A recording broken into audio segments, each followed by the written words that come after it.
Good afternoon, everybody. Welcome back to the Super Robot Wars Archives. My name is Austin. I am glad for you to be joining us today. A couple of things to note. One, sorry if my audio is especially heinous today. It's finally cool in my area, so windows are open, and there's no change in that. We may get some audio from outside. Well, we'll find out. I'm curious what will happen.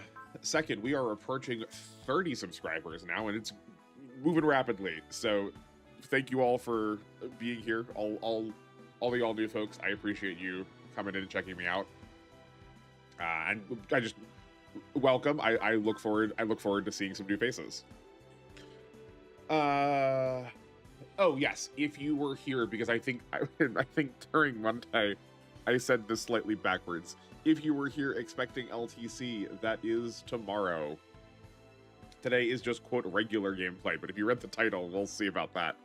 But while we're here, just to like try and get people prepped ahead of time. I was planning to go visit my parents sometime on one of my off Friday weeks, but for a variety of reasons, that's not going to happen now.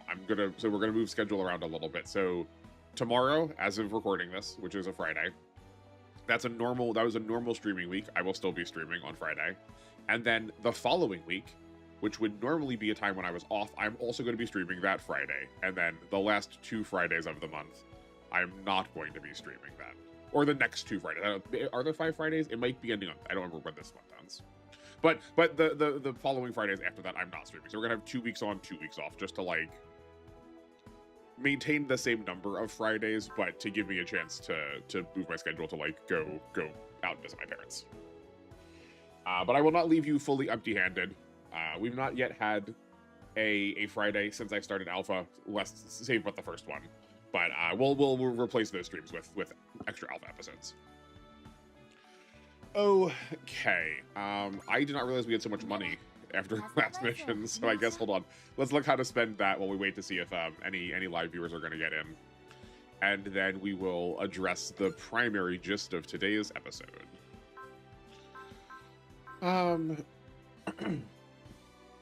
Okay, Hayate is probably good. I keep investing stuff into him, and like it is continuing to turn out, but we're definitely getting a lower return on investment now. It's just that I don't know. I think maybe I think I'm talking myself into why these funds got left at the end of last episode, which is to say I don't know where to put them if not for him. He's just so overwhelmingly the best right now. I guess we could just give more SP to Echika. That does contribute. We could hopefully try and start jumping into getting 3 unities a turn. Yeah, let's try that. Where's our SCG memory right now? Shouldn't be there. Are we 1 pip away from getting... Oh, that's so lame. At least we don't have to undo the whole thing. Actually, yeah. How much is it now that we're missing? We're missing 7,000. That's not actually what we're missing, but we have to break a 7,000 one because nothing else is between that. Or 7,500.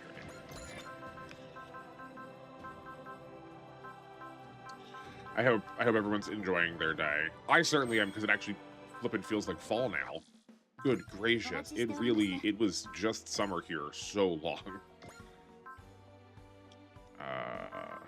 Here.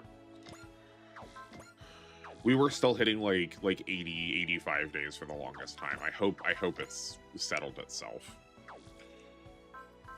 Okay, we're at... So we should be at plus 20. We can go up to plus 35. So we're only adding 15 SP. That does not feel... I mean, it's not like we're doing anything else with it. This is actually contributing to the clear. You know, sure, that's fine. Yeah. And like I said, any amount of push towards the upper hundreds into the 200s, all the way up to 300, all are benchmarks we care about clearing for a variety of other assists. Assuming we're still getting more of them and they weren't just exclusively tied behind secrets that I didn't get and they were kept for me until a future playthrough. Do anything else damage based over here? We could get another 4 crit. I don't think we see this crit on... I guess we can look. So right now we are at plus 22. I think that is being modified in there. Okay. Because 22, like, that feels like an asymmetric amount to give starting, and this game really likes it's very like normal numbers. The game is very base 5. Okay, so we took off 4 crit. Yeah, okay, so that does actually actively update. We'll have to remember the first thing we do when we get into a mission, we can remember to see what Hayate's crit is, because if we can get that to 100, that's also increasing damage a lot. All weapons gain plus 300 attack power, used with parts command to activate the Valor and Smash Spirits. Oh, okay. That's just better on the Dynazadon then. We don't care about that extra energy so much because we're getting full energy restoration from the Hyper Generator, so let's just switch that to Smash Hit. And then we have 2 shots of being able to like annihilate bosses. Because we're at the point where we're running into more than one really tanky boss, so like that actually does a thing.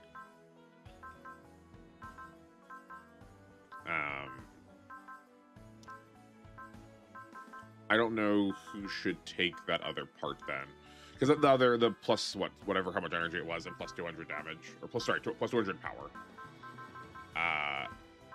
is also probably worth investing somewhere. Oh, also, hold on. Let's switch this. Not that you'd be able to tell that switch, but I took it off my main monitor onto like the game proper, just so you don't see my you don't see how cheap I am. That I'm still using the default copy of Windows or the starter copy of Windows. I wonder how that's going to work now that Windows 10 is like leaving us. I don't think the getter probably needs this anymore. Right, we're not going to see a return on investment here. At most, this is returning like 10 or like maybe 20%, depending on how silly the scenario is. And like I know there could be instances where it's not exactly that, but just like, you know, odds are, given our game plan, we're going to be returning mostly just 10%, which is not really that worth it. And we're also not taking that many hits with them now, and usually they're going to be killing, or if not, they're going to be close, so like they only need to take a hit. So like this would also, if they're getting close to killing and we're like, well, they're like barely tanking, we have to have someone to finish it off, then we are solving that problem of them needing to take a hit by increasing their damage. So like there's that. It would just be great if I could remember what the name of the part was. Pro Photon Kernel. There's so many new part names, I cannot keep track of the names of most of these. Yeah, let's do that. And the armor parts just do not feel worth it in this game, really, very much. Once you hit a certain point, like, we should have got. I wish we would have gotten them earlier. Is there anything else in here? Oh, we never figured out who wanted that SP recovery program. Right, and we've put it on Ciela, but we've never actually like gotten a chance to test whether that's relevant or not. So let me notate that too. Hold on.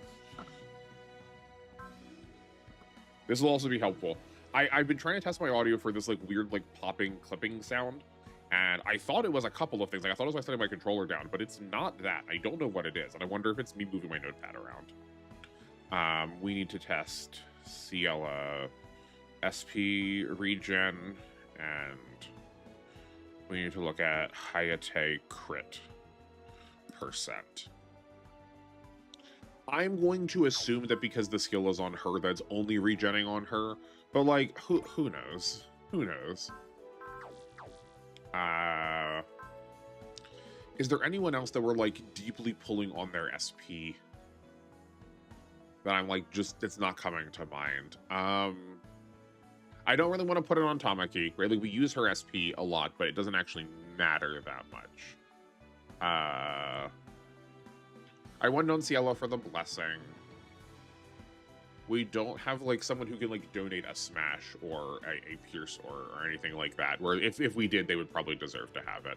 I guess we could put it on Suleta because she could use it both ways, right? Like she could use the daunt or the intuition if she needs to go to combat. I guess putting it on Takuma is also not a bad idea because we need to like right now we're spending almost all of his SP on just getting to Spirit. So then we have a little bit of SP left over to actually use for one of his other one of his other spirits. I think let's do that. Right, because we need to spend pretty much all of his SP to like get him to the 150 morale for Chosen Children of Getter or whatever, maybe it's like 145 or whatever it is.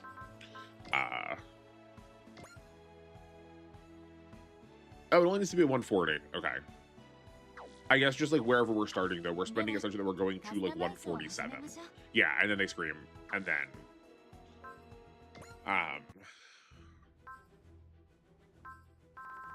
but then we're also out of SP on him, so like the combat's not as good this turn. Okay. My like up and down. No, it's just my up. I've been playing Hades too, and I keep finding the same problem where Malinois is like stopping and starting like lurching forward while I'm trying to dash with her. Wonder if I need to like clean my controller or get a new one. Like I use this thing a lot. I beat the heck out of it. We're gonna do some side missions too. I'm like intentionally trying to pad out the game content this time because, as the title says, we are mostly going to be a podcast about Code Geass today.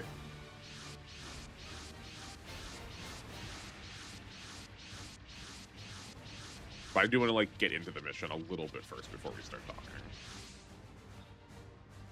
I need to like know what's going on. Right, we don't use Suzukaze anymore. We use. I guess we could also be putting points into the battleships to see if they give us a good passive like the A advent. Yeah, I'll let you know. Let's note that down too. Upgrade battleships. Because that will like actually probably improve our clear ability. We need to drop one person. Well, it's probably gonna be Colin. Okay, where are we roughly speaking? Okay, so we're going to have an easy clear so far what the stage looks like. Though I have a sneaking suspicion based on the fact that they said Sistis is invading the Eternal. This probably isn't her, this is probably somebody else. And we'll probably have a group that like shows up back here then too. But we can fly back quickly. Okay, so given that, I think I like this triangle. I guess Hayate can actually stay back there. You go here, you go here. We want you part of the larger diamond. Who else should be part of the smaller diamond? I guess we can make it. So I thought I was pressing. Okay. I guess we can go here with the getter. Yeah, I'm never sure who to make the smaller part of the small. I'm never sure who to make part of the smaller diamond. Okay. Lelouch can go back. Nope, that's not right. Lelouch can go back in this corner because he doesn't need to be part of the greater diamond. And then it's these two resuppliers. Oh wait, hold on. All of this is incorrect. What if we hit change order? Does that do it? No, that's so much worse. Okay, we need to be positioning over here with the Grand Garan and then keeping all of our resuppliers down here with Lacus so we can pick them up if necessary. Okay, change of plans. We're going here. This is also going to give us I think this is actually probably going to give us a better triangle anyway. We have more deployment slots up at the top that are like we have them positioned closer to each other to like get actual combat stats in. You come up to the top. I guess while I'm prepping this, yes, I did in fact finish watching Code Geass last night, or up to season 2. So, I will mark this better, or one of us will, mark this better in the VOD itself, but this episode is going to be very spoiler heavy for Code Geass, which I know is going to preclude a number of people from being able to watch. But I am trying to like involve myself in all ways with every part of this whole projection, this whole, I don't want to call it a franchise because it's not one, but I want to be able to talk about the shows too, and we'll probably do this every once in a while when I finish something where like we'll spend an episode talking about my thoughts there. Unfortunately or fortunately, it's probably going to be the vast majority of the episode, seeing as I can talk.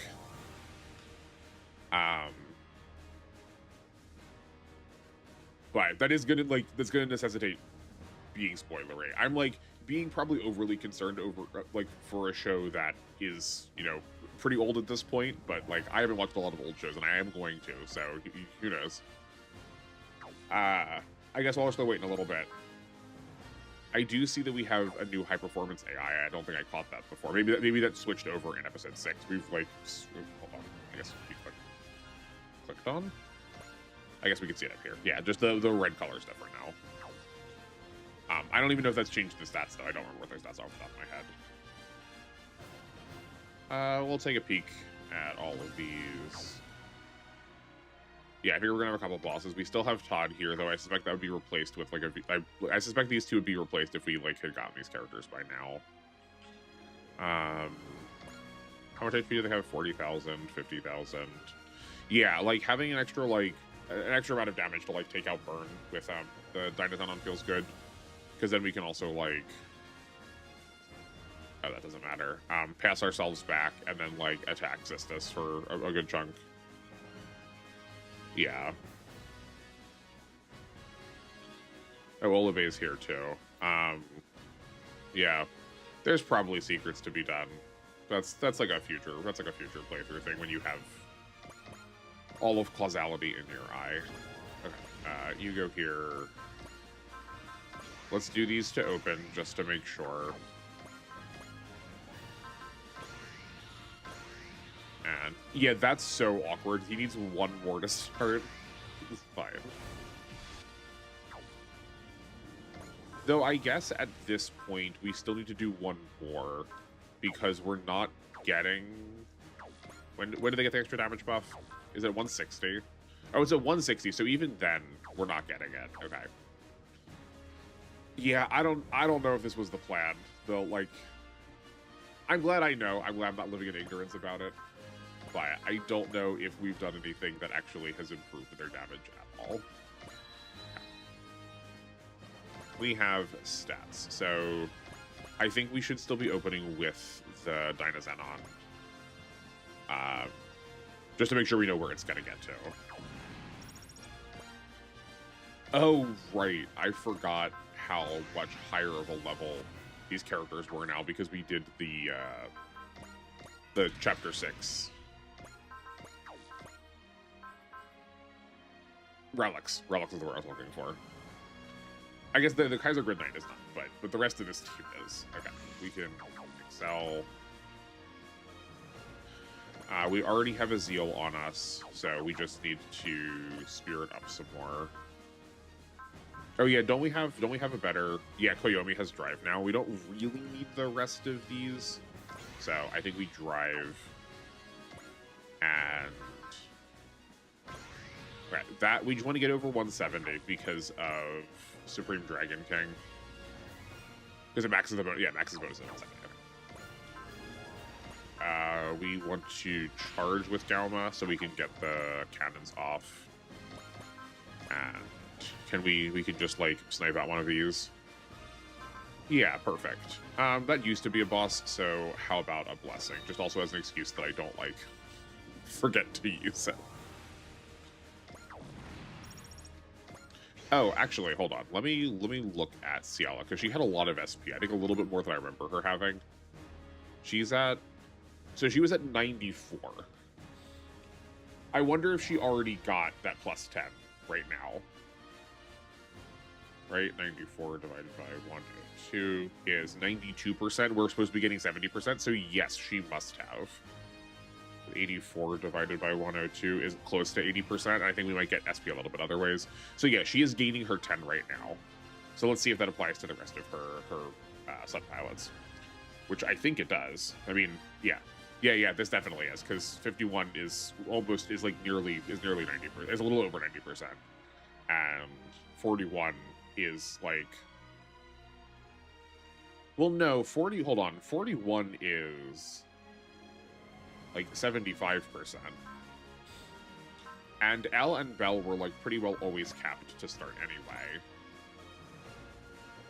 Oh, I don't know. The only reason I'm like trying to ask, or like the reason why I'm uncertain, is you can't give skills to some pilots, so like I feel like there's got to be some way that they get to join in on the like extra SP.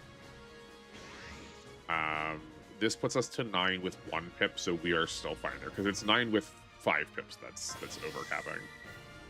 My favorite podcast. I'm so glad you're here. Well, worry not, we've not gotten into the podcasting yet. I was a little bit vamping for time because I figured you'd be showing up soon. I didn't want to start without you. And I'm also trying to like figure out what to do with the Dynazenon immediately. Okay. We can... charge. How are you today, control room guy?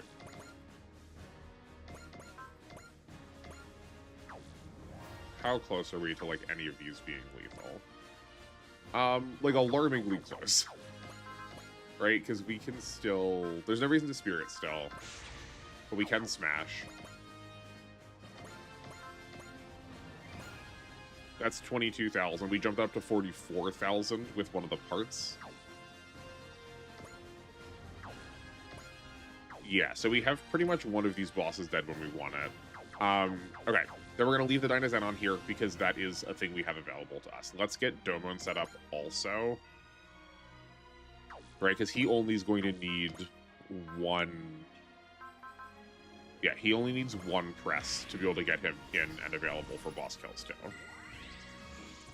Not too bad. I literally woke up 2 minutes ago. Yeah, I mean, same. I did kind of forget that I was streaming today and like threw myself out of bed. So, yeah, I can't play my audience if the streamer isn't ready. Did we use Excel? Oh no, great. He starts with Excel. I think. I don't think I used it. That'll work. And then yeah, you're close enough too. Okay. Great, let's go to town with Hayate then. Oh, I guess we should also check with Echika. She does not have a significant amount of SP yet. Okay, so we do still need to give her more SP. Giving her more SP is still worthwhile. To get another Unity. And we're at 79% crit. Okay, so approximately 21% missing. And then let's check that against a couple of other enemies now that we can like go further in, and then we can get into Code Geass. 78, 70, 64, 79. Okay, so we'll say approximately 20 to 30%. That's still a significant amount we can add. Okay, great. Yes, okay. So, from now on begins an indefinite period of spoiler warning for Code Geass Season 1 and Season 2. If you would like to watch it, please go do so. No hard feelings on my end if you're like, well, peace then, I guess I can't watch the video. Because it's... There's a lot of things that can be spoiled in that show, and I need to talk about them if we're going to talk about it cogently. So, apologies, I suppose. Okay. It'll take a little bit to wind up to it. I just, like, want to give a blanket spoiler warning because I don't want to have to, like, think about it every time we need to, like, bring up a plot point, you know? Okay, so, Um, I was trying to like map out where I thought I wanted this conversation to like go or open last night, and I did not feel like I had a really cogent place to start, so like we're just gonna start and figure it out. I guess my first concern in rewatching was whether or not like time had stolen the joy of the show from me. I remember really liking it, but I also remember being in like high school. So, you know, now that I have a much broader sense of politics, or like what is meaningful to be said about politics, I was worried that I was going to dislike it a little bit more, especially because one of my friends from college, who I believe he now describes himself as a recovering weeb, absolutely like tried to like annihilated that show when we were talking about it. So I was like, oh no, am I gonna feel that way about it too? So I was worried I was gonna be disappointed, but no, good job. I think it does still hold up. I think like I definitely have some qualms with. I don't think it is without flaw. Certainly not. I think there is more flaw than a lot of people want to give acknowledgement to, but that's okay. That's not the worst thing. And I'll do my best to get into all of those. These battleships are probably worth blessing. We've got what? 1, 2, 3, 4, 5, 6. They're probably. Hold on, we gotta figure this out now. Okay, this is gonna be the trouble. Just be prepared for this to like be stoppy and starty, because I need to like do some math sometimes. We've got 1, 2, 3, 4, 5, 6, 7, 8 bosses we kind of care about. Like I know Hotshot's over here, but he's barely a boss. So we have 6 blessings in the tank. And these 2 don't have fortune on them anymore. So I guess the battleships cannot be afforded to be fortuned. I'm just assuming that these guys I'm assuming that the bosses actually have an amount of funds we care about. I could be wrong though. Let's see. Not that we actually need the money. I don't mind taking damage here because we can probably fly back close to the opening, like close to where our starting area is, and we can get healed to like get some extra SP, which we are 1 SP short of getting another press, so like we don't mind taking some damage. Okay, this works. Yeah. Okay. So I generally think that the show holds up. And I do think it has like meaningful things to say. And if you're interested in both like anime, in both as in all 3 of these things, if you're interested in anime, the history of like nerdy fandoms 1, 2, 3, 4 on the internet, and like political commentary in general, I do think it's a show that's still worth watching. Okay. So I guess first, let's talk about the difference between Season 2 and Season 1. I think that Season 2 does flub things a little bit more than Season 1 does. I don't mind the context of how we open, where I guess we can take damage. Where we're like intentionally doing callbacks to Season 1. Like, I think that is fine. As we talk a little bit more about Season 2, I will make the case that there are a lot of plot points from Season 1, but the school element parts that are replayed in the political drama in Season 2. So like I don't mind this idea of like rehashing elements. It's just once we I guess I already gave my spoiler warning. Okay, so once we get past the part where Lelouch is forced into having amnesia by Charles, like once we have already overcome that, we still repeat a lot of beats, and I think they do so in a way that they are trying to make it seem like they aren't repeating it, like they're trying to act like it's like new and fresh, and I don't love when a show does that. They drop that pretty quickly, but wait, we want to go down here. So at least that's good, but yeah, there's definitely some repeated elements. I think one of the reasons why I feel the need to like hedge so badly is because there's some goofiness when it comes to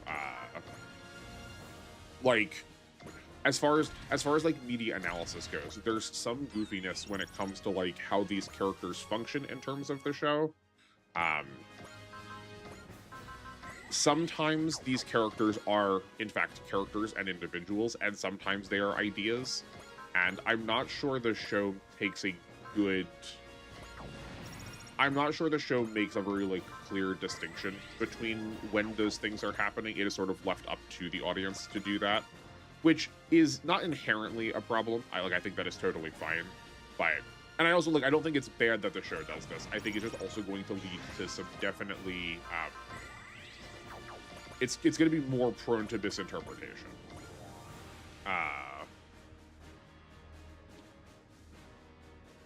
But yeah, so season 2 definitely feels like we are like escalating stakes. Where I think we are escalating stakes up until about episode 25, where those stakes feel like good and relevant and meaningful for us to escalate them. And then we kind of get beyond that point, and it feels hyperbolic to the point of, like, unbelievability. I like the concept of the Damocles and sorry, they call them the Flea warheads. I don't necessarily have I think that is a worthwhile plot point to consider. So it's like absolutely 100% supposed to be the equivalent of like nuclear warfare. Like those are supposed to be not just physically, not just like in power terms, but like socially in terms of like nuclear combat and what that means for people. There was like a very direct approximation of like Cold War era feelings. And unfortunately, some more recent times too right now. Okay. Towards like this like hyper militarization. That the threat of the threat of annihilation is what keeps people in check. And I don't think there's nothing should be off the table in terms of media and what we're trying to explore, because media ultimately is trying to tell stories about ourselves. How we do it is worthwhile. And I think they are to me a slight bit too flippant in how regularly they actually deploy them. But I think that is a symptom of this probably being a lot of people's first time thinking directly about what like nuclear warfare actually looks like. Typically, it is not a weapon that actively gets deployed, because doing so is actively detrimental for all involved, where the Fleas are played off narratively as if they connote the weight of nuclear warheads, but like power-wise are controllable. That control still elicits fear, but the threat that people express about them is like the characters are still talking about them the way modern society talks about a nuke, but their ability to be controlled, I think, renders that point a little bit more muddy. You know, let's save again. I'm going to be more prone to be saving during these, just so I also don't mess this up while we're talking.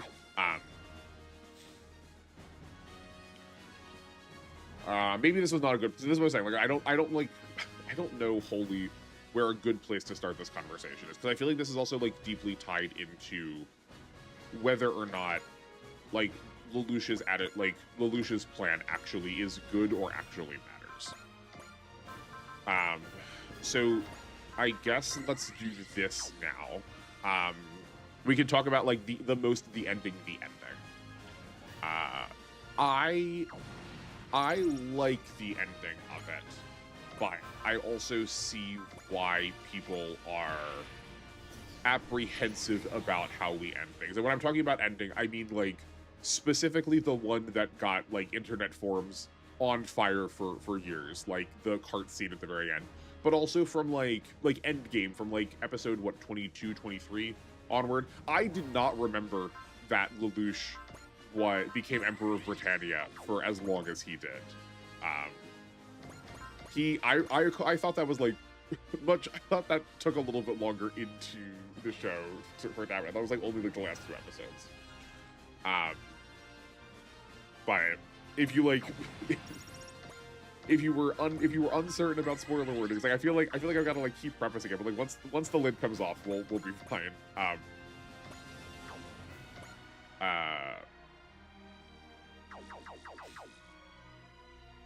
Yeah.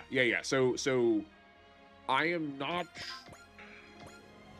I think his plan. I believe I believe the show calls it the Zero Requiem. I'm not sure his plan is as narratively is not very is like diegetic to the story, not very effective, but in terms of like actual like trying to say something about the narrative, very effective. And I think that's like sort of maybe the problem people have with the show, is that like ultimately the story is not about actually trying to tell this, like it is a story that is like actually not really concerned with whether it makes sense in its own world, more than it's trying to say something about the rest of the world. So I propose that Lelouch is, when he is not being a person, he is the concept of like the great man, the great man politician, like the storied singular man that like conquers the world. I think that unfortunately, given the position that we are in, like in the world globally, we kind of need to be thinking about stories in that way, because so ultimately his plan is to consolidate power so much into himself that he is like solely responsible for the entire arc of like what is happening in human experience, such that if and when necessary, he can be fully blamed for like anything negative. Like he's going to try and put all blame onto himself. Okay, we are too far out now. We could have taken some more presses, but that's fine. I guess we didn't analyze any of these people, so I guess let's do that quick. He is trying to take all possible blame onto himself, and in so doing, like jumpstart people's like motivation towards like self-fulfilled and like self-motivated action, both in terms of like private and like public social political life. And I think the premise of this is not bad.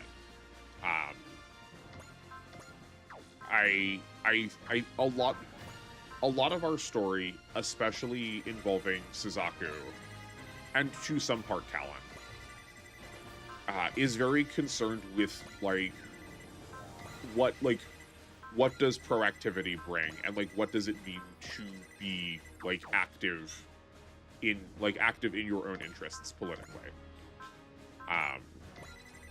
and like choosing to do so and getting to do so are an important part of that.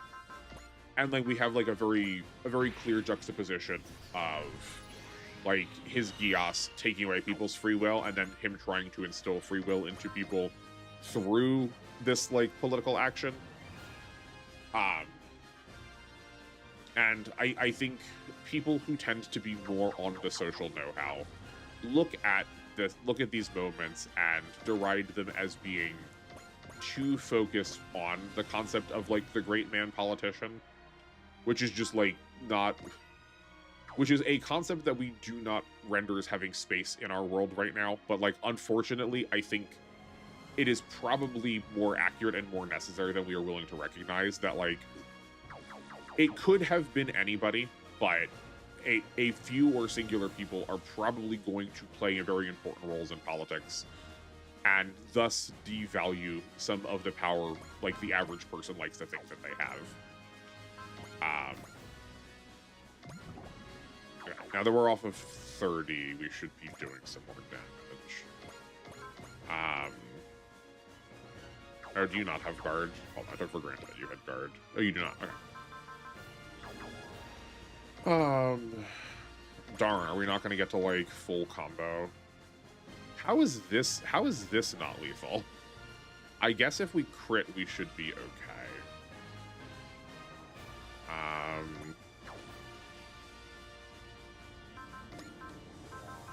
I guess we can be foreseeing some.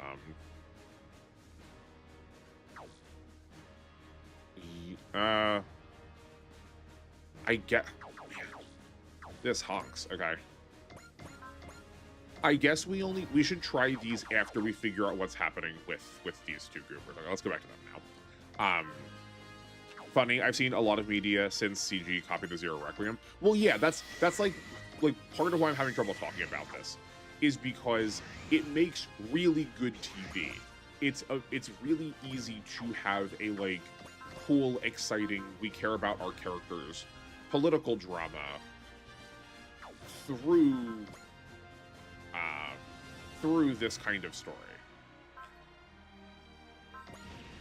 So we're going to see it in media a lot, which is I think why a lot of us have such affinity for the show, because it's like part of something that is baked into our cultural ethos. But like that doesn't inherently, right? Like we are all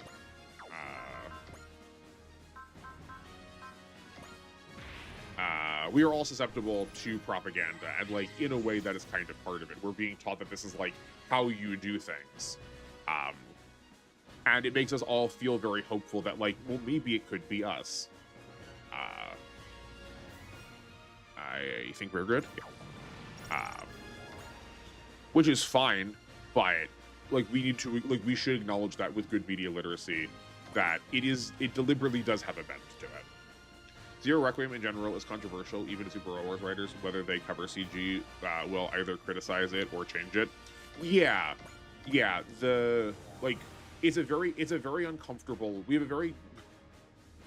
in the modern political landscape have a very disquietude towards this like willingness to commit violence in the hopes of pursuing peace. It is like particularly. I am not a modern historian by any sense, so like take all of this with some amount of skepticism. But I think this is coming out of a lot of like very aggressive, very violent political moments.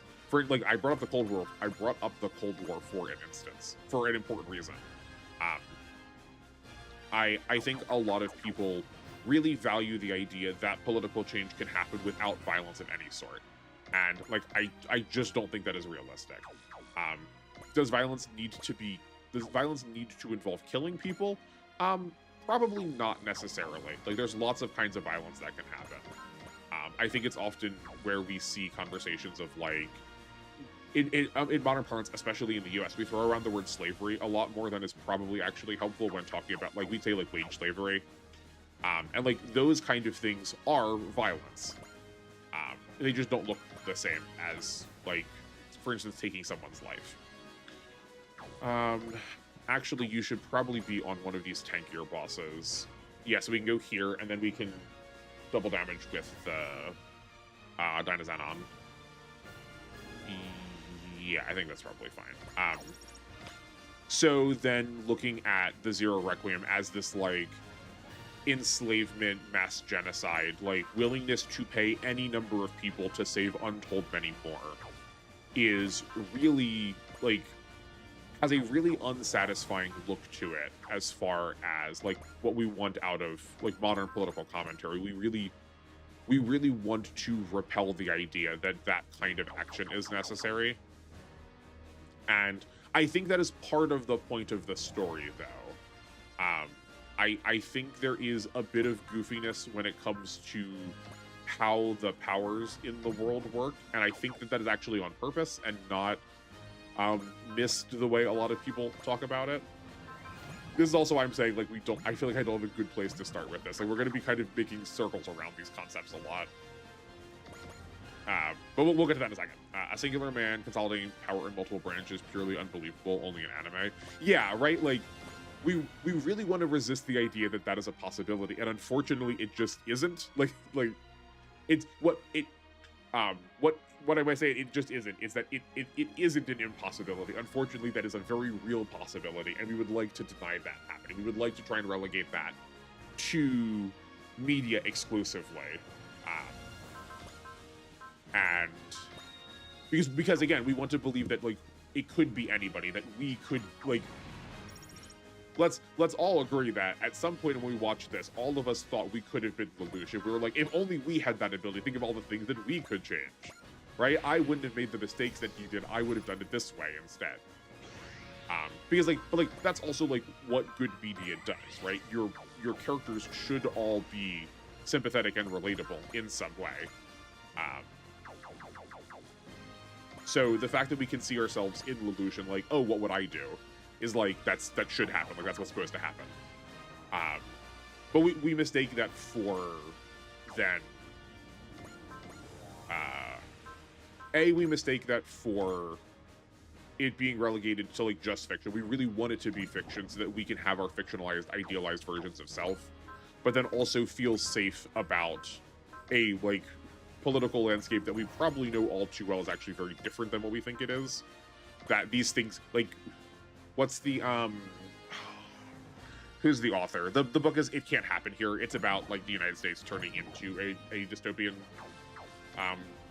environment, and like that a lot of people think, well, it could happen somewhere else, just like not in my country.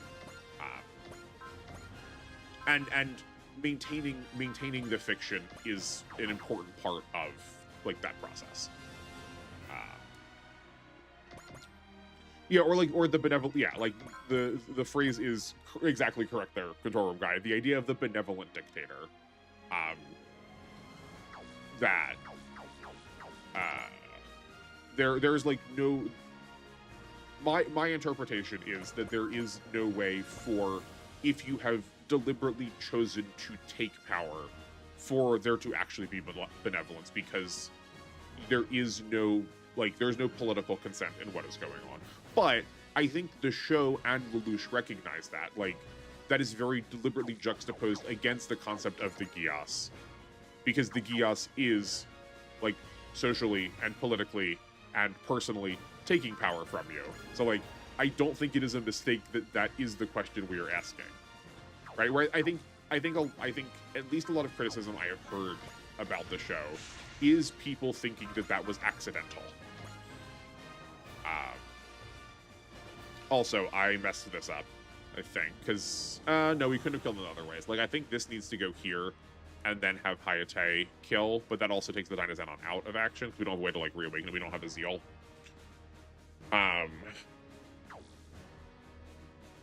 Oh. Okay, this might be a turn 2. That's fine.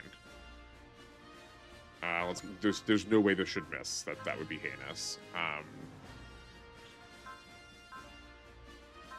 We can focus. Yeah, I guess that's fine. You need a blessing. 1, 2, 3, 4. That'll work. But yeah, like I think Lelouch realized this really early on into his process, as he was watching a lot of his action, like even as early as when he first began the like most basic form of the Black Knights. He watched a lot of the rest of the people involved be capable of doing something meaningful, but unwilling to take action in their own right. So he sort of needed to become a very authoritative, a very authoritarian figure to get things to start moving and to start happening. Darn, okay, that's fine. I think we will be okay. Let's toss a couple of these in still.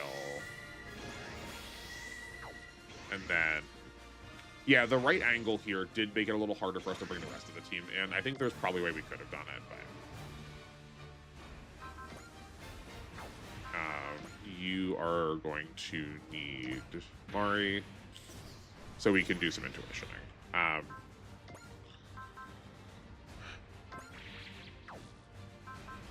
oh, I forgot that we had soul now. We probably actually could have done this a little bit better if we actually used our souls, but that's fine. Yeah, so like,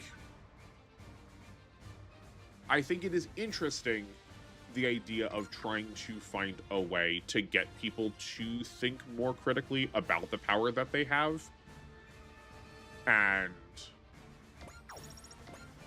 like doing so in the face of people being unwilling to make choices and not realizing that the choices that they are opting out of are like actively denying them a lot of their freedoms, is again a very important part of how the story works. But because of how it is told, like I think part of my hesitancy, or like part of the reason why I'm like still having a line here, is I'm not sure the show believes that at all times. Like that's the problem of having multiple writers. Part of that problem is not having a like really, I don't think it has a strong deliberate identity, because it's, at the end of the day, it's still also trying to be like entertainment media, and like it needs to fill that promise of entertainment a little bit more so. I think that I guess let's go here, because I think it's like the next easiest thing to talk about. I think my largest problem is that Suzaku does not come off in any way as redeemable, in my mind, at the end of the series. Which may get me in some hot water with some of my chatters, but that's fine.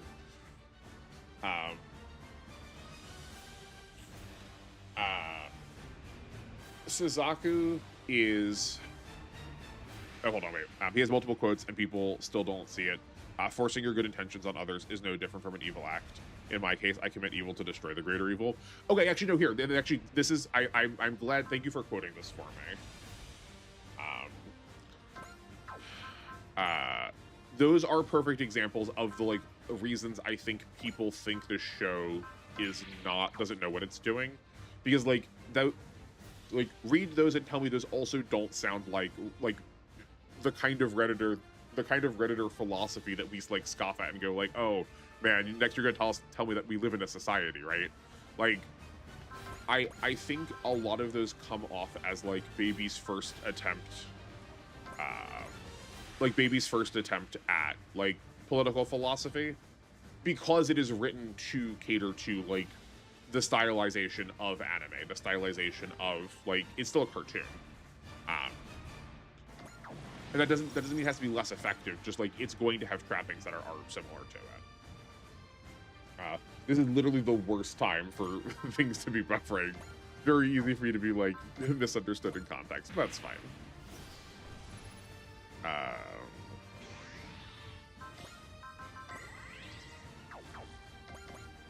But yeah, so I ultimately think that we're just gonna try and keep pushing ahead, and it'll be fine.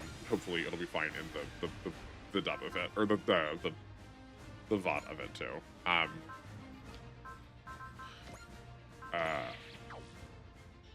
How is that not lethal? We're almost guaranteed a crit. I'm sure it'll be fine. Yeah, see, totally fine. Yeah, so I think ultimately Suzaku comes off as the least redemptive or least redeemable character, largely because so Suzaku's whole like character arc is that he believes that the system is the like being in the system and using the system, the like there is a right way to do things, that you have to go through doing it the right way. Like that is his whole like MO. And especially when you live in a space, right? Like, he joins the Britannians early on, before we have like questions about what Lelouch is doing and whether or not it is right. He joins the Britannians early, and like their system is inherently oppressive because it like actively values the oppression that we are like trying to question with Lelouch's actions.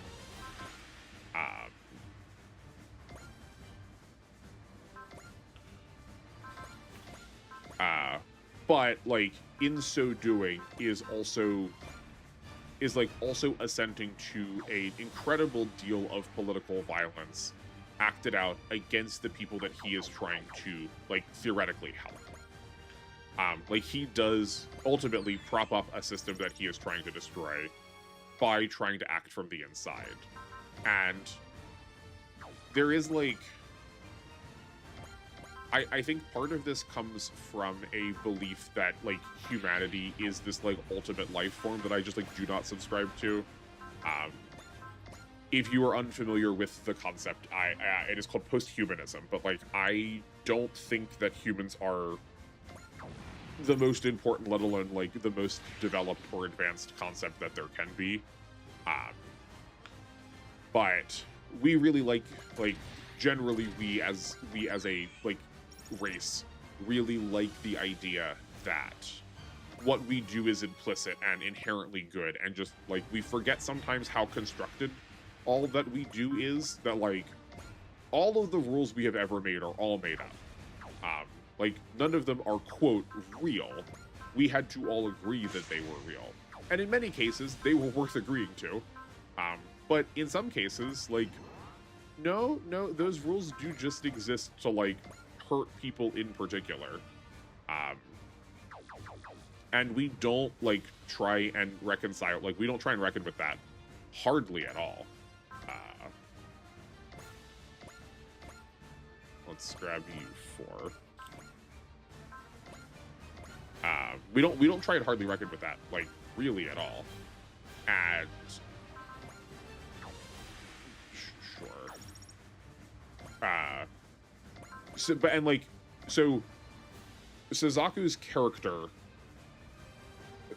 like, subscribes to that system, I say, because he looks at problems and goes, I am promised that there is methodology in the world already to make those problems, like, to resolve those problems.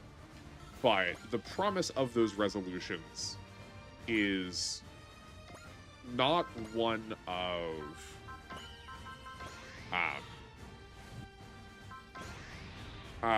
the promise of those resolutions is one done out of, like, obligation to hold political positioning, rather than, like, one done out of, like, actual concern for wanting that problem to be resolved, you know?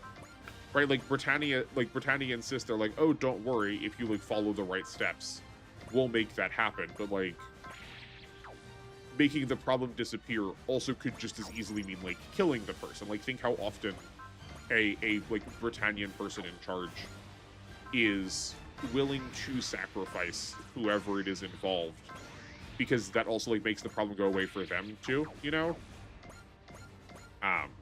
And, like, really, if you consider all of the actions in the series as a whole, Suzaku brings about functionally no change, despite insisting that he is going to. Like, nothing is improved by any of his actions.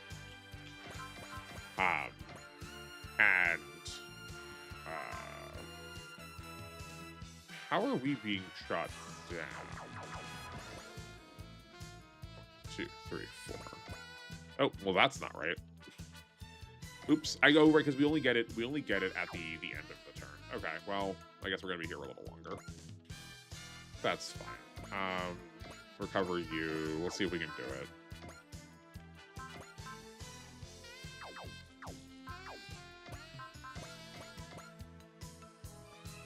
Are you close enough? You're decently close. Okay, so we need to spirit on them to get these guys up to 160. I guess you haven't analyzed yet. We need a bullseye. Okay, that's really close.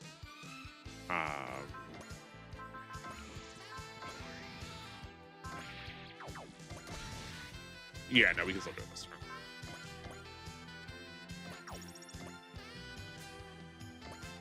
Launch.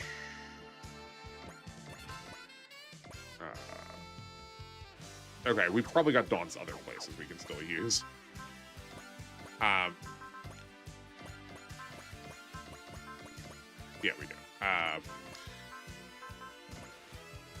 People aren't amenable. Oh yeah, people aren't amenable to someone who wants to change the system from the inside. I saw that pop up a little bit ago. I was just like, I was on a train of thought, so I didn't follow up on that one. Yeah, I do generally agree to that statement. I think we'll explore that a little bit more, so like I won't answer to it like fully immediately right now.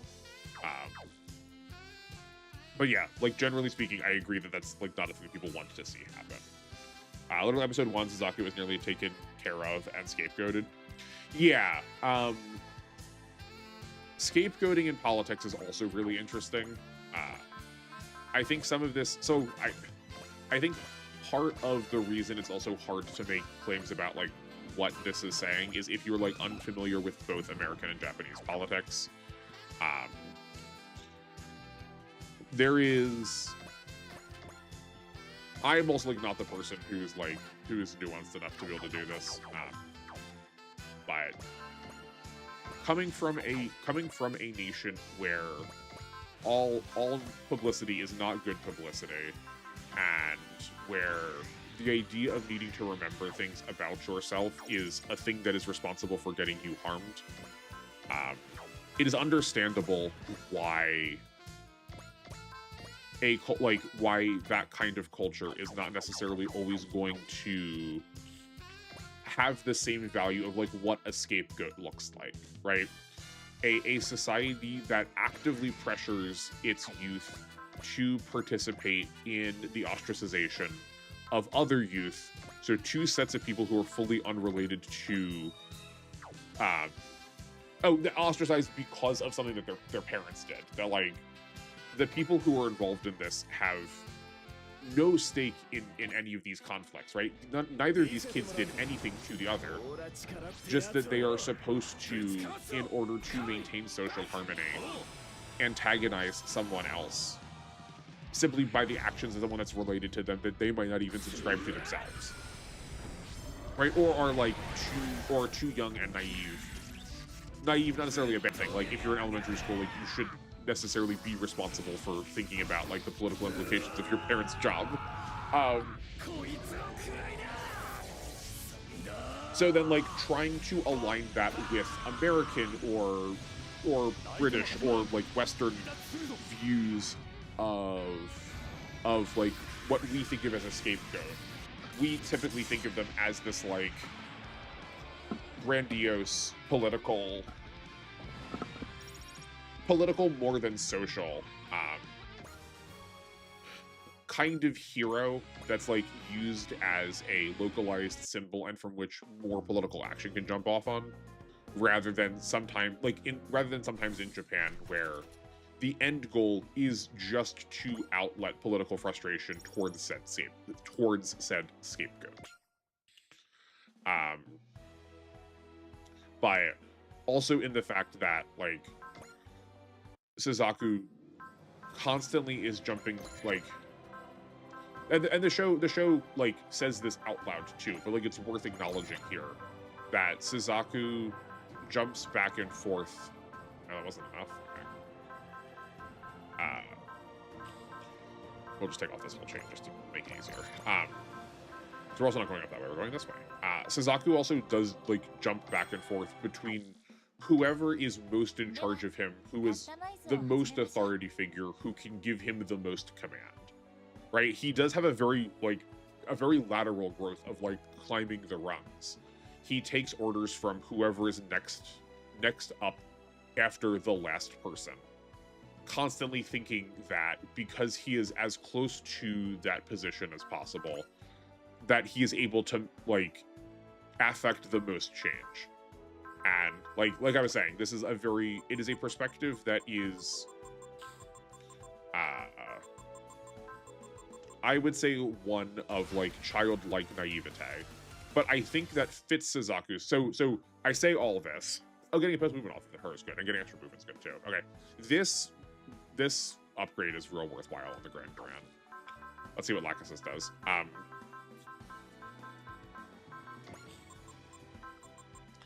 So in saying all this, I am saying this with the understanding that I think this makes this show, and I think this makes Suzaku a good character, because like if you were doing it knowingly, if you were entering into this contract of trying to create a like if you're trying to create a like I would say almost like a detestable character, that if you keep watching someone who is like actively failing to do everything that they are promising,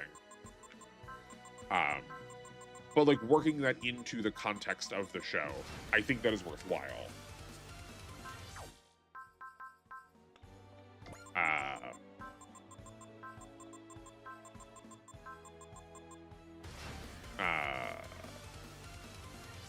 Oh, that's good. That's neat.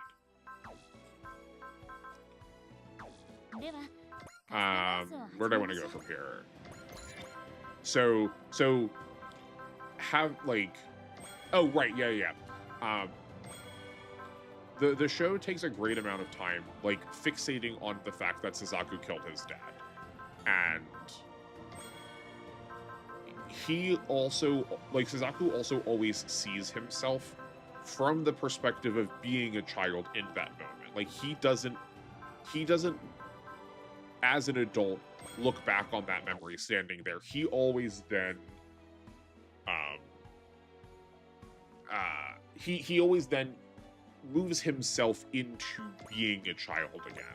So I think describing these things as being politically very naive or like socially very naive fits really well, because I think in part he is supposed to still be a kid. Like he is the contrast between childish and childlike at the same time. There is a lot of childlike, which I'm making the distinction here as like that one I think is virtuous and worth pursuing. There's a lot of childlike qualities in his want to be the knight, to be the hero. I do value that his like protectiveness is not exclusively gendered, right? He has a very typical presentation of we were going to deploy him anyway. He's a very he is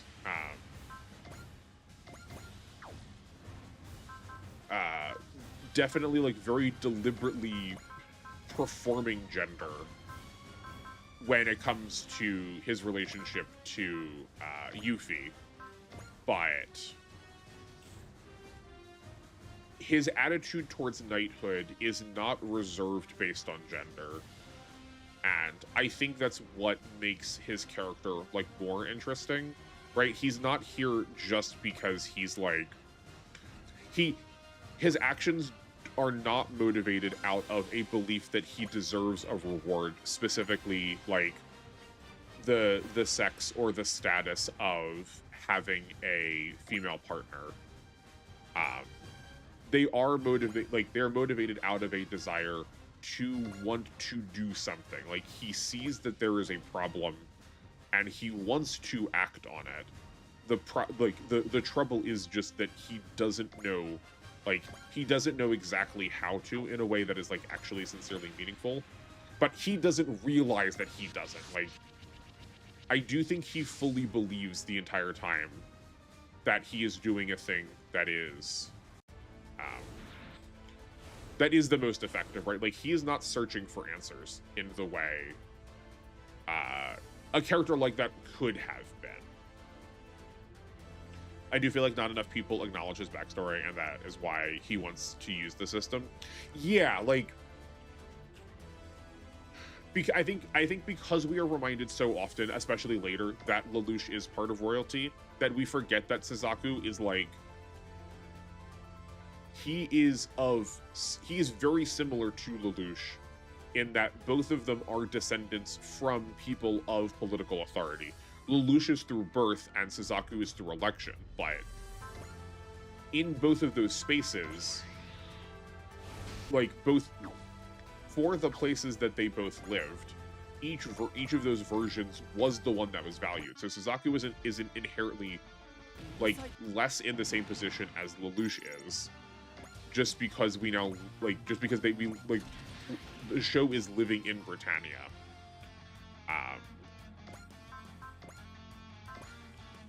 Right? Like, he is still a political kid.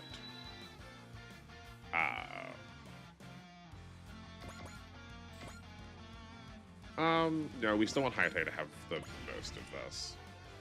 I guess we should look at our objectives. Wulgaroo, large warship, Lumace destroyed, reach turn 3. Okay, great. We can do that.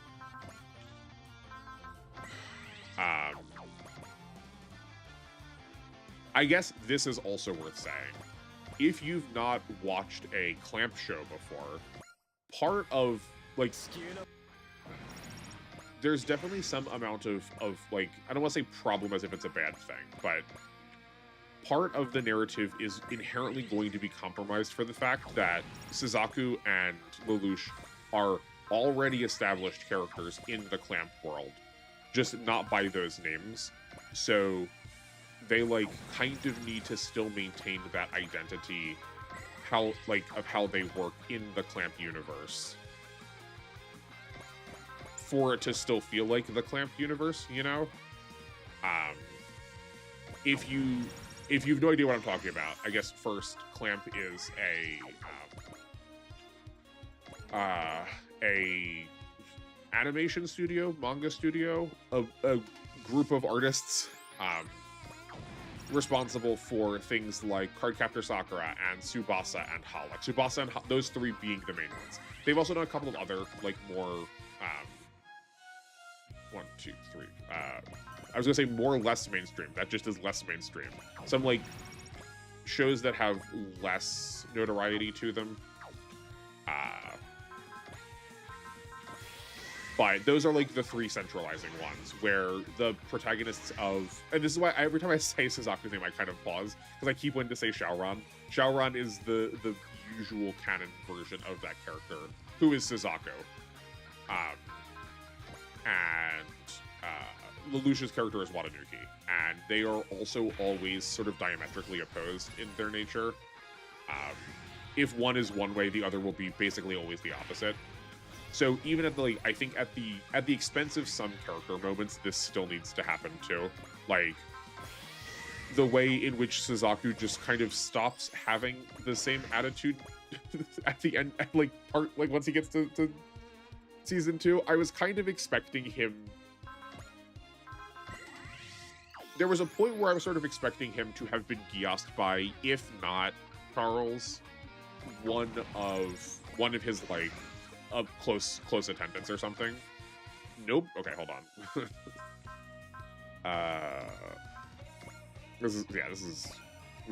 That can't happen. We'll reload a couple times if we have to, because I care more about the conversation than I care about the gameplay right now. Which is fine.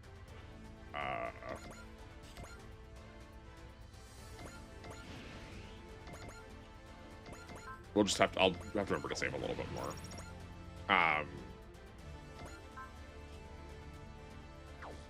Not you. Yeah, but I do think that Suzaku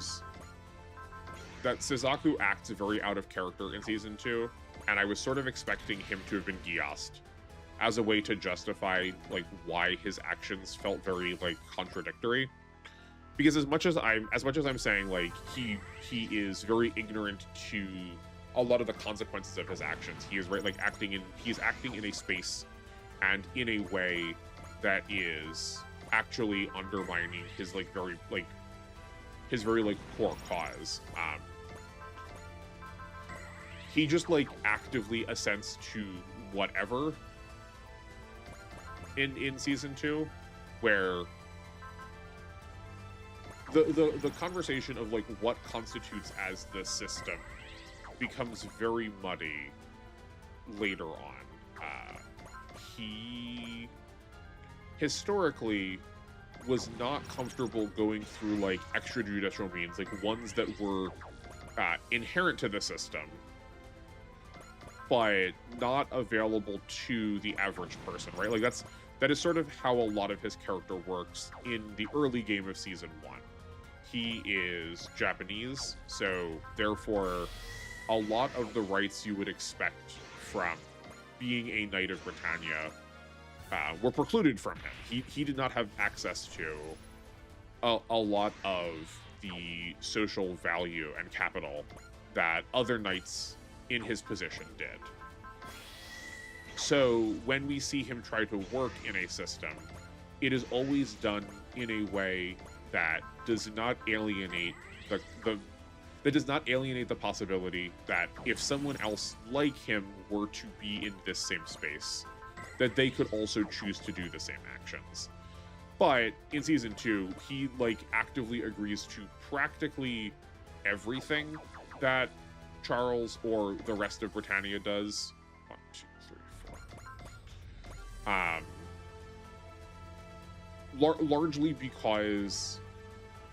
Largely because the show, at least, frames those things as seeming appropriately systemic to him, where that is like a violation of how his previous character worked. I don't think that's a problem. The show tries to play it off as being motivated by his frustrations over Euphemia's death, but I think that argument falls a little bit weak because the nature of the conviction of the character from season 1 is that, like, at any expense, it doesn't matter what the cost was, we will still uphold the system. And like I think there's absolutely something to be said about a character who says that, and then once there are consequences that directly influence him, then that guise breaks down. Right? Like I think there's something important. I think there's something meaningful that can be said there, but it still feels a little behaviorally asymmetric, is how I will phrase it, to how Suzaku responded to like losing / being responsible for the loss of someone important in his life, i.e. his dad. Season 2, he is rung climbing until he becomes a Knight of the Round. Yeah, where like he definitely loses. The phrase like loses his way feels like very hackneyed by it. Yeah,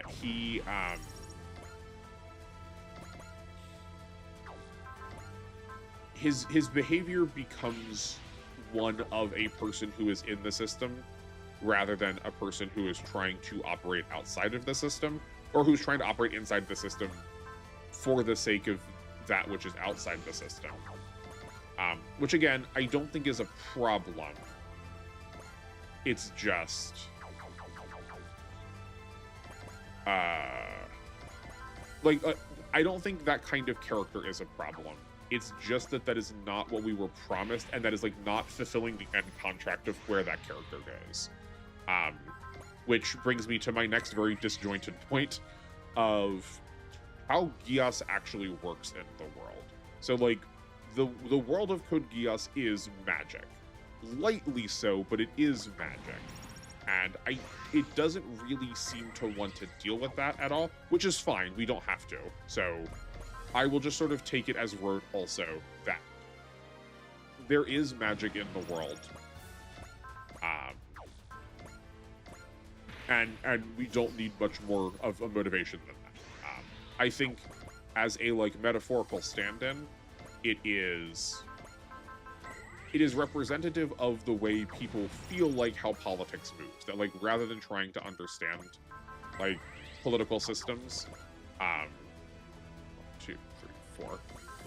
A lot of people just sort of chalk it up like hand wave, and they don't necessarily call it magic, but like it is effectively magic to them because they don't understand why it's happening. So to then have this tool that is like that did not have to be politically motivated, but has been made very political in the show. Functions very similar to people's attitudes towards like politics. I think that's like generally speaking supposed to be the metaphor. I think saying lost his way is accurate. The Knight of One is that characterized. Oh boy, yeah, okay. Well, speaking of characters that are misused, like we're not nearly done yet. Like I want to talk about Colin a lot too. I think Colin and the Knight of One are like deeply misused characters in season 2, for that exact reason. Because I feel like we could have had so many more moments with Suzaku and the Knight of One, but we'll get to that. Because I think it's worth talking about what Geass means first, because the Knight of One has a Geass and just like doesn't do anything meaningful with it. I I anticipate hearing what you are saying, which is that the title of the Knight of One and the character of the Knight of One don't necessarily have to be the same thing. But I think because the nature of how the narrative worked out, they kind of ended up being so.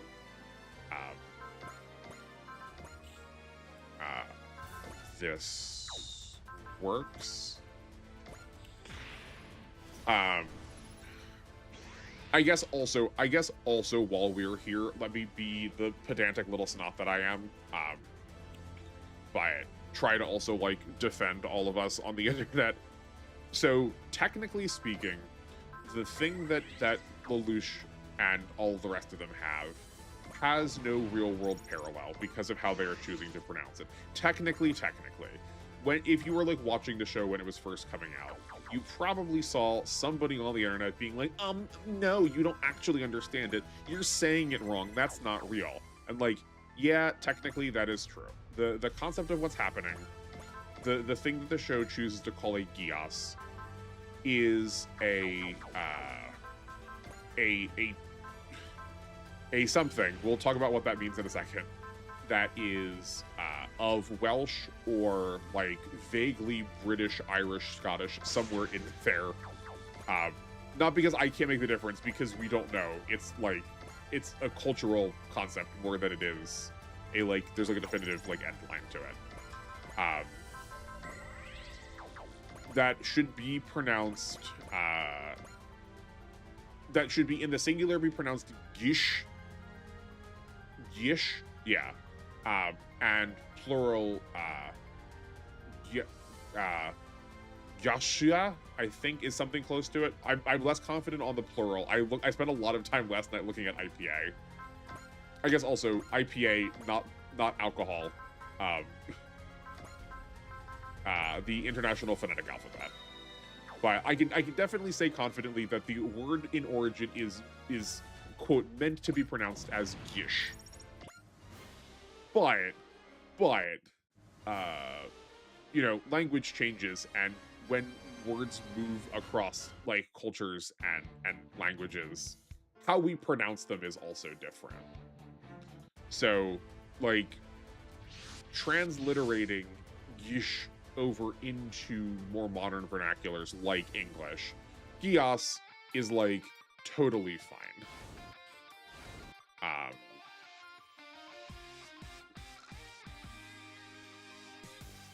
Okay, we probably don't get our actual assists, unfortunately.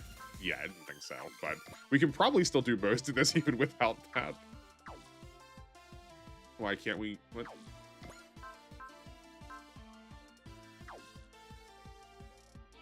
Oh, because he's actually not at high morale then, so, okay, well. That's fine. If we excel, can we get a kill in here? Yes, we can. Let's see if we can do this even without. We'll get a good chunk of it, even when we're not supposed to, I think. So call it whatever you want, say whatever you want, but if you like my conversations about like mythology and religion, technically speaking, the word originally is Gish. So it is kind of exactly the opposite of how it works in Code Geass. In Code Geass, you have an undeniably potent and irrefutable magic spell cast over you. But historically, it is a pact that you make that if you are perfectly capable of acting outside of it, but if you break it, then you incur heavy penalty. So if you are a like religion mythology nerd like me, seeing the contract that Suzaku and Lelouch make at the end of the show when they're in the chapel is an example of what the word historically has meant. So it was very satisfying. Like, it was very satisfying seeing that be put, like, that sort of interaction was kind of promised by the naming convention. So it was very satisfying seeing that actually fulfilled, you know?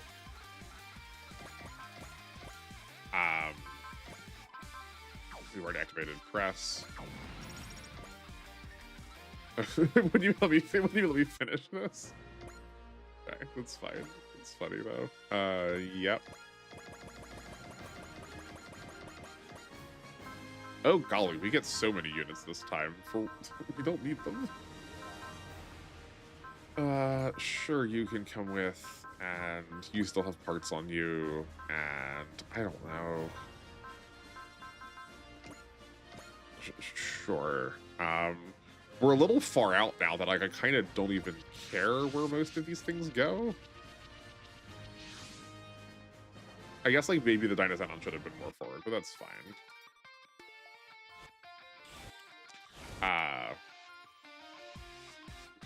So it's worth acknowledging that the show very deliberately chooses to undermine that definition by making it something that is forced that you can't break, as opposed to its original identity of something that you can break at consequence. Because the show is like so concerned, is both like deeply concerned with and deeply unconcerned with consequence. It just feels, nope. Well, that's not right. Can we reload from them summoning in?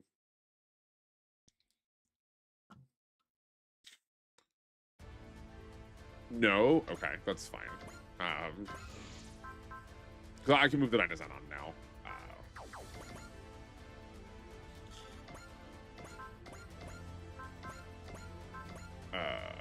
This is lethal, that's good. Or not. I swore I pressed, but that's fine. Oh, I only excelled. I used a spear, so I'm not used to having to excel at the start. But that is like that's also kind of, we kind of needed to save that so that we can have the moment with, like, if that is how the Geass worked to start, then Lelouch's want to try and give people social independence, misguided or otherwise, would not have hit as hard if the Geass was just a taboo that was not supposed to be broken. Right, so we could have the really stark contrast between literally being unable to act opposed to it versus, you know, it is by your own motivations that you follow. But yeah, okay, so gosh golly, do they really just make such a bugger of that? What? Why do we 1, 2, 3, 4? Why do I keep thinking this is 4 range still? Okay, that's fine. One more time with feeling.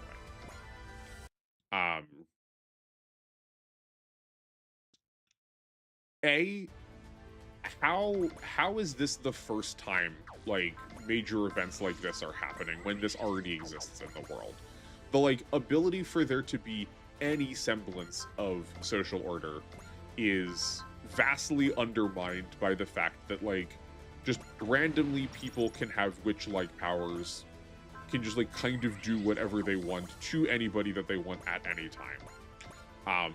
I think the show tries to defend itself by going like, well, but there's a secret organization that like keeps that information under wraps, but like there's no world where someone in that organization did not try to leave at some other point, or did not try to like express their own will against the world at some other point, assuming that they were also the only people that like had this ability at all anyway, right? There's just like no reason for, I guess I'm still thinking 4 from when we had the other parts on, it must be. There's just like no reason for the world to retain such a cohesive amount of order that, like, clearly this is just for plot points. Like, we should not be thinking about this too terribly critically in the context of like what the world means, I think.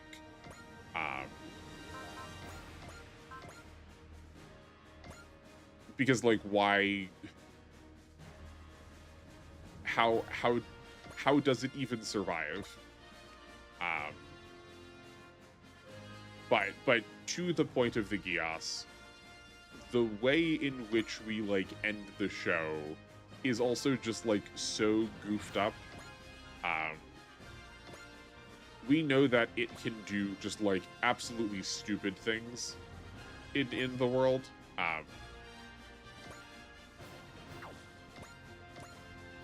Like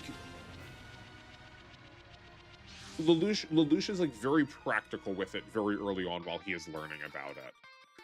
Experiments and tests and tries to make sense out of like why the rules work the way that they do. But as soon as he finds out that the rules are just the most ambiguous thing possible, and that ambiguity, and through that ambiguity, he is afforded so much power, just does not follow up on that at all.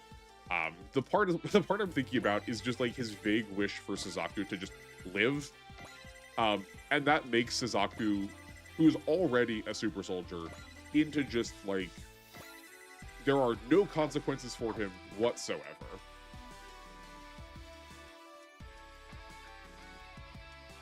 It has to be like our world to be analogous. Smile. I mean, yeah, right. Like that's what I was saying. Like I'm not gonna be worried about trying to justify the understanding of magic in the world, because it is more trying to tell a story than it's trying to be. It's trying to tell a story to us than it is trying to maintain a cogent narrative internally. But like Suzaku can just do anything and there are no consequences to him. He survives in so many ways where he really there's no reason that he should live. It is just like one of the most potent forms of plot armor in a show. So given that, I guess we can just like go forward and grab all of them. Shame we can't grab more. As cool as minus damage and one extra move are, maybe this is on Lacus. I would love for the unit to have been upgraded into grabbing, being able to grab more people with its emergency reserve.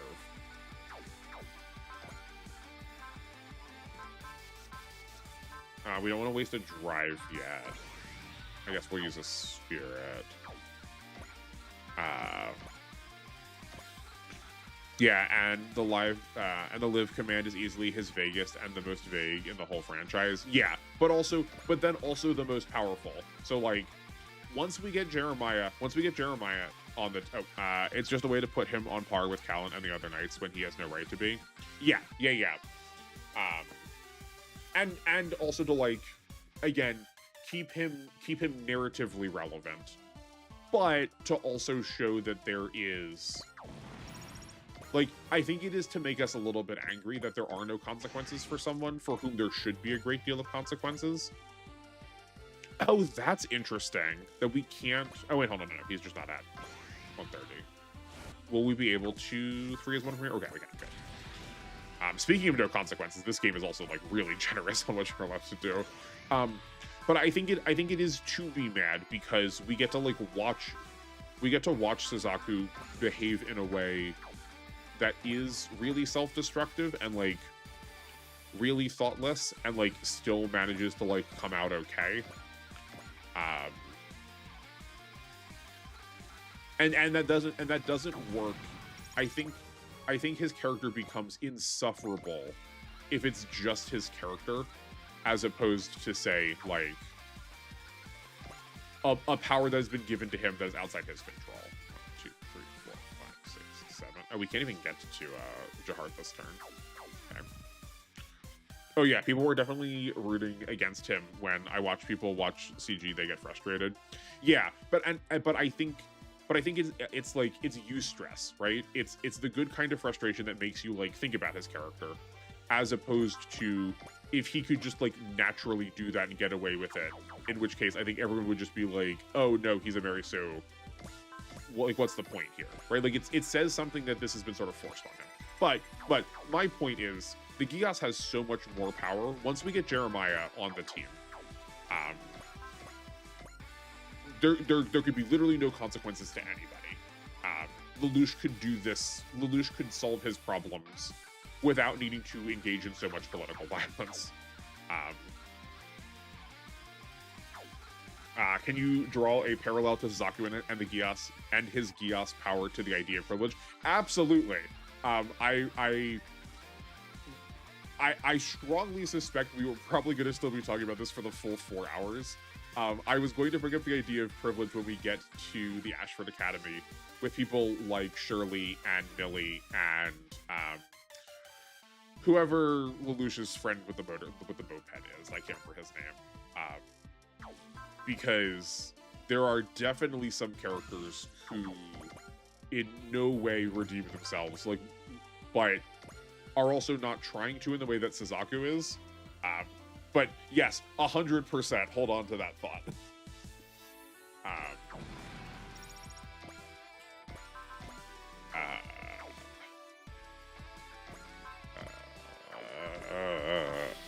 Okay, you need to do this.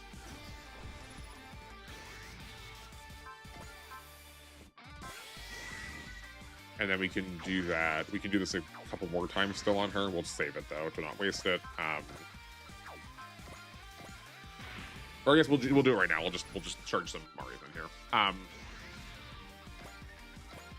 But yeah, so Jeremiah can nullify Geass's, and it's not like the Geass is actually one and done.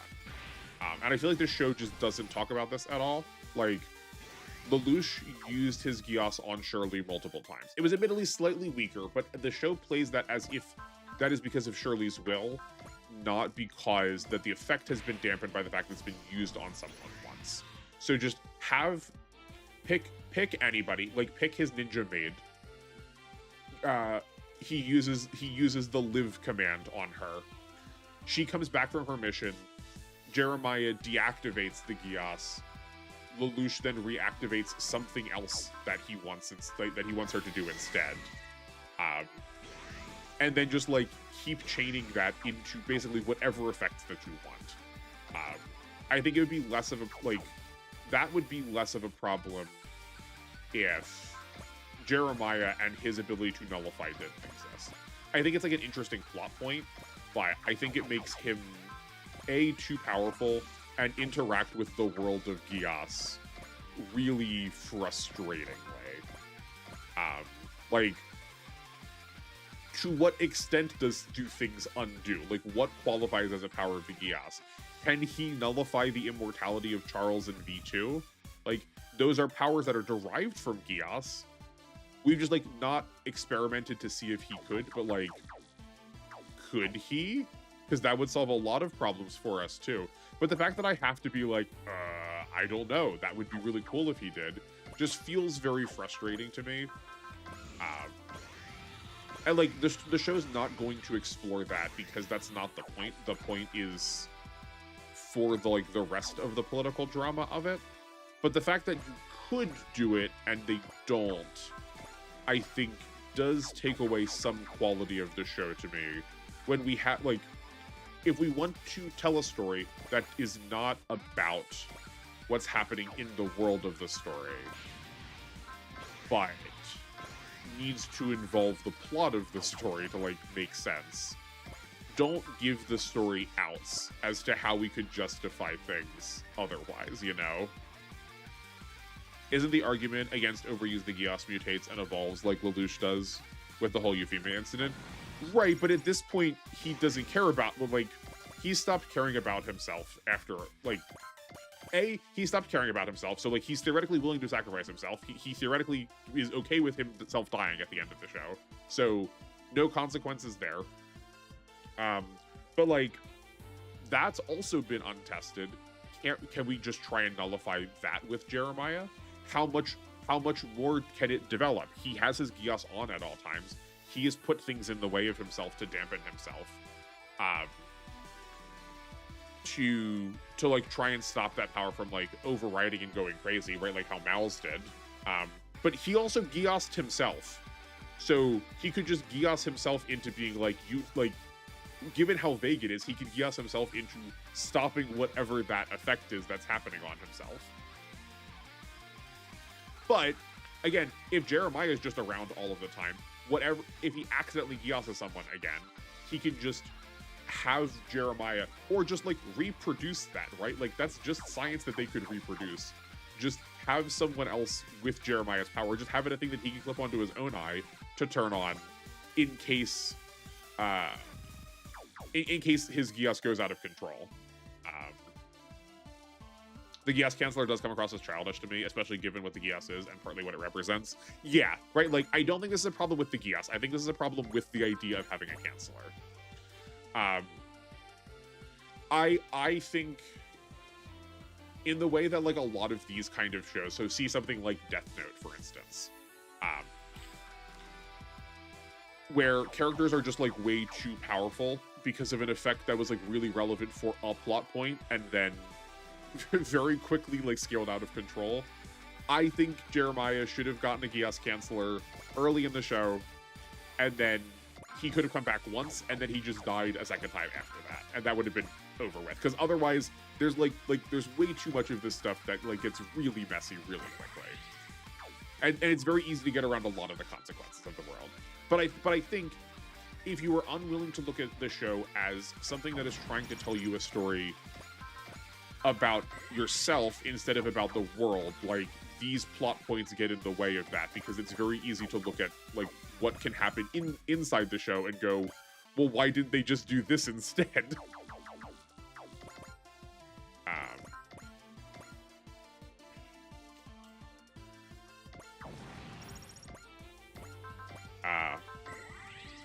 But as far but also as far as the Geass goes, I guess let's talk a little bit about why.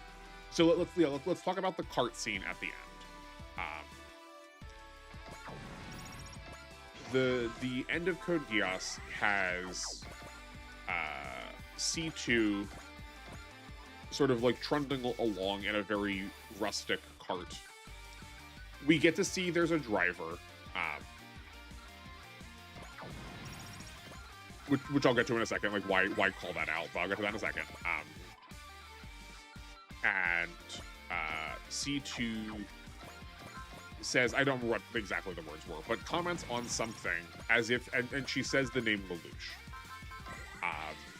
The two schools of thought, at least as far as I have heard, generally go like this. Either A, Lelouch is just fully still alive and she is talking to him, he is the driver. Or B, she is talking to him in the way that she was talking to Lelouch's mom early on in the series before Anya was around and she could just, like, talk to her in the void. That, like, he has had the experience of having a Geass, so now he's in C's world or something like that. And she can just, like, communicate with him whenever she wants.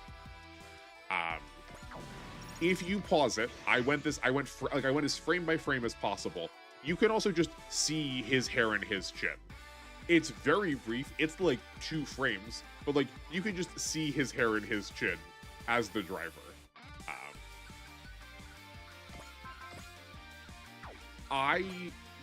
It feels very undermining of the point he makes to Suzaku and sort of the point, like, I think it's very undermining to a lot of the points that the show is trying to make, that you can't both get to go like great political change requires great political sacrifice, and I am willing to pay that price. And then also go, but not really, because I'm too popular, so I can't die. Right? Like that. I think that is the thing that betrays the like plot of the show the most for me.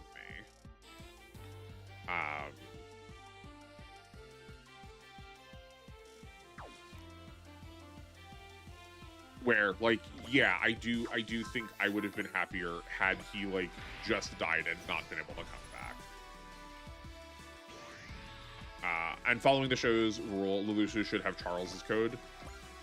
I mean, he should have a lot of people's codes. But we also know that, like, passing a code on to someone makes you invulnerable. I've not watched anything beyond Season 2 yet. I feel like we would have seen it even a little bit in this game if this was true. But the way in which he makes a contract with Suzaku at the end is also very reminiscent. Like, he's literally in a church. It's very reminiscent of how C2 got her contract. So it feels also a little bit like he has the ability. It feels a little bit like he is doing the thing that C2 did, where he can pass on. He is passing on a Geass to somebody else, thus making him invincible like C2 and V2. So he gets to be what, like L2?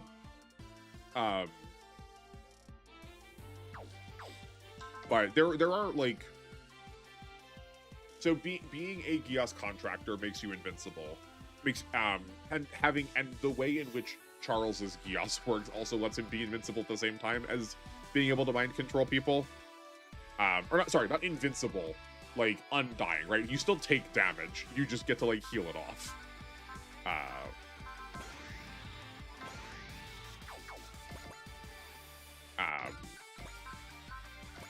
But we also see him behave other times.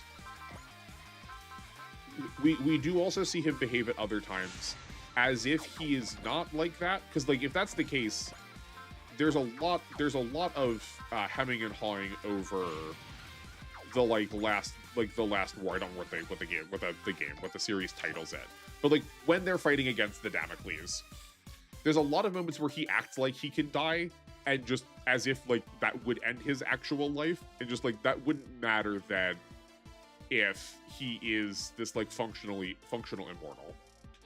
We only really see V2 engage with like what the consequences are of repairing yourself when he has to try and go through that gate, where seemingly Charles just could like take a couple bullet shots to the chest and just stand back up. So then like, why is Lelouch worried about like being stabbed by the Tristan or like being shot by Schneisel?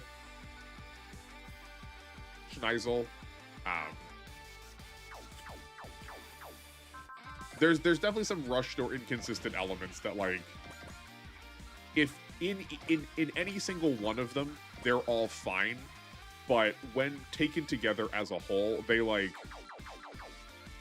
they kind of don't work anymore. And that's like part of what I was trying to say at the beginning, is that a lot of these elements are a struggle to try and analyze really well, because the show sometimes doesn't know, I think, whether it wants its characters to be characters individually or to be like ideologies or like representative of concepts, right? So if Lelouch is the philosophy of the great man, then he needs to preserve his own self-identity and his own like self-body above all other things, because how else do you continue your legacy?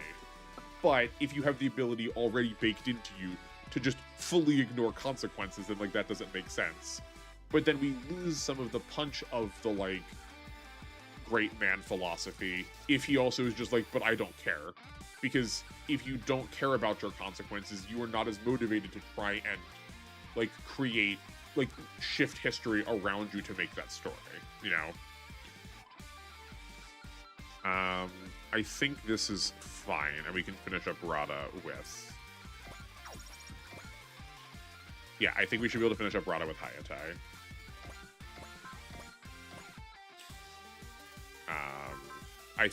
Oh man. But I think we will need to like love or soul. I guess let's love to get the most out of this. Yeah, that's fine. We do still need to press though. Okay, we gotta get parts involved.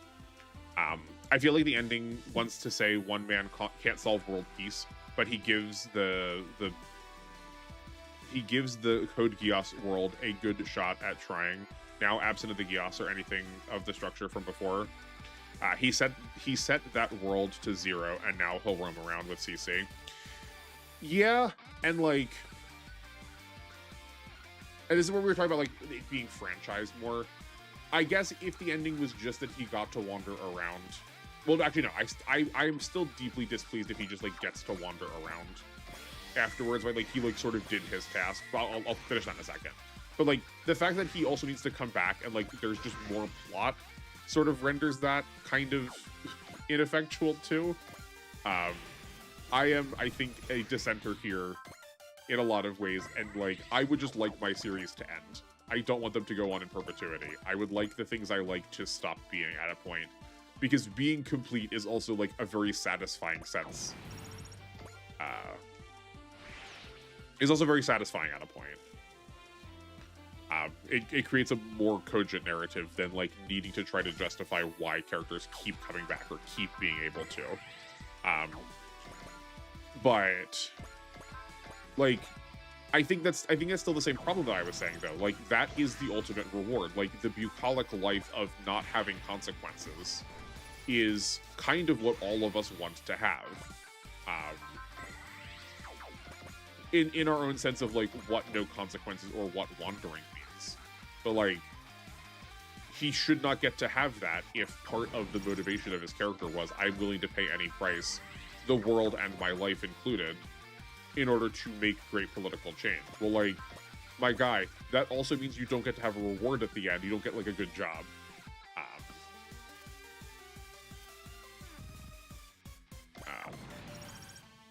Him surviving is also for C2, so she isn't alone. I think from the writer standpoint and Lucia's, yeah, but like she is also not free of this, right? Like she allies herself with not one, but two genocidal totalitarian dictators, right? Like she also is there to try and get the assistance of Charles and Marianne, to like try and selfishly save herself. I understand why you'd be like, I fully understand the reason why you would want to try to free yourself of like this mortal coil.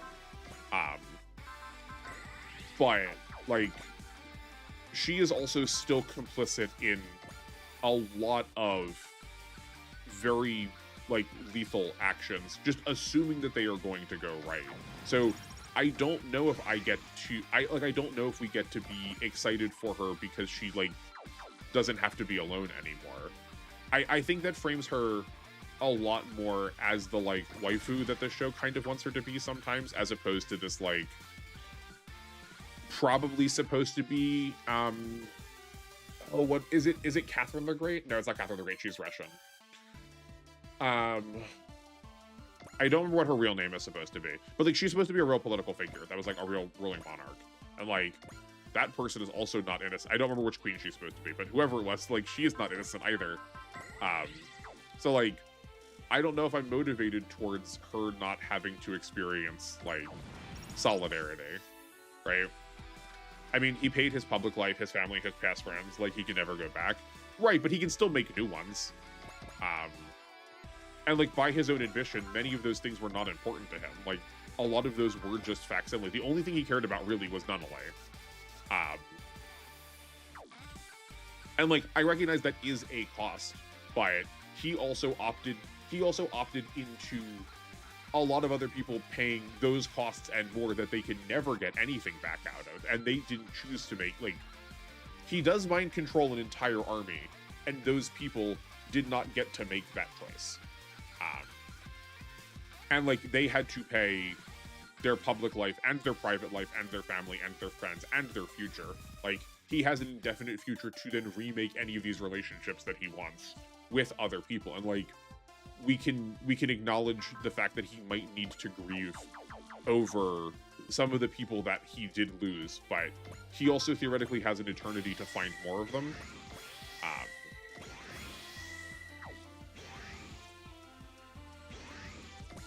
Like there, if great political change needed to happen, and it was just that everyone had to like basically what it boils down to is if you need to move countries and find new friends, like there would be political upheaval constantly, because like we would all be doing that like regularly.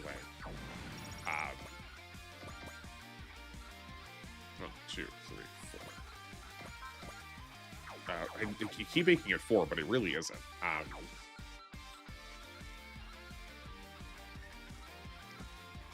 Like I do understand why there is an amount of consequence there, but I don't think it is that great of a consequence, and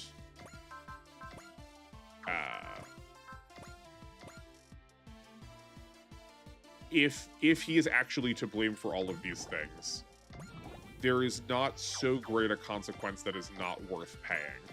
That, like, just getting to, like, pal around with your, like, not girlfriend for the rest of life, being whoever you want. It still ultimately rewards your great man history, right? You get to continue to make legacy. You get to continue to have social importance in the world. Maybe not in the same identity that you had, but as someone who still has agency and the ability to enact change on the world.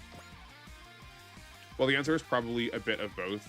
If not the side he shows C2 and Callan when he's yeah, but and like this is again the part of the, like, we sort of lose him between being a, like, character we need to behave in a way to, like, make characterization interesting versus, like, social commentary, right? This is why I'm, like, not as enthused about the, like, school drama portions of things, because sometimes it sort of forgets itself in the way in which characters are, like, part of a much larger systemic whole. How is this not lethal? I guess we'll daunt it a couple of times.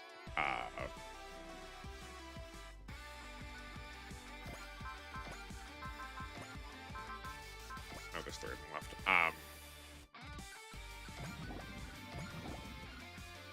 Probably 2 ought to do it. 2, 3. Right, so Millie, so all of the students at Ashford,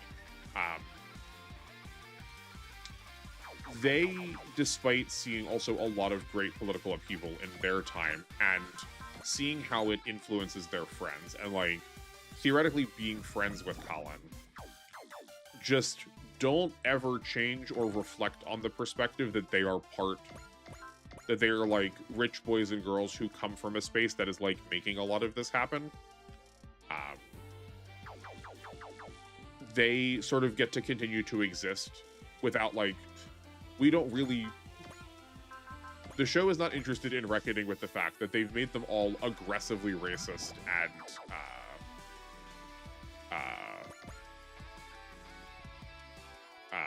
like classist about a lot of their behavior and a lot of their accessibility to the world, or a lot of their access to the world.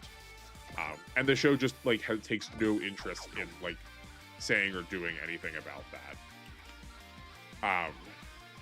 Which I think is fine. I don't see a problem with that because... Oh, we never... Here's some damage we were missing. Because I think that is, like, very true to form, right? There are people who are going to, in their lifetime, see political consequence. And how in the world... Oh, man, okay.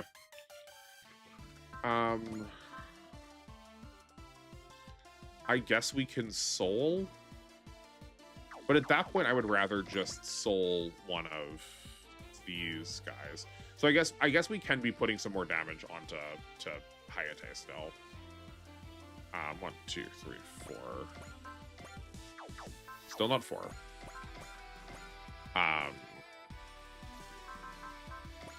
Yeah, we'll soul that. And then this is now lethal. Yeah, that's fine.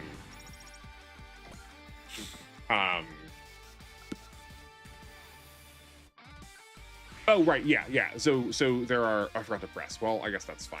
I guess we'll just move in for next turn.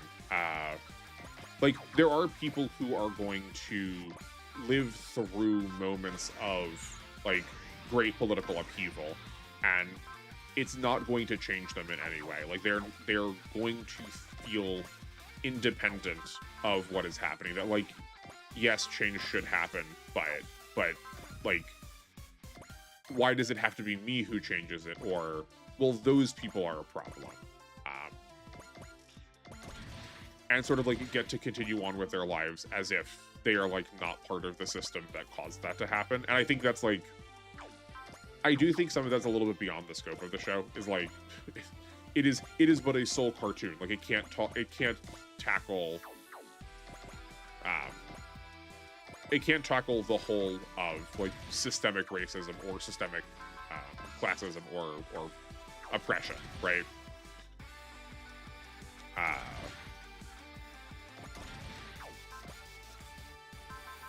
so like they constantly are allowed to be saved because the person who is working to make change keeps them in view, right? Like Ashford Academy. When we have Ashford Academy right at the edge of the blast zone of the first Freya,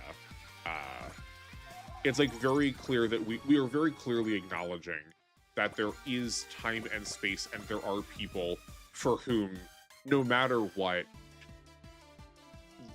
their status and their relationship to the world will always allow them to have exception to consequences. And like again, make no mistake, I think this show saying that is a good thing. Like I think it's important to acknowledge that that is true, unfortunately, about a very large percentage of our world. But we also need to acknowledge that like that is happening, and that these characters are. It is good that the character is designed this way, but this character is reprehensible in their behavior, because they lean very heavily on the advantage that they have been provided through like no action or like no ability of their own. Rivel, yeah, thank you. I think Rivel and Millie's ignorance is on purpose. They literally witnessed Lucian's assassination. Yeah, no, that's what I'm saying. Like, yeah, 100%. That we need. But it feels worth calling out specifically too, because typically when we present characters with this level of ignorance, it is usually done out of a. Does he add skill? No, he does not. But that's still fine. This is still damage. It is usually done out of a want to make your character, like, to be the insert character, right? Like, the characters that are the most ignorant tend to be the ones where you have an easier time of mapping the viewer onto them. See, like, C-3PO and R2-D2 in Star Wars. Where, in this case, I think you are supposed to be repulsed by their ignorance. That, like, even if you are not fully on board by what is happening or how, you still recognize that there is a really important part of this story that they are missing. That, like, we as the audience, that you as the viewer do have.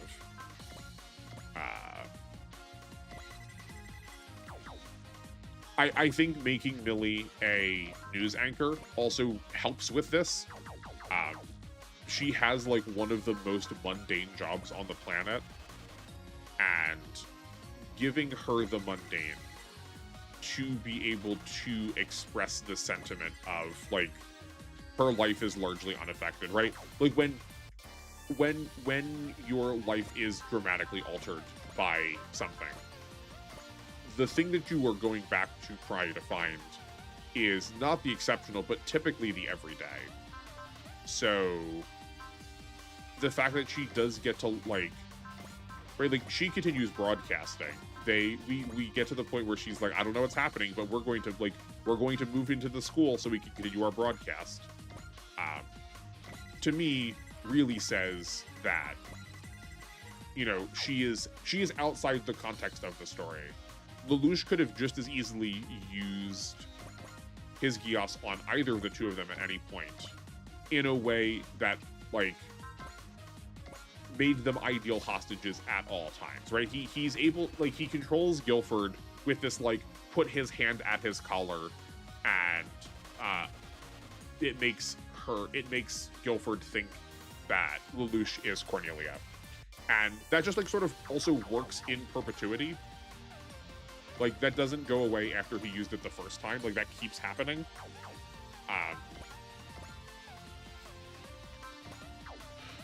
So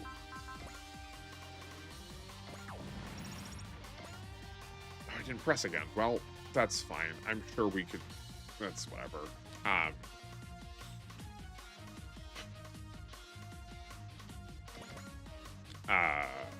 We also can't get close enough. That's a bummer. No, I think we can. Also, we need to spend something. Hold on. Pause important conversation for gameplay.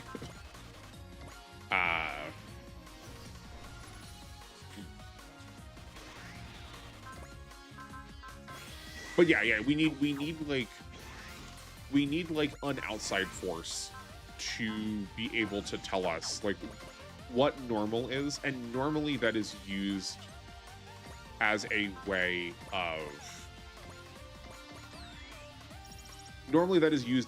of trying to get the like people who are watching in on what is happening. But in this case, I think it is to make you feel like what we are doing is in the world of exceptional.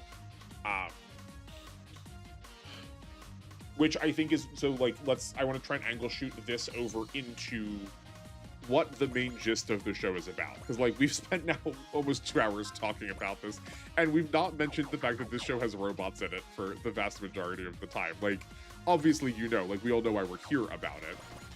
But it is, like, it bears worth saying how these robots work in the terms of the show. Like, they're not just any robots, right? They're not just like generic military drones. They are knights, and they are nightmares. The word nightmare is by no accident. Like, these things, like, this thing is powerful and terrifying in the face of the power that like the average person holds. The humans that do not have nightmares, like the average citizen, has absolutely zero way of resisting this power. It is a bit of rhetoric that you like regularly hear in America right now, that like people want to own guns as a way to protect themselves and like keep themselves powerful against the state if the state tries to overwhelm you. But like, that has very little, that holds very little meaning when the state has so much power that like a personalized and like self-possessed firearm like can't stand up to the might of like a multitude of a seemingly endless number, an inexhaustible amount of like heavy assault weaponry. So like these things are kind of a like political, are like an existential nightmare in the back of people's minds, whether like the show is willing to acknowledge that or not.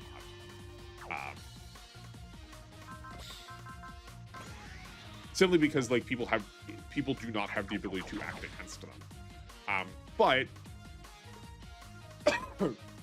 knighthood is also a like deeply privileged space. Like because of the way in which we like media to focus on the cool and exciting, and like admittedly they are still cool, that like we mistake, I think, regularly how difficult, not just in terms of work, but in terms of social status, it was to be a knight. Like very few people, that got to be the case for very few people in the world. Like most people were peasants. If you were to go back to the time where knights were a concept, be they medieval or around thereabouts, depending on like which country you were talking about, you probably were not going to be a knight. Like that probably wasn't going to be you. And being a knight was a position of like really important social status. So all of these characters with weaponry have high social status. And if you think back to when I had been talking about like robot design, I had pointed out how inhuman looking the vast majority of the nightmares looked. But then we have this like really dramatic contrast with the figures of the like Holy Britannian elements here. Like Suzaku's has a very clear face to it. He is the quintessential knight. I mean, he calls himself knight all of the time. Like even Cornelia, who is a princess who fights on the front lines, who is politically powerful, who is intellectually very powerful, who has demonstrated her ability in combat time after time. She gets a knight helmet, but she still has this like a human looking head. But someone like Suzaku is constantly presented as this character who has like privilege beyond measure. So to return to what you were saying, Control Room Guy, he has privilege that comes from his birthright by being born to by being a child of like the most important or one of the most important political figures in his country. He has political power through, or he takes power through this like constant rung climbing, but he is also given power by people like Yuffie or people like Lloyd, who just sort of hand over the proverbial keys. I mean, they literally use like card keys to turn the robots on. But like handing over the keys to a kingdom that is like not his for the taking. So like I could have said this a little bit earlier, but like, yeah, 100% the Geass, specifically that wish of the Geass is, oh right, yeah. So as much as the Geass was phrased in terms of a curse regularly, it was also, just as Lelouch says at the very end of the series, also frequently phrased in terms of a wish. So, like, the burden that Suzaku bears, especially knowing, I'm glad we got Drive on them, especially knowing that, like, Suzaku kind of wants to bear a social and, like, yeah, that he wants to bear a social burden. He, like,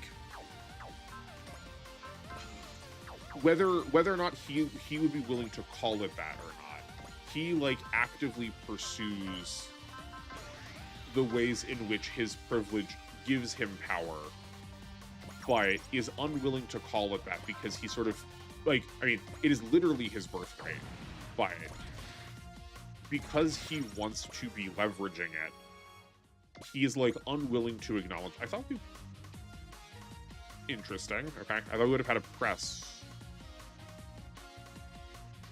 because of our morale. Okay, that's fine.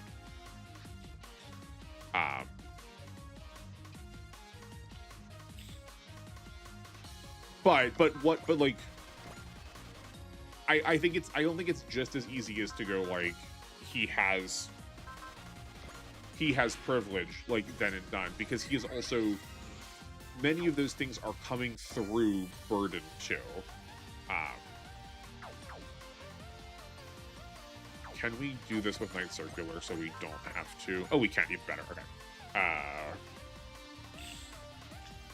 Right. Pretty much anyone else that receives a Geass is not done so out of like love or care for them, but out of a like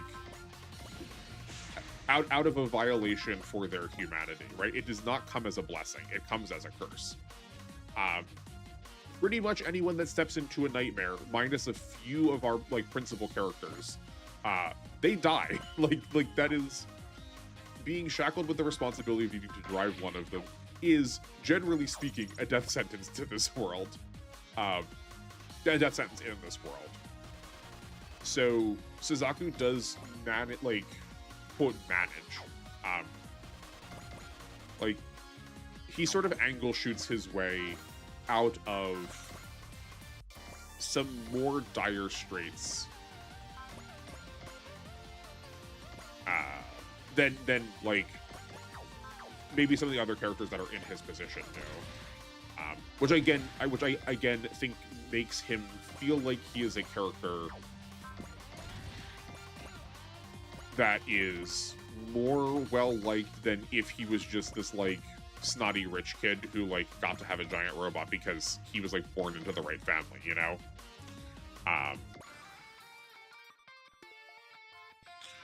But that's fine. That puts us into having, I mean that's also fine.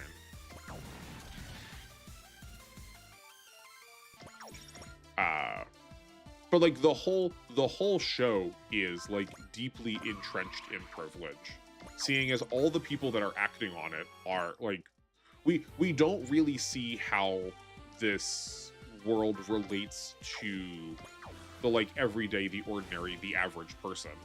Because like, yeah, like episode 1 and 2 showcase why the nightmare is a nightmare, just the purge of the Shinjuku ghetto, right? Like those people are just, the people in those moments exist as a way to like escalate stakes rather than as a way to like show they have any impact on the world like whatsoever.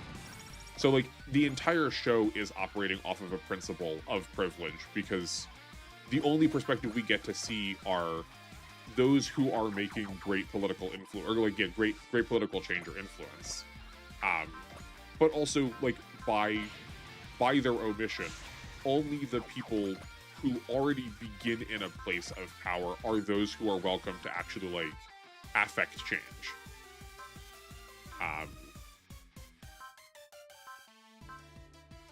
Do we see anyone?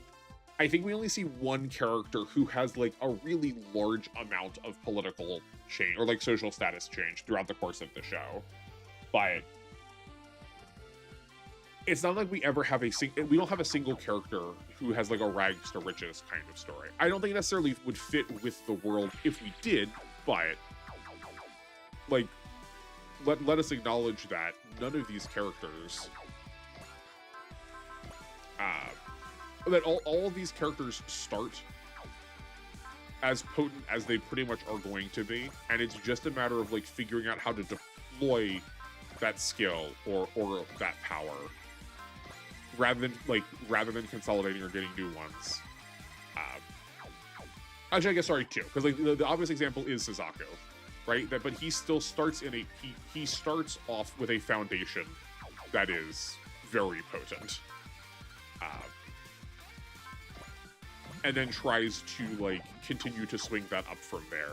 I guess I was like sort of in my mind, I was sort of like excluding Suzaku a little bit, because like the power part, when we just say like, oh, someone has privilege, like that is true, but not talking about specifically in what way their privilege manifests, I think is like sometimes unhelpful. Where like the privilege Suzaku has is not just that he has high station, because it doesn't start with that high of station, is that he has the ability for a lot of upward mobility. And that's a very different kind of privilege, I would say. I think it's important to acknowledge how that's working, because that's also like how we can have conversations about changing it, or about like where does this come from, or like not rationalize, like try to get rid of, but like rationalize, like try to understand like why this is happening. The show, I feel like, wants to present Callan as the most underdog. Yeah, yes.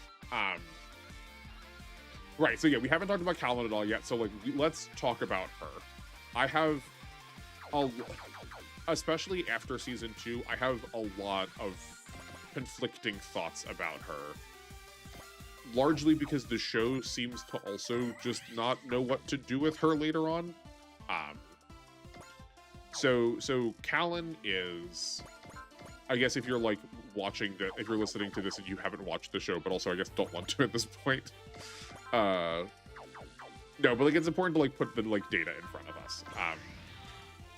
So Callan is a character who comes from poverty, kind of.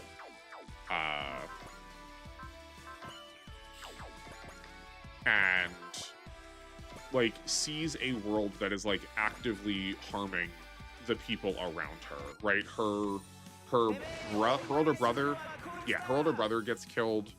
Her mother is like her mother becomes a drug addict,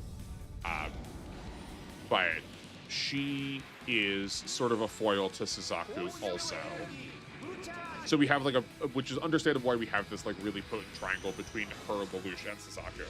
Right, Suzaku is Japanese and uses that as a way to be the like this phrase comes up specifically when talking about like blackness in America a lot. It's not exclusive to it, obviously, but like it works really well here too. But the like model minority. This was also true especially for like Japanese internment camps. But like Suzaku uses his Japanese heritage, his like otherness in a world of Britannia, to behave as the model minority with the attempts of making himself like with the attempts of trying to gain more political power than. Whereas Callan looks at that and resists the idea of the model minority, as she feels like to do so is to lose part of her identity itself. Right, so she is Japanese, though she does also get to participate in the world of like social power with the rest of the team by also being part of Ashford Academy. But still like trying to figure out a way to act outside the system, but still be able to change it. While like ultimately still like benefiting from it a great deal. Suzaku is one of the good ones. Yeah. One of the good ones is also like, this is not like a criticism of this phrase. Like that's 100% the phrase to use. It is like definitely a modern, or specifically putting those words together is like a more modern concept of the idea that there's like, I guess with all of these social moments, we also talk about the idea of like passing a lot, and that's sort of, I think that's sort of the in here, right? That like these people pass as being model, these people pass as being like a desirable member of society, and like as the poem goes, like ultimately everyone they will come for everybody. So like that doesn't actually being one of the good ones, being the model minority, doesn't actually like save you, and that is. Can we do this post movement? I don't remember. Let's find out. Did we give Tamaki the ability to? No, we did not. Okay, that's fine.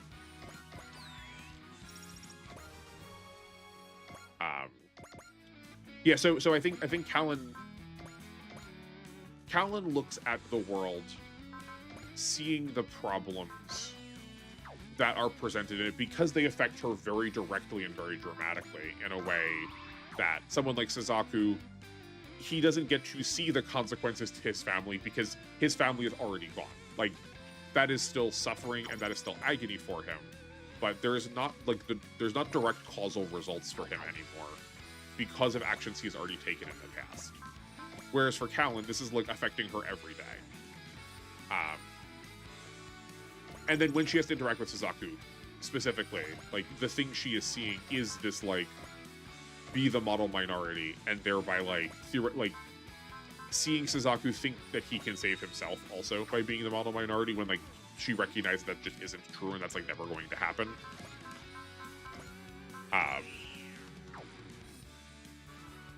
It helps that Japanese and Britannians literally don't look anything different. Yeah, I mean, like, again, I want to stress, in case any of this has come off as negative, like, I think all of these are reasons why the show is good. Like, I think the show is successful because, A, we can have these conversations, and because these things are happening, right? And the fact that it's anime, and people are like, oh, anime face, all these anime characters look the same. Like, that's part of the point. Like, I think this works the best in this medium, exactly for that reason, Control Room Guy. Because they are kind of indistinguishable from each other. The fact that we have homogeneity in visuals here, because like anime is interested in rendering simple shapes to try to tell more about this, to say more about the story than it is about like the art specifically. Which again, not to say that like anime can't have like good art. Like I think there's plenty of examples where that's the opposite of true, right?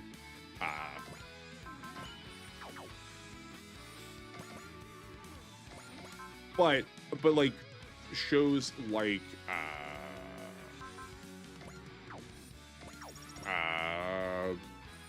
is it BNA, the one with the little like colonialist and raccoon girl, that a lot of anime in particular really likes using I mean, a lot of media just does. Like, look at superhero. Like, look at any superhero too. But a lot of media, Japanese media especially, likes using the furry as stand-in for like racial identity. But then we have a very like direct and very deliberate sense of otherness in their visual. And like that's also not bad. Like there are times where that makes sense. There are times where that works and is appropriate. See like One Piece, for instance, where that show is all about the like having a very stark visual difference, right? The fishmen are the racial other, and the show will never let you forget it because as they're on screen, they look very like they always look different, and the show acknowledges that. Where here we want there to be no difference because there actually is no difference.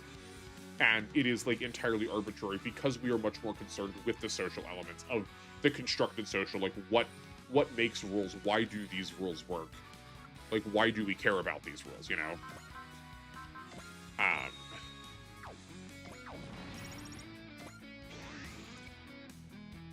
The story of Callan's mom is also gonna get messed up. Okay, yeah, let's. Well, so the relationship with Refrain in general, I don't love this how the story handles it. But you know, we'll do that now. Then I'll happily comment on the like Valletta section.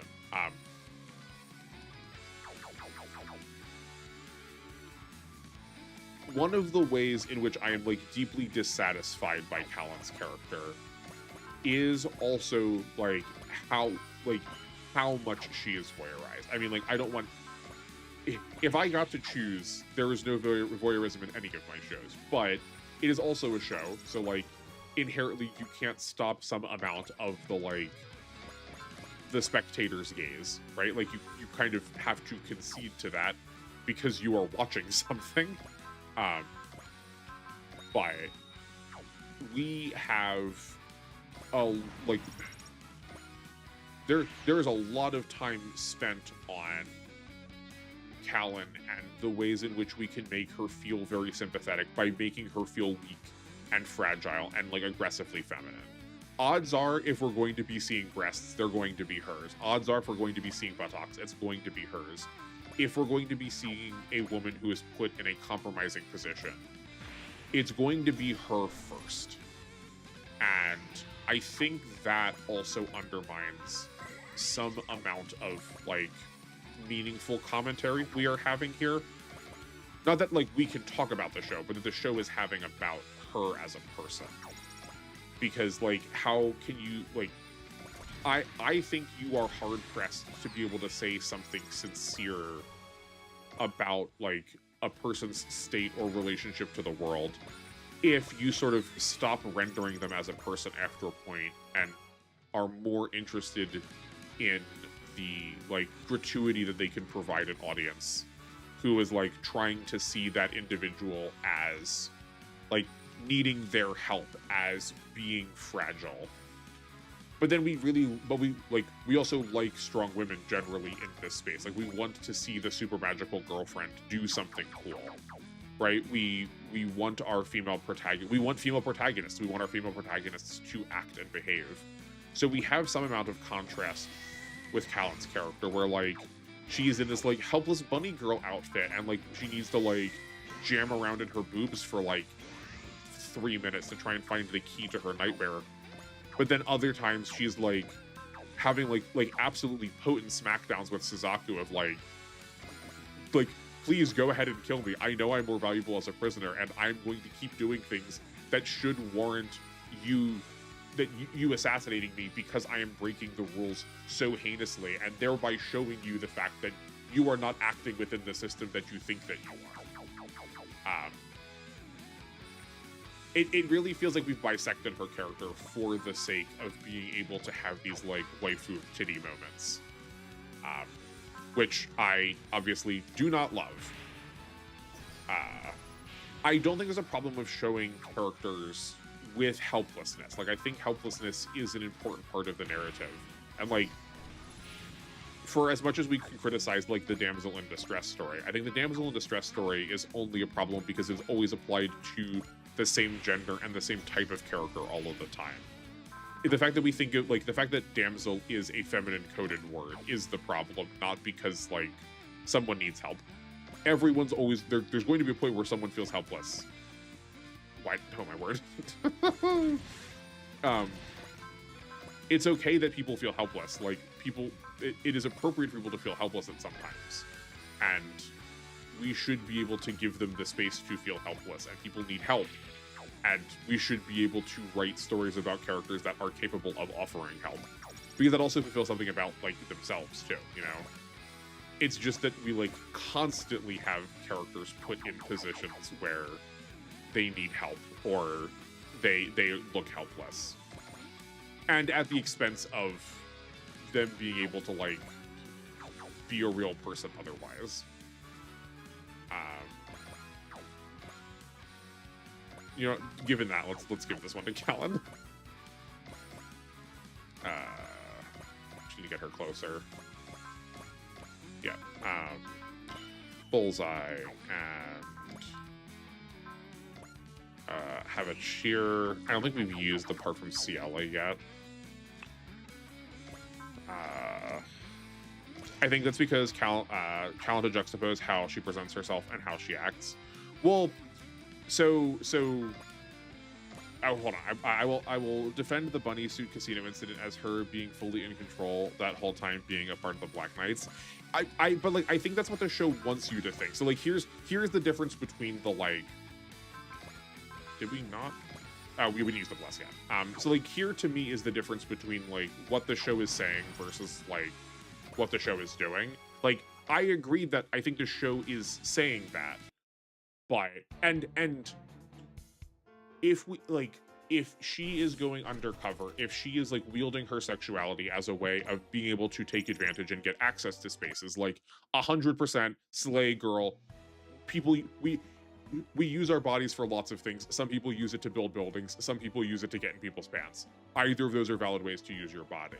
It is when it's when the camera is like constantly so fixated on her breasts. It's when we have this like, if someone's body moved that way, that would be like viscerally painful, as she, like I said, like as she's like fishing around in her cleavage trying to get something out of it. Like all of those things can happen. Like that people do put things there all of the time. People do fall in ways that are like uncomfortable or embarrassing. But having the camera fixate on that over the rest of the action is when it feels like we are being dehumanizing. When we need to go in the cockpit and like, theoretically this is a moment of tension where like Callan is fighting for her life, but we're just like looking at her cheeks. Like that's weird when she is trying to make a point about C2 still being like a political tool for Lelouch in a way that she saw herself becoming. We like don't even get to see the whole of her head because we need to make sure that her breasts are separated by the like control panel that she like weirdly needs to lay over. Right? We're like what's her name? There's a woman who is in Tuesday. The robot, I think she's in she's in Friday. I think she's in Friday. All the robots from Gun X Sword are named after days of the week. Is it Fasalina? Where like Fasalina, I think, if I remember her correctly. I don't remember that's her name, but like remembering the identity of her character correctly, she is a character that I think is very actively sexual in a way that feels like is not to my benefit, right?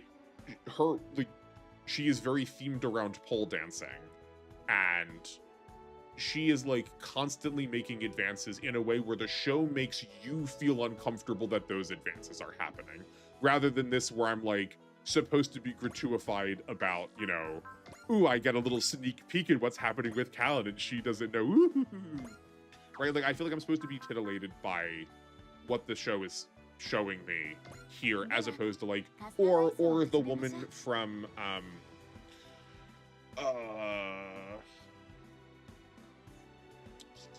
Eden of the East, Eden of the East is such a good show that does not get talked about enough.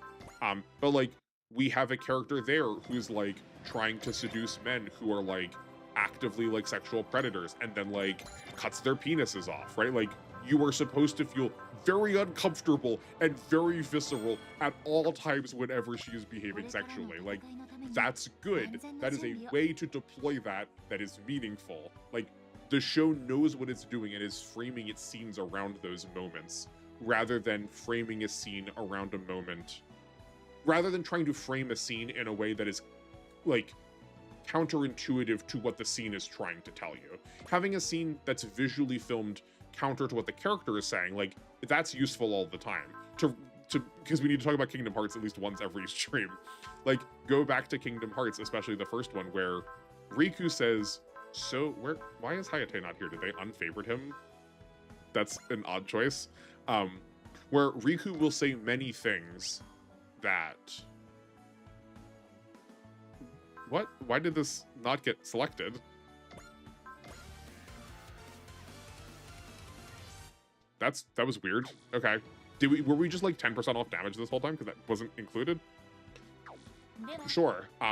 Where like Riku will say many things that the character is saying like full-breastedly, but the framing of the scene is trying to show that these words are being undermined just like by what his actions are doing.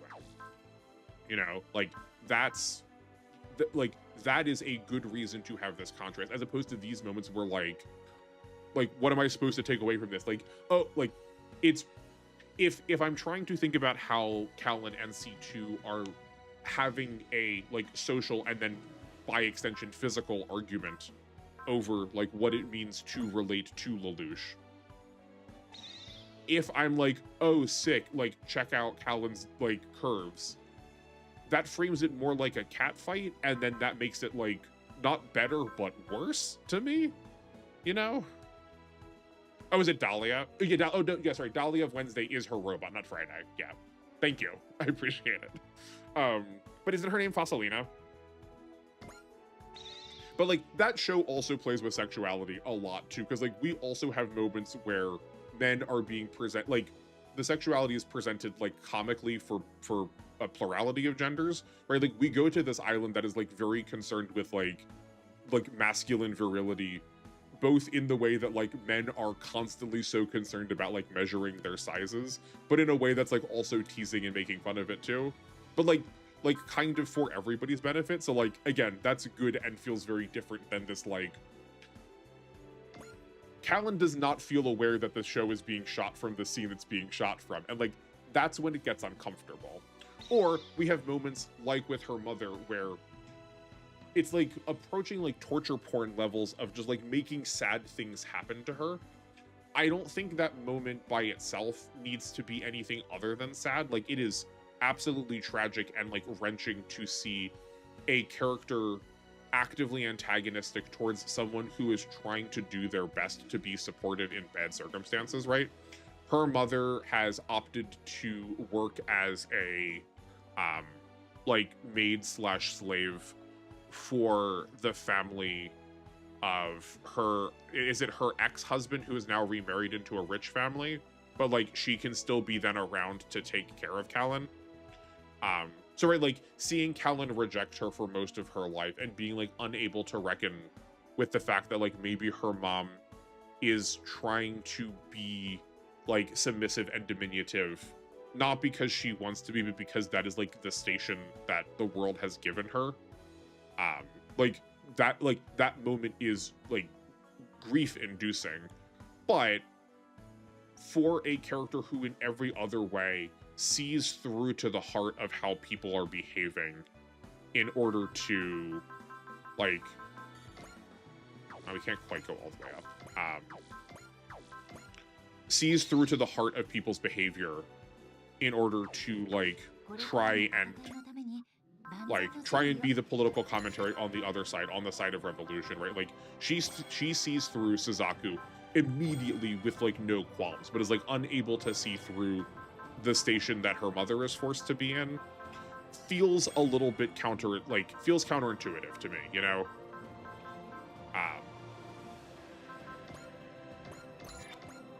I would have expected her to be able to assess that too. And like I think the short of the answer is that it's too like those moments are too close to her because they're happening to her family.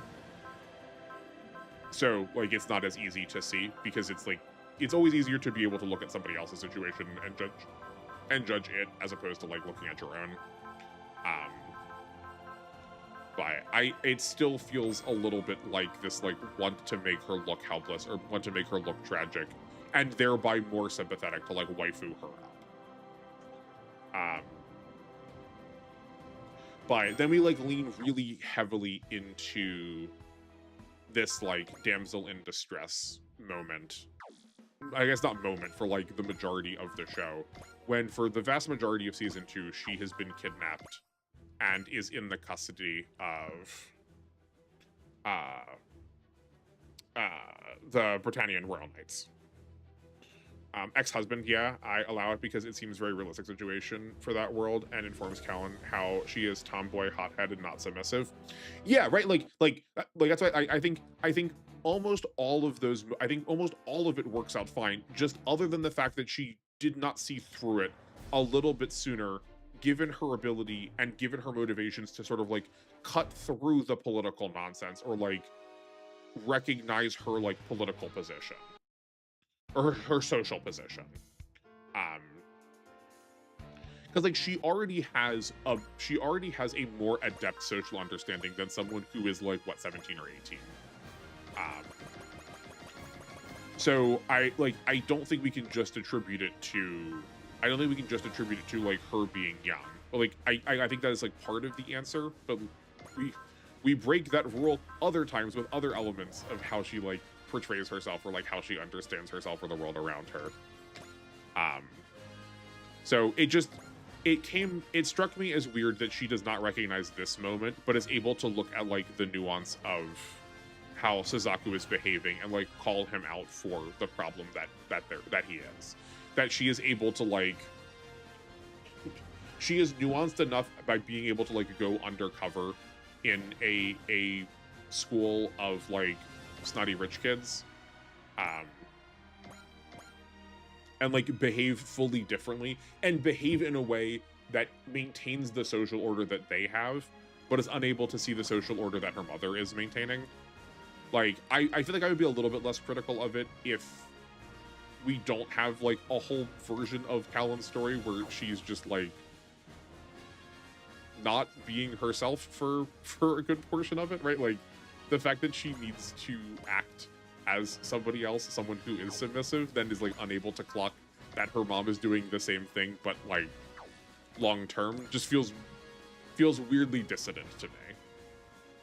I think it's harder to see through when it's personal and close. Everyone else she deduces is either an enemy or a mere work relation. Yeah, I mean, like I do think the show wants to use that as the reasoning for it, but I would also be more willing to buy it if that wasn't also then surrounded by the fact that we have like her breast size changing at all times to make her as waifu-y as we want her to be. The fact that she has this like weird, very domineering relationship with Lelouch that she's like, there's an amount of like will they, won't they, but like it's like deeply unhealthy because Lelouch has both like work hierarchy control over her, has the ability to manipulate anybody that he wants in any way that he wants, like particularly could be about their bodies, right? Like all this really unhealthy stuff that if that moment was just taken in isolation, then like, yeah, I'd be more willing to write it off as her just being like, it's hard to see what's really close to you. Like perspective helps to make a lot of sense out of other people's lives, but not your own. But we have all of the rest of the like waifuification that I'm less willing to turn an ignorant eye to it, as it were. But I also tend to be like, once we get into like the deliberate waifuification of like principally strong female characters. Not strong as in physically strong, but strong as in like dramatically and impactfully written. I am more apt to see other moments that could be construed that way as being very intentionally construed that way, you know? And then, like, again, worse, we have her, like, kidnapped for a large majority of the show. I feel like we are gearing up towards a moment for her to be, like, really angry with Lelouch because... Or, like, just the Black Knights in general because they take so long to get her. And, like, nope, she just immediately goes into action, like, instantly once she gets, like, once they return her. And, like, on one hand, 1, 2, 3, 4. Right, like, she is frustrated as anything. Like, she's been cooped up, so, like, wanting to try and break free and, like, start being able to act again, especially in the face of, like, watching someone like Suzaku, who, like, she openly acknowledges is, like, ripe within action.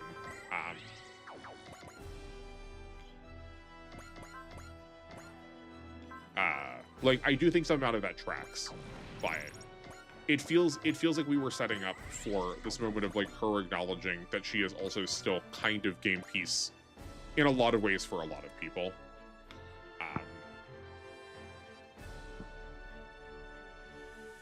I think, yeah, no, I think that totally makes sense, right? Like, because as much as I'm saying this, like, that's not going to stop me from, like, liking the show or watching the show, right? I think my tolerance of it is... I'm willing to tolerate media that has it in it, such that I can see the rest of what it's trying to say, but I do feel like I have to say something about it. Again, like... Well, that's not right. Especially being someone who is, like, in front of people, too, now. That, like, if I don't say anything, I feel like I'm sort of abiding by it. And, like, is this whole series not about, you know, the things you stand by are what you abide, and thereby sort of allow these things to keep existing. So,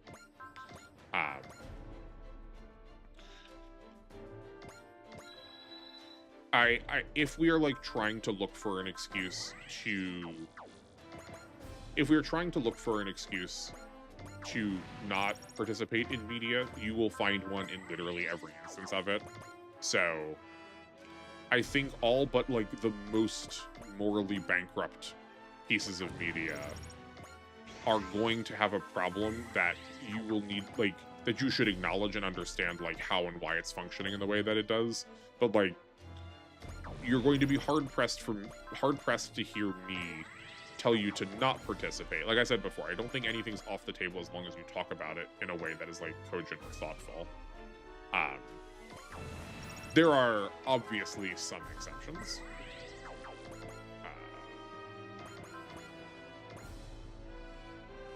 Yeah, but I think with Callan in particular, it's also really noticeable when we have someone who takes just so much of the screen time and, like, capacity to do things in season 1 and then is given nothing to do in season 2. I would love to know why the writing direction did go the way that it did. Like, did they just not know what she was going to do, or could they, like, not figure out a way to justify why Suzaku would keep, like... Oh, that wasn't right. That wasn't right at all. Whoops. Like, could they not figure out a way to... Could they not find out how to justify, like, why Suzaku would survive through these situations, as, like, she kept improving, but he was staying largely static in terms of, like, combat ability?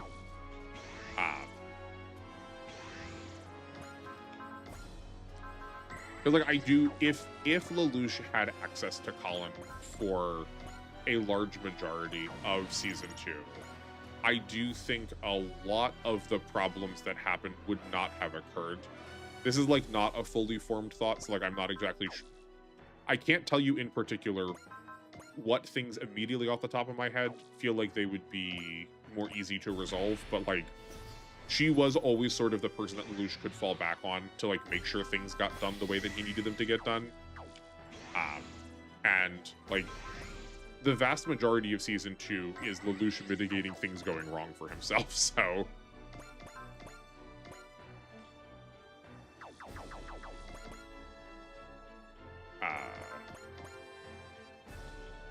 does it help you that I think most female characters get the threat of voyeuristic gaze like Rakshata and especially C2? C2 I feel like is more waifued in season 1. Oh yeah, 100%. I really forgot about how much I really forgot how horny this show was for a lot of its characters. I don't know what you mean by does it help. Like, if it felt like I was like coming after you this whole time, I apologize. I was not. Like,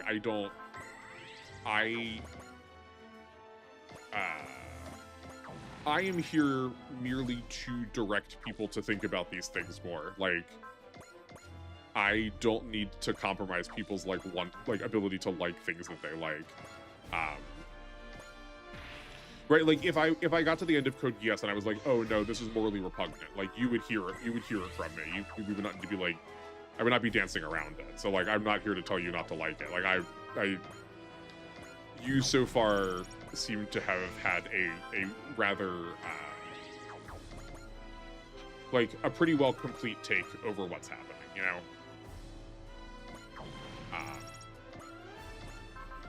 But yeah, no, C2 also is presented in a way that is, like, similarly helpless. But I think it does read some amount differently because she is already so passive to begin with. Like, a paper I really wanted to write in college but never got, like, time or, like, relevant class, like I never had a relevant class to do it in, was like what is necessary to make a character, where like in season 1 C2 is like almost not a character in so much as she is just like convenient plot points or like convenient plot elements that we need. She behaves in a way that is like necessary for the plot to move forward but like doesn't really have a will of her own. Which they try to justify in season 2, like for sure. I totally get that. I totally understand that characterization can be done there.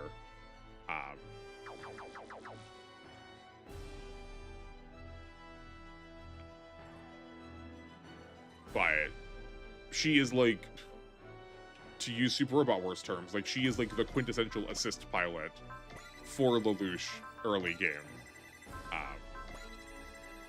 Just like really having a backseat to like everything that he is doing, but always being available, right? Like how many times does she say, like we're in this together, like we're trying to fulfill, like I want you to fulfill my contract as much as I need you, as much as like you're gonna use my help. She didn't say it exactly that way, right? But like something to that effect of, right? Like she is. We could probably daunt him to get him out of here.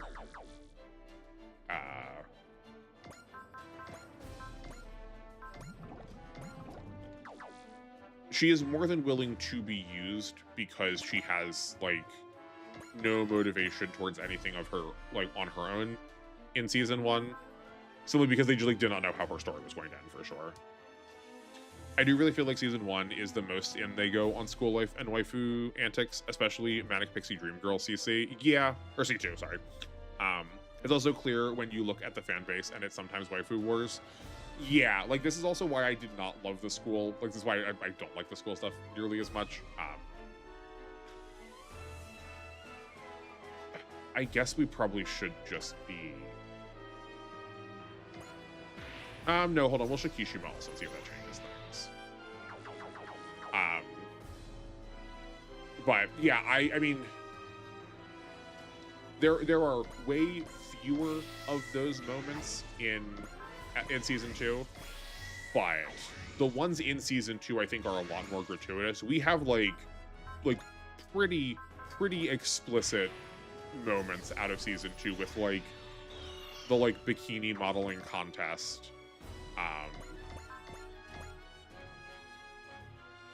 Still, really? Okay. Yeah, I guess because it's only like, what, like 70% of 2400? Okay, so I guess ultimately we still just like have to soul. That's fine. This turns into a one-shot now. Cool. Or like, is it season 1 or season 2 where they have the contest where they have the like girl boy hats, and whoever gets Lelouch's hat gets like extra funding? That we just like have this like rabid fan base of like thirsty characters chasing him around. Some of these moments like feel very much geared towards what they knew the fan base was already like, or like how the reception of it was online. And like, I get it. There's a lot of jokes about the like female gaze, and a lot of the answer to that is just like make a Twinkie waif character who is like sad and depressing and charming all of the time, and like that is kind of what Lelouch is. Like you'll get a lot of girls, and plenty of people who are not women too, that are deeply interested in him. So like I'm not surprised that is. I'm not surprised that that's where we ended up with his character, right? I clock that these things are happening for a reason. But that doesn't mean I'm gonna like it. Interesting question is if Code Geass would be the smash hit it is without the use of CC and Callan. I always want to read her name CC. I swear I watched the series. I just have such a hard time calling her C2 and V2 because of how their names are transliterated. That's an interesting question. Yeah, I mean, like, unfortunately, the answer is, like, no. I don't think the show would be as popular. Would it still be popular? Yeah, I think we all like our little political dramas, right? Like, oh, we still need to press, though. Like, Death Note was still, like, a phenomenon. Not as much. Well, no, Death Note was still a really big phenomenon because people liked the drama of it. And I think that still... I think there was still enough drama that it would largely carry the show. But yeah, I don't think it would be. But I will put to you then, how valuable is it to have a series that rides on the back of an element that is not actually what the show is ultimately trying to say? If there's something that I like that needs to maintain its popularity through an element that is like outside of what the show's identity is, like maybe then that show shouldn't exist, which is like kind of also part of the sentiment of Code Geass. When I look at the politics dry shows like Legend of Galactic Heroes, and those shows aren't talked about or that well known compared to shows like Code Geass. Death Note was a phenomenon, but I present Misa and a majority of her shots. Yeah, I mean, like, Misa is definitely like the fan service character for that. I think Code Geass also... I think it's hard to talk about Code Geass's popularity without trying to unseat it from time 2.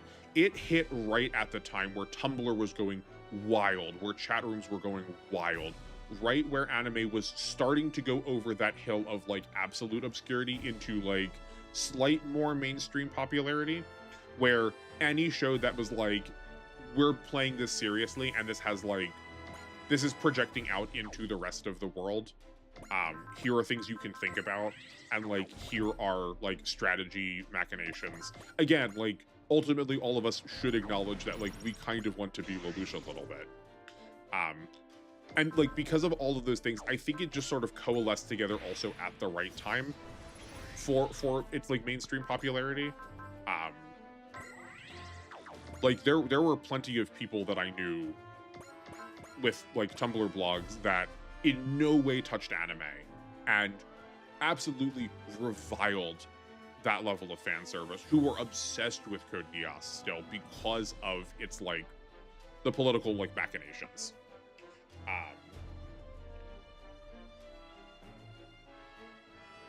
And like it was just also like again, it was at the time where like accessibility to anime was just so much higher, where you could just watch it. Where like something like Legend of the Galactic Heroes just never had this like you could also just get to it really easily without knowing what you were looking for.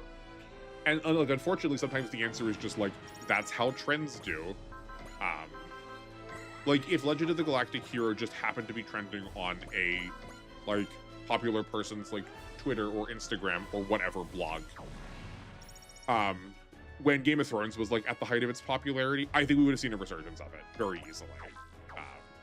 Like it feels very petty, but like I think sometimes the answer is just that straightforward.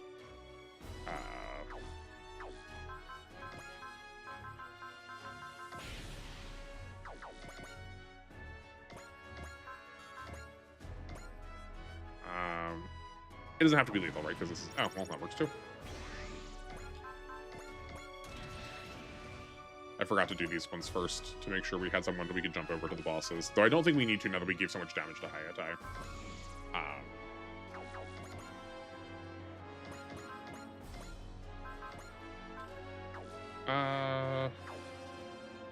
Yeah, we can press him. Why not? I mean, like, we're almost done here.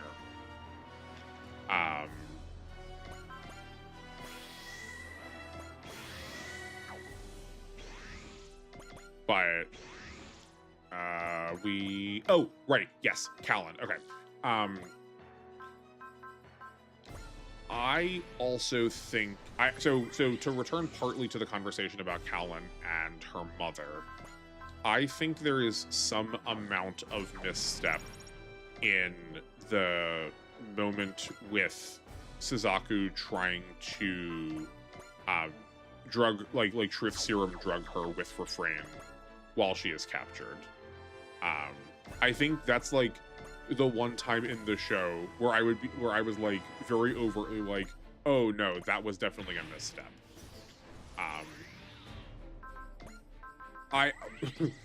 This sentence needs context to it, but like this could be clipped out of context really badly. Like, I see no problems with characters drugging someone, but right, like I don't think that by itself is inherently the problem.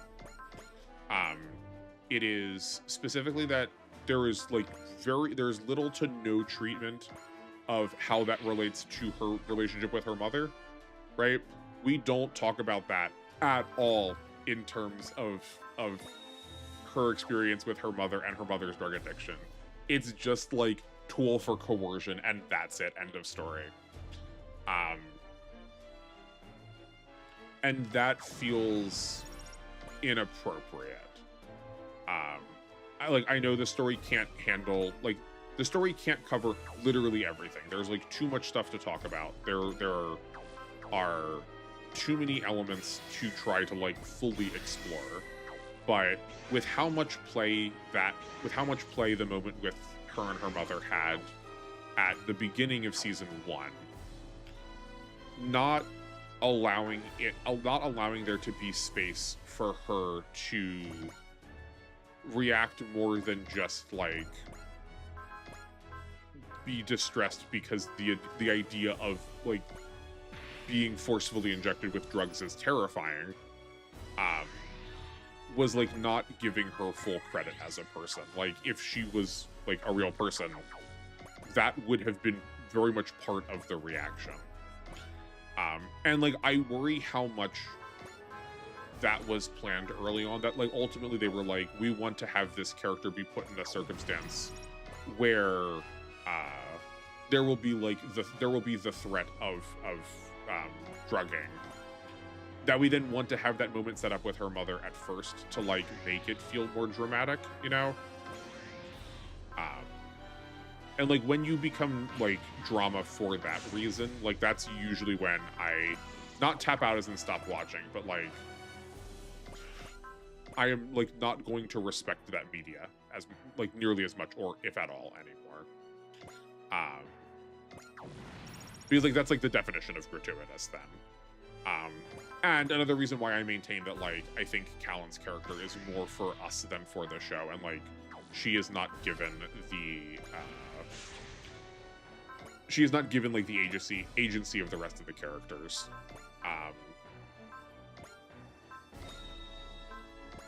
That moment is played so much more for what it means to Suzaku, and it's played so much more for what it means to Suzaku than like Callan, and I am never going to give Emilia credit when the victim is not the character with whom we are sympathizing or paying attention to, right? If someone is undergoing torture and we do not see that torture from the perspective of that character, I will question whether, like, what that show is trying to then say about, like, what's happening. Is, like, are we kind of doing it because we are supposed to enjoy this moment? Like, the same things, like, the same is true with expressing, like, sexual assault. There are too many shows that frame, like, sexual violence that do not portray it in any way as, like, paying attention to what the victim is experiencing and only portray it from the assailant. And, like, that's when we get into, like, that's when things become unequivocally indulgent and voyeuristic, and to me, a problem. So this moment where, like, a character is like her bodily sanctity is threatened through like forcefully drugged, through threatened with sexuality by the like whatever one of the other the like the really thrusting oriented really horny knight is, that she is like denied the common decency, like the common requirements of like clothing and food and water. And those things are played for our not only characters that are not those victims, but especially male characters, are when I'm going to like question what we're doing and like what role the women play in our story, you know? And like maybe you think I'm overreacting to it, but I put it to you, whoever of you are still watching at this point who don't already like know. Oh, we're not done. Okay. Well, we'll look at these two in a second. Or these three in a second, but I want to finish this thought because this is important. Think about this next time you are looking at think about this next time you are like watching a show, and from whose perspective these stories are happening. And like, not just for like fiction, but in real life too. Look at media and see how often we're like, the hearts and family, like our hearts go out to the families of blank, blank, blank, blank, and blank. Like, who got first billing on that? Was that the person who was the assailant or the victim? Because it's uncomfortable how often when you start thinking about it, the person who is the victim usually gets last on that list, or like usually has the lowest amount of attention. And like, again, those are the kind of things that like I feel like it is my job, not just as now someone who has a voice on the internet, but just like in general, have to point out. Otherwise it feels like I'm abiding by them, you know?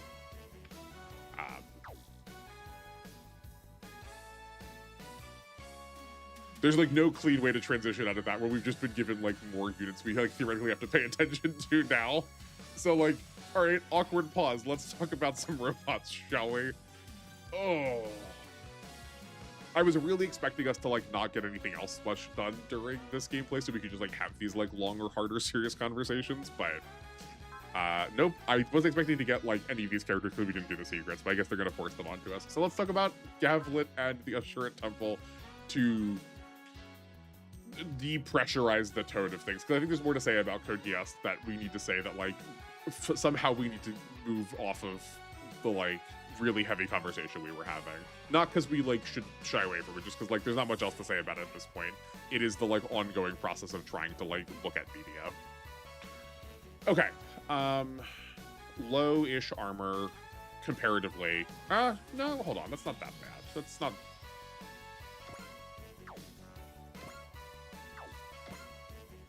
Yeah, that's okay. Medium-ish armor. Woo! Robots and flashing lights, yeah, basically. We've got the Zimmer coding and shield equipment again. Cool, cool, cool. He starts with a good amount of headliner. I wonder how rapidly this levels up comparatively to what our like level scaling is. None of these stand out. Charge, spirit, vigor, intuition. Yeah, all pretty standard fare. Yeah, none of this looks that much different than what he had before. I think it's gonna be true about pretty much all of these. Starting at Aura Power level 6 is like worthwhile. And in fact, we don't have to unlock his battler. I'm not sure how much what we would have left to do to be able to get his battler.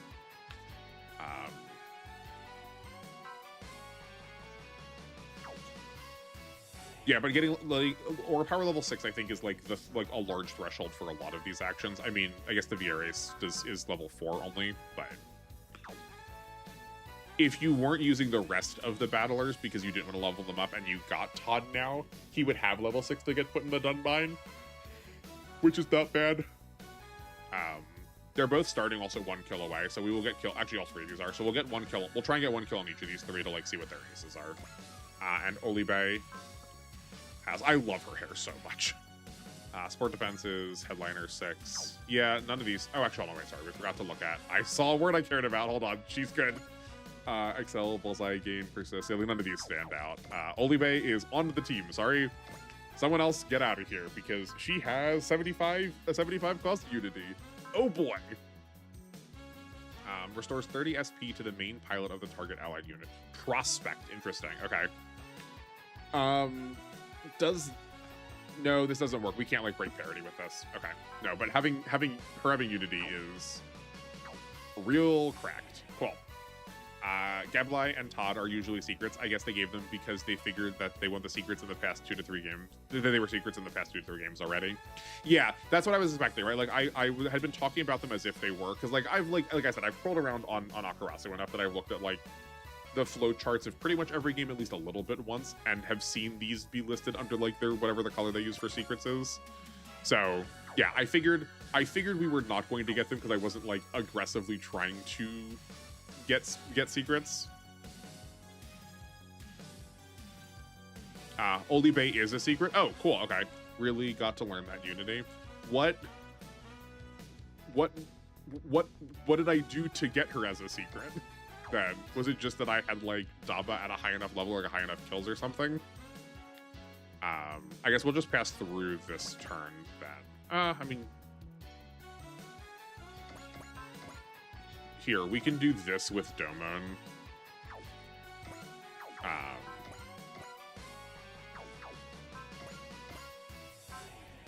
And he can take out like one side of things here. Daba has 100 kills. Oh, cool. Okay. Not much of a secret, but yeah, that works. Works for me. Yeah, and then we'll just deal with the rest of this next turn.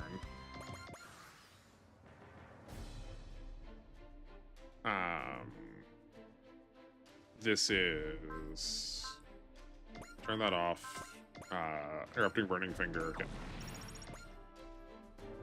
You could have also gotten her by persuading her every time she appears, like usual traditional secrets. Yeah, that is what I figured. That's what I figured I was supposed to be doing.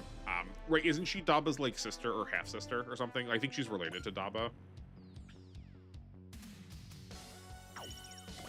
I do like that there are 2 ins though. I think that's like probably a good choice. But 100 kills does not seem like that steep of a cost though. So I don't know. I'll have to like play the rest of the game with some of these secrets in mind, and see how I feel about like their implementation once I get to a later playthrough. Todd having gain at this point also just feels so unnecessary. Like, I'm glad they want to try and get him to catch up, but like our level scaling is so all over the place that it just doesn't feel that impactful.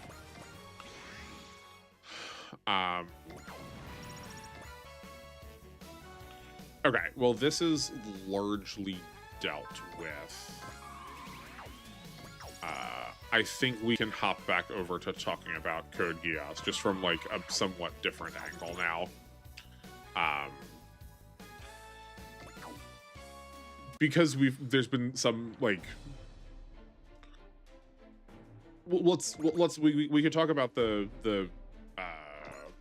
story portions of.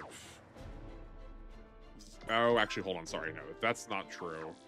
We should do these first.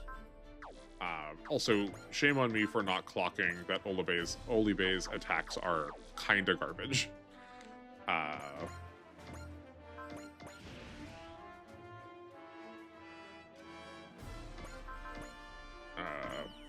Olibei is indeed Daba's adopted younger sister and fiance.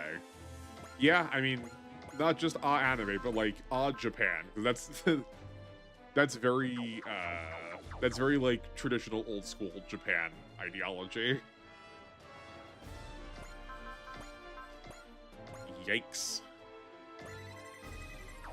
Oh, talking about secrets because I just watched it before sleeping. I am surprised you got the Mazinger Pilder expert point in alpha. Oh, well, thank you. I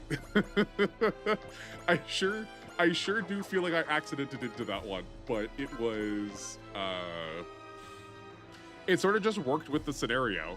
I like that the scenario felt like it kind of pushed me into like doing that naturally by feeling like the pressure for the ghoul was enough that I like didn't have the time to go back to the photon bit lab. 3 instead of 5 from Battler, sure, and activates the Flash Spirit on Sortie. Neat. Okay, that seems fine.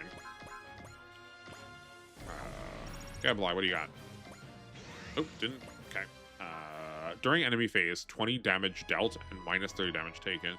Sick. I love that he's like counter-oriented. That seems very good. Just like in terms of design.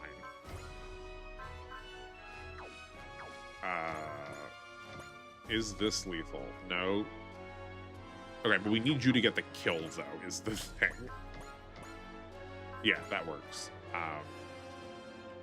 You can use a focus and still have a unity left over, so that's good.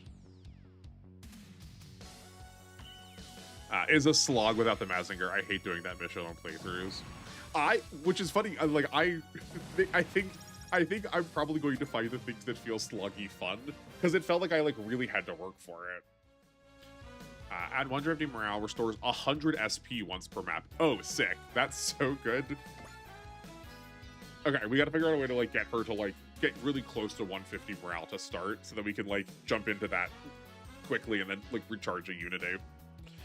Alpha definitely has the slowest start for me as far as Super War games go, but making up for it by the amount of units and how long it is later. Well, good. I'm looking forward to that too, because if the first part is a slug and I'm having fun now, then I cannot wait.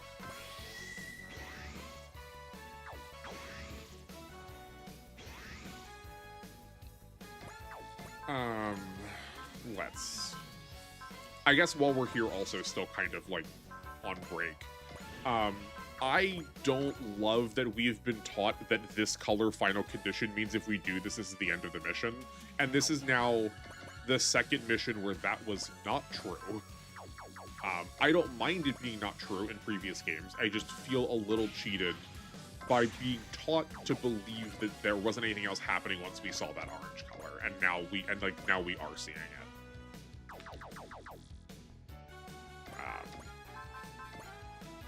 It just feels inconsistent, and I dislike when my games are inconsistent. If you're going to teach me something, be very careful about when you break that, you know?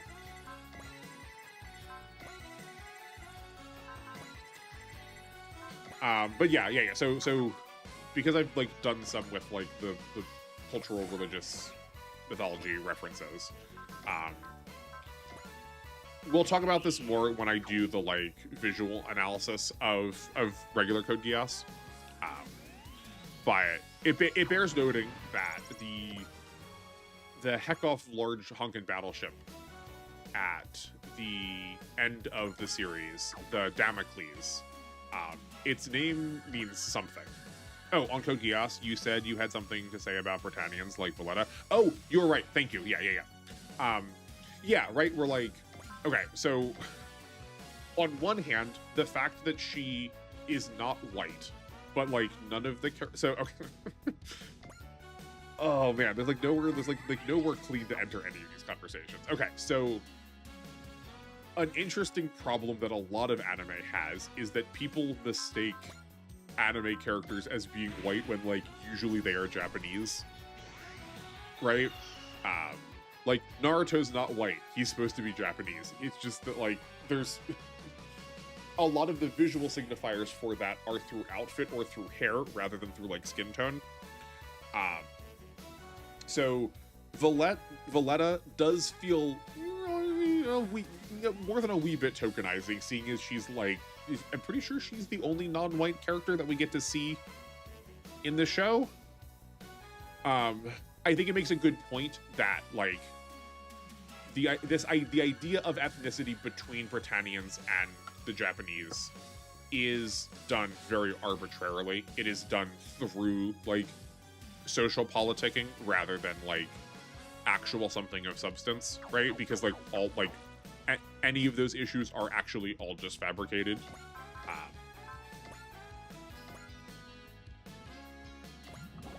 But so yeah, so, like, having Valletta stand in as this, like, she is on the side of Britannia, the side that is being oppressive through racism, and she is, like, conventionally a character that would usually be the one undergoing that said racism. Is the show undermining what the text is saying to, like, make a point about the fact that this is very arbitrary? So, like, the fact that she has a decently prominent villain role and then, like, kind of ally role, I think does good work with trying to talk about oppression or racism, not through skin color, but through the arbitrary means of, like law or judicial system. However, oh, right, okay, sorry, that's true. No, Rakshata is also and we, like, some of the Chinese characters are maybe, but, like, maybe that's just like white face paint or like white powder. But okay, I wasn't thinking of Rakshata because I guess in my head I had also added the extra stipulation of, like, on the side of Britannia or on the people who are, like, attached to the political sphere, because, like, Rakshata is for sure an odd one out, in that she is coming from a space that we are not really seeing any of the, like, political motivations out of, right? Yeah, she is from India. Yeah. And, like, we don't really interact with much of the rest of India. So, like, she doesn't have a stake in the, like, she doesn't have the same stake in the argument, in the conversation about race as,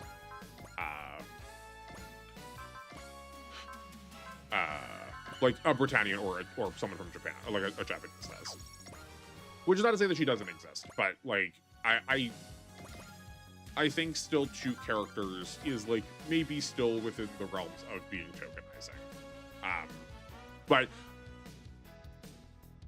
yeah, it feels, like, hard to say that and then immediately go into saying, like, I like what's happening, but I do like how they are using a very clear signpost for what you would expect out of, like, Baby's first conversation about racism by just, like, having characters have different skin tones. But they are deliberately undermining what you would expect out of that by presenting us with a character who is a villain. And it's not like she is motivated by race either, right? Like, it's not like she has joined the military police to be like, well, as long as I keep turning people in, they won't catch me, right? Because that happens a lot, too. Where it's this, like reverse racism on the part of the... on the part of the minority character that they are doing. That's, like, it is another affectation of the model minority, that they are, like, applying racism outwardly so that they can, like, save themselves from it, you know? I could mention how there is no male character one, but yeah, I mean,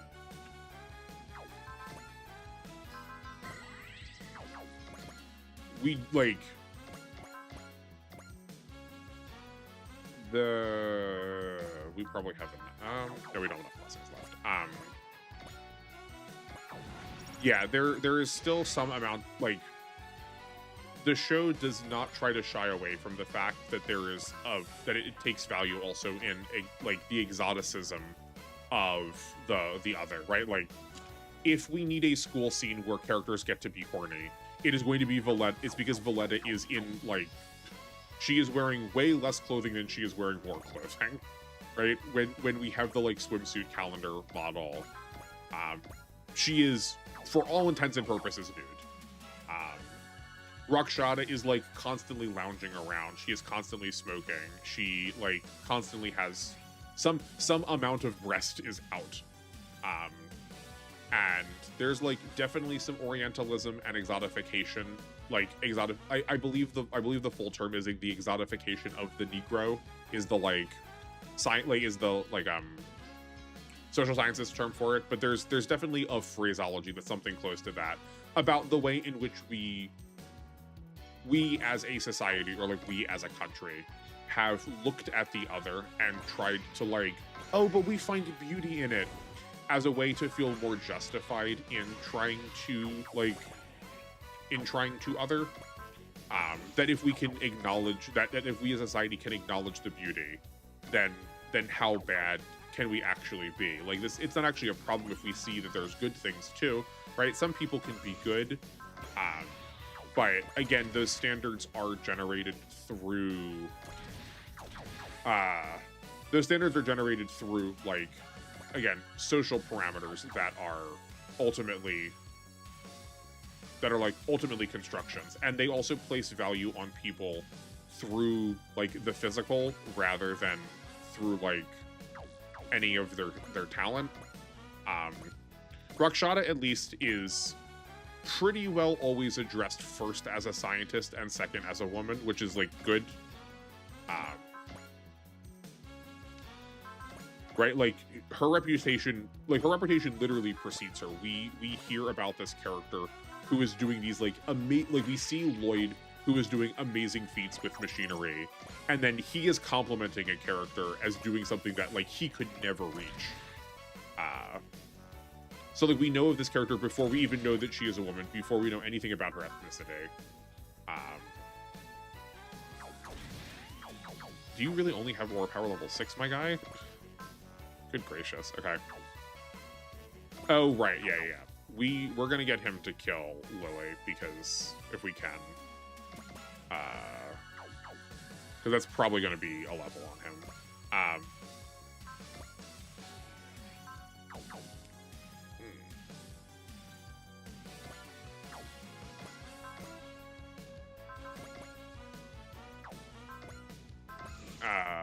Racism. Oh yeah, that her reputation precedes her. So we at least have this, like, we have the sense that she is a competent scientist, and, like, that is her identity first. Over, say, like, she's a woman, and, well, for a woman, she's really smart, right? Like, it's not that. That is not what's happening. What do you social contracts aren't binding and systems? What do you mean social contracts aren't binding and systems built on it can be exploited disasterdly? Yeah.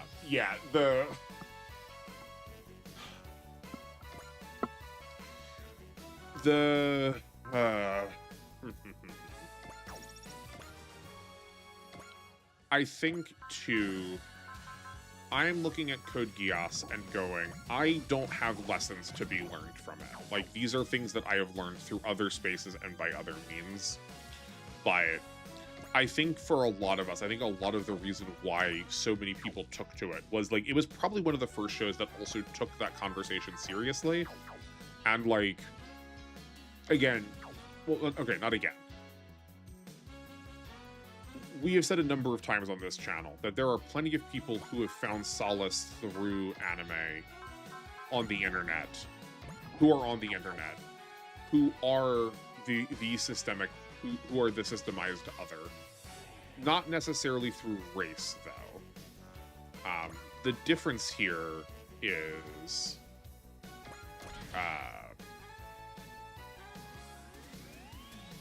maybe we're doing this, maybe we gotta do this another turn too still. The difference here is that, like, we don't do much to talk about Nunnally and her condition. Actually, yeah, like, we should talk about... there's so much to talk about. Good gracious.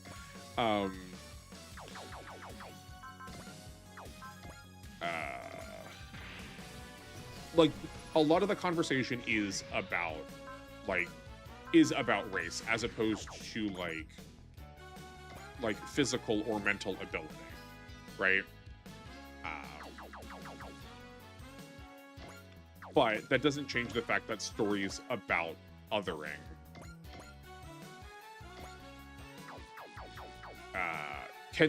we can still find solace, we can still find understanding of ourselves, even if we are not the person who's being directly othered, you know? Okay, maybe we'll just go to turn 3. It's fine. Right, have Doman attack here. Then have Hayate finish this off.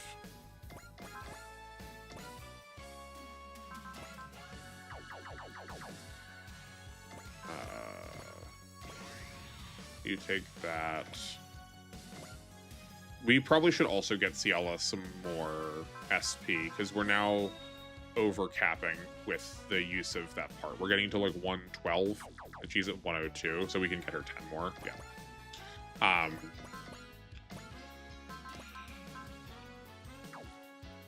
Right, we already gave it to him.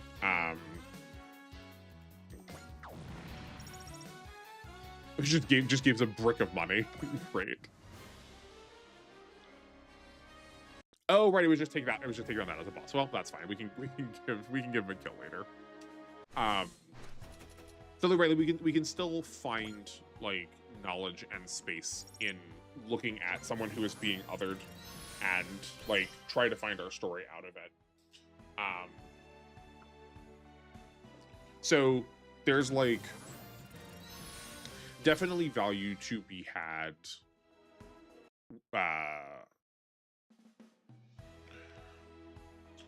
There's value to be had in seeing like Rakshata behave very flippantly, very like both that she is a woman, that she is able to be beautiful, right? Like it's not like we have this character who's sort of like towing the line between androgyny, so that we can feel comfortable with putting someone who is like does not have a penis in a jumpsuit and like can like use wrenches,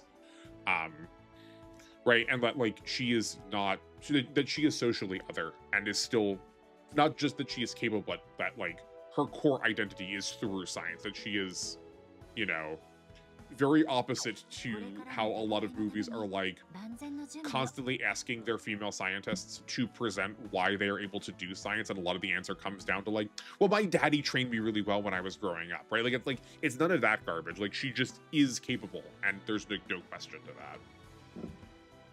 Rakshata has the Gurren, the Gekka, the Zangetsu, Akatsuki, and Shinkido. What a resume! Yeah, no, right? Yeah, like. And it's that's I guess that's what we're saying too, is it's like not just any one of those would have been miraculous and would have been enough to like make her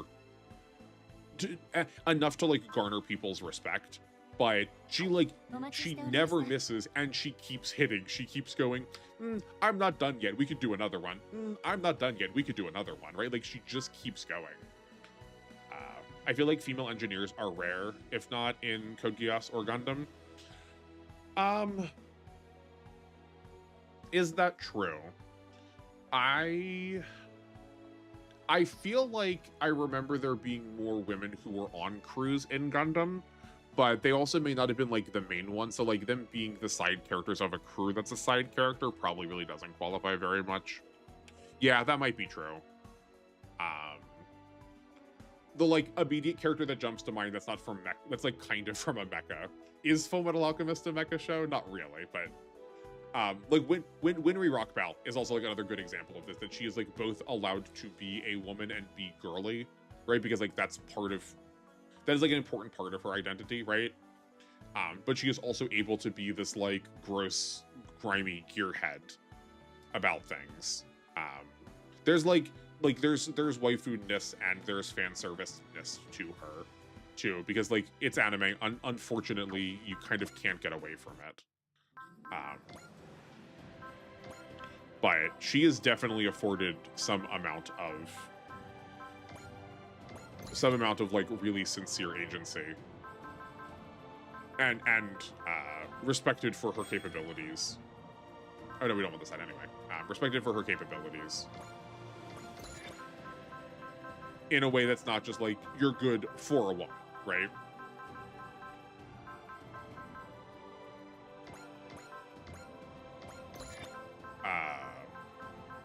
But still, like, this is what I was trying to say before, that there's like, unfortunately, it is hard to try to pull these conversations apart, because like, the real answer to it is just, you probably shouldn't actually.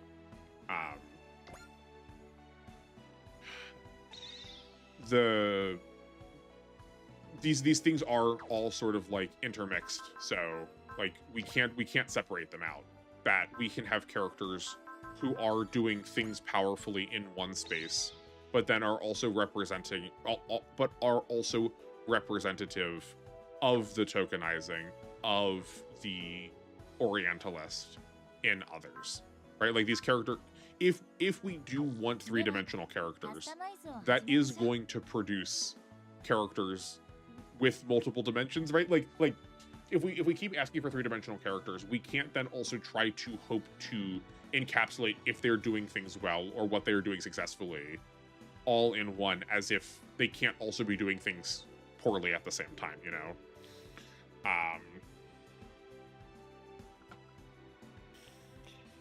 I feel Winry escapes most of that because we can direct most of that towards Lust, rarely Hawkeye.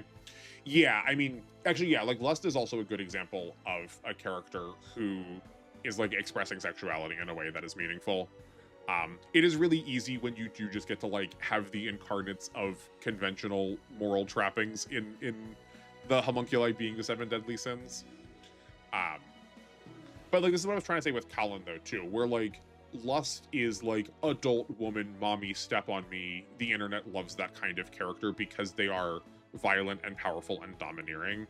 Whereas Winry, while capable, is unable to fight and still needs protecting. She fills the little sister archetype, the like, I need to be a man to be able to stand up and fight, in the way that like we try to render Callan as that in Code Geass sometimes, or we are told we should see her that way in Code Geass sometimes, despite the fact that she is regularly the most, if not the second most, the most competent, oops, sorry about my mic, like fighter or combatant on the battlefield. And yet we are still asked to see her as if she is this like small, fragile child. And like I was saying about the damsel in distress, that kind of character is not inherently a problem. I still don't love it when we do that for anybody, because it would just be cool if people were allowed to be adults if we said that they were adults. I do understand why it happens. I do understand like why people like it, but I'm never going to love it. But it just feels especially dissident when we are told to think two things that are, I would say, mutually exclusive to each other. So you're saying Colin is both Hawkeye and Winry at the same time? I mean, I'm not saying that, but like basically yes. I think the role that I think I would put it this way, rather than try to make those characters equate to each other, I would like to equate the roles that they have with each other. I think the role the show is asking us to see Callan fulfill is both the roles that Hawkeye independent and Winry independent fulfill. And typically when you're combining two characters together, you're going to probably end up getting a like much more muddy character if you aren't doing it really well and really nuancedly. I don't think there's any reason why anime can't do that. For sure anime can do that. Like that's not the problem.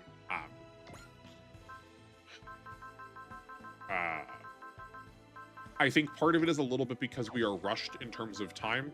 Like we don't have all that many episodes comparatively, right? Like this show is decently rapid. Some of those were supposed to go into skip, but that's fine. We'll deal with that next time. We did kill our Winry, Shirley, so maybe that's why Callan was made to seem like she's filled that role. Shirley is our more typical damsel. Yeah, but like Shirley provides nothing to the plot in a way that I'm thinking these like damsel in distress characters, we because we all want to, like, in anime in particular, to try and feel like it is not just this, like, Gunner's paradise.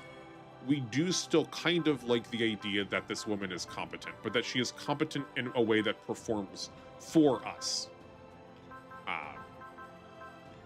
Right? That, like, Shirley was pretty well always just a liability for the plot or for Lelouch. Like, she was not actively making things better for him.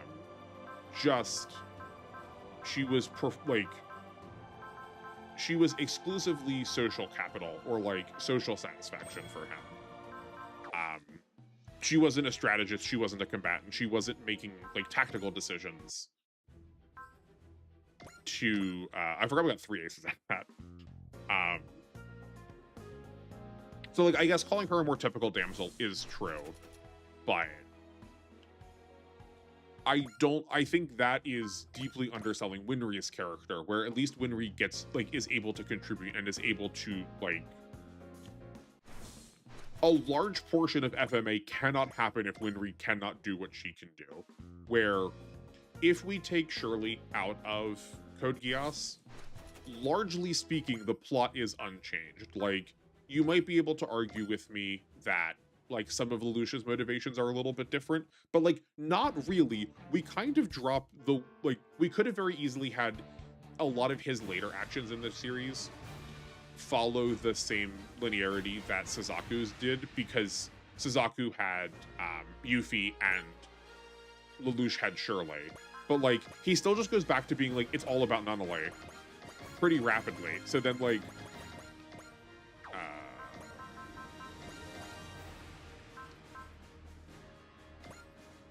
so it didn't, like, the show can go on without her. So, like, inherently that can't be how that can't be Winry as a character, because, like, the show, we need her to exist for the show to keep working. I think Lelouch vastly changes without Shirley and how her relationship with him traumatizes. But, like, this is the part where I'm saying, this is the part where I'm feeling that, like, the show is telling me one thing. The show is telling me one thing but showing me something else. I am being told that Lelouch is traumatized here, but once we get past the, like, immediate episodes, once we get past him trying to kill Rollo, like, once Rollo dies, we are no longer being shown that that is part of his, like, motivational set, you know?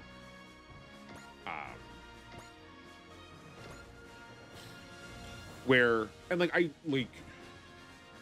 I don't think Suzaku is the only way you have to do it. Sure, right? Like, he brings it up at literally every opportunity he can.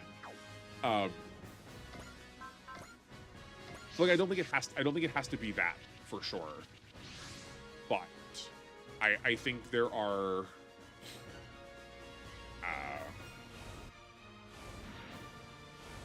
I don't think we said the name Shirley past the, like, 10 episodes to the end mark, maybe 8 episodes to the end mark. So, like, that to me does not say trauma. Lelouch's game plan, and I think his lack of regard for his future, is informed heavily by her being gone and how expendable he views everyone else going forward. I do think that is in some ways true, but I don't think this is like, that's not unique to Shirley, though. Like, if we still had a character fulfilling a role that is similar to hers, if we took her out of the story, another character could have done that had he lost them. Someone like Nunnally or Callan or C2, and his response would not have been wholly that different. That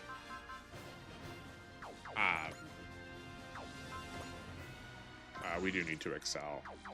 Oh, right. I'll figure this out. I'll figure this out when I am off stream. Where Olabe is gonna go. 1, 2, 3. We're 1 move away. Okay, so we can fix that by getting a battleship from here. Okay. Oh, I see what you're saying. Okay, yeah. I'm glad you're seeing it. I'm glad I've said it in a way that is somewhat cogent. We're like, the role that her character is filling kind of matters, but a lot of characters could fill that role. So like that's a little dehumanizing to her. She is more a plot point than she is herself. Like, I am not a writer, and I don't necessarily think this is good. But take, for instance, if while Lelouch was doing the, like, school days kind of stuff, while he was talking to Shirley, like, he did that one time when he was asking like, here, actually, no, we do have an example of the show doing this. When we are trying to marry off Shinkai and whatever his, like, child fiance is,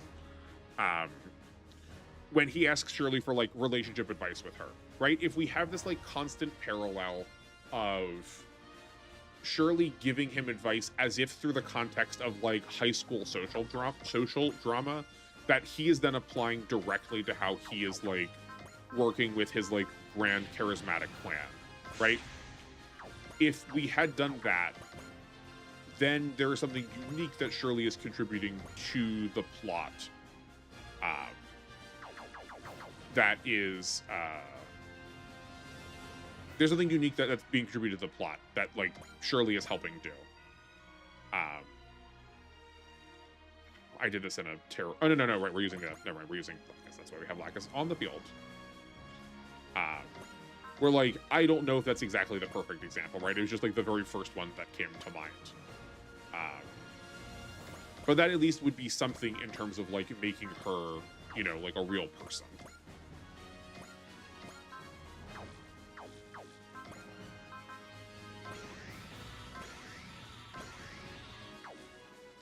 But I guess like the barometer to me is if you can scream the words "my motivation" instead of like screaming that character's name. Like, that character is probably not a character, but instead a device for somebody else.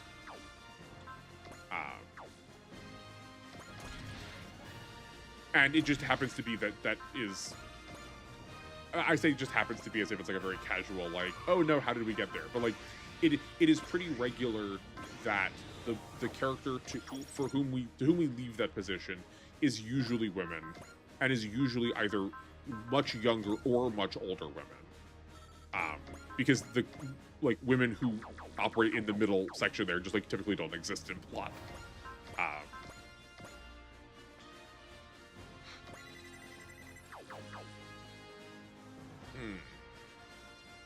Shirley is anything but unique. Yeah, her role is very easily replaced, and the qualities she shows are generic love interest. Yeah, right. Like she is a little bit clumsy, which makes her cute. She like sometimes is like getting changed, so we get like a shoulder slip, or like we get to see a bra strap every once in a while. So like, isn't she so hot? Or like, yeah, it's very.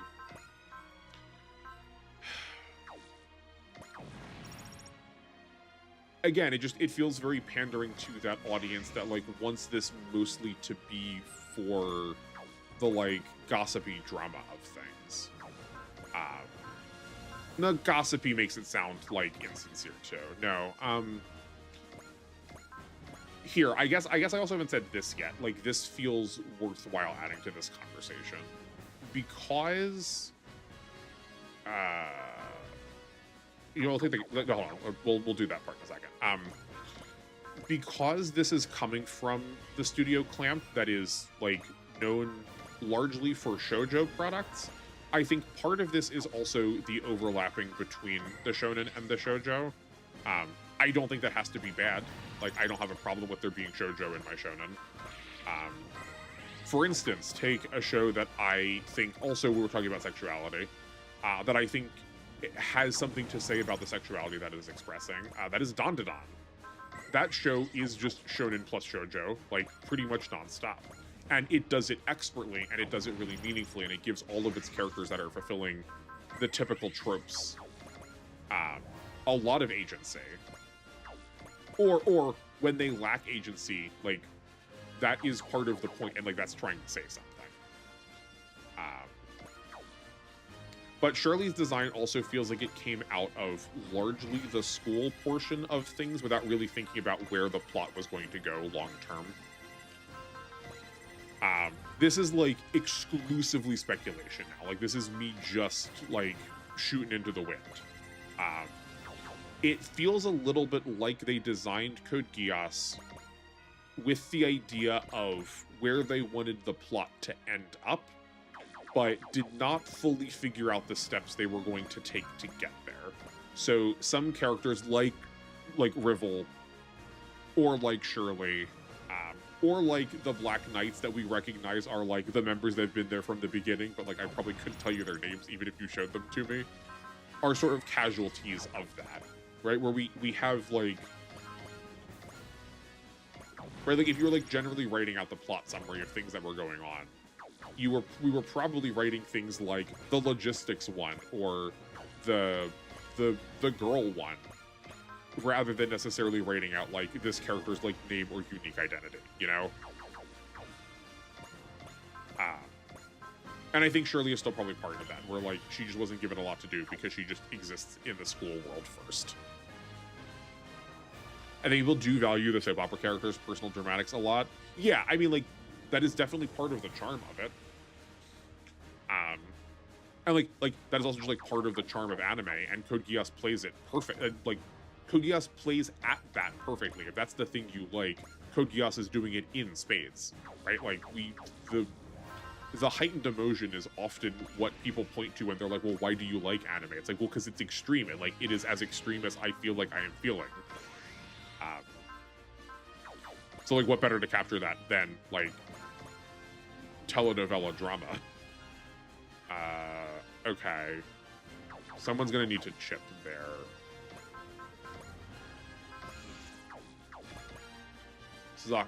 Speaking of Suzaku, how close can you get? You are 2 steps away. That's unfortunate. We can give you 1 move. Oh boy, the internet's crashing out on me. Okay. Let's see if Kira can do it with a charge and a snipe.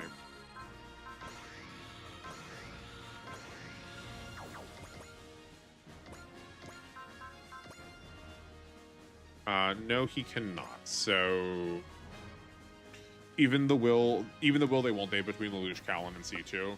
Yeah, right. Like we do have a love triangle. Like we do have a love triangle that is formed.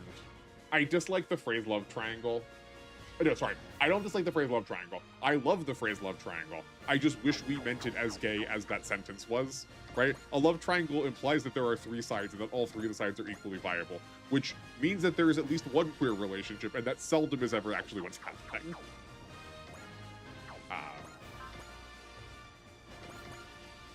Okay, someone's losing a turn here somehow. So I guess we may as well make it. I guess we may as well make it then, because they're going to get their turn back. So that'll work. Okay.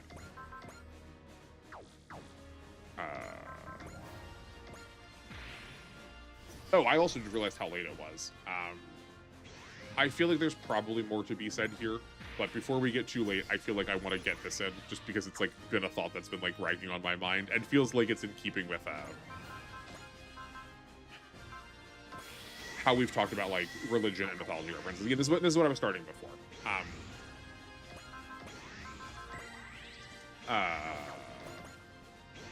The Damocles. Okay, so the base at the end of the series that has all the nukes in it is called, I believe they spell it slightly differently. I believe they spell like Damocles rather than Damocles. But if you're unfamiliar with it, it is a Greek story. There is a king who has a supernatural dagger that is floating over his head. What actually happens in the plot of it doesn't actually matter so much as it is like supposed to be allegorical about the idea that like being a ruler is, you know, you constantly bear the threat of violence against you, that it is not actually that it is that there is like danger posed, both as a way to reflect on the fact that like monarchy is very powerful, but also to try and be the like heavy hangs the head that wears the crown. Like, oh, it's so hard being king sometimes kind of attitude. But because Code Geass wears its inspiration on its sleeve.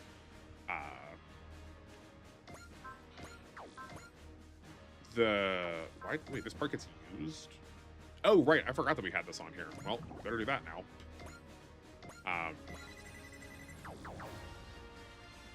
Hold on, that's extra damage that I was wasting before. So the fact that we're doing that for this like literal weapon that is hanging over everyone's head, that is being fought over by two like people who are contending for the throne, that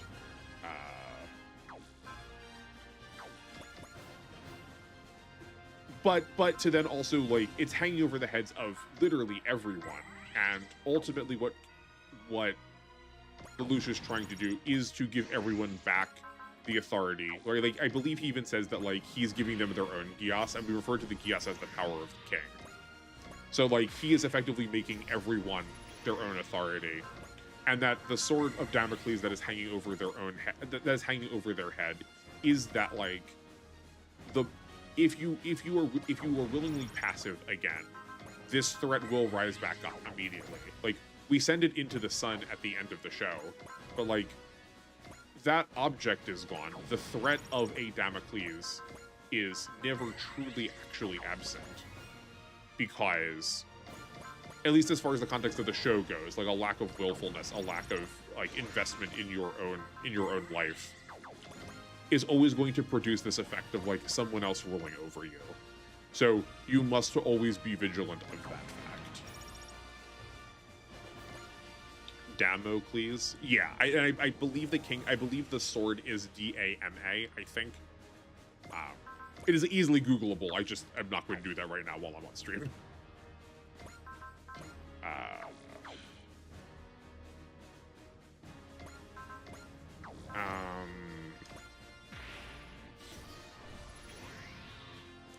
And like there are design elements too that are happening here that are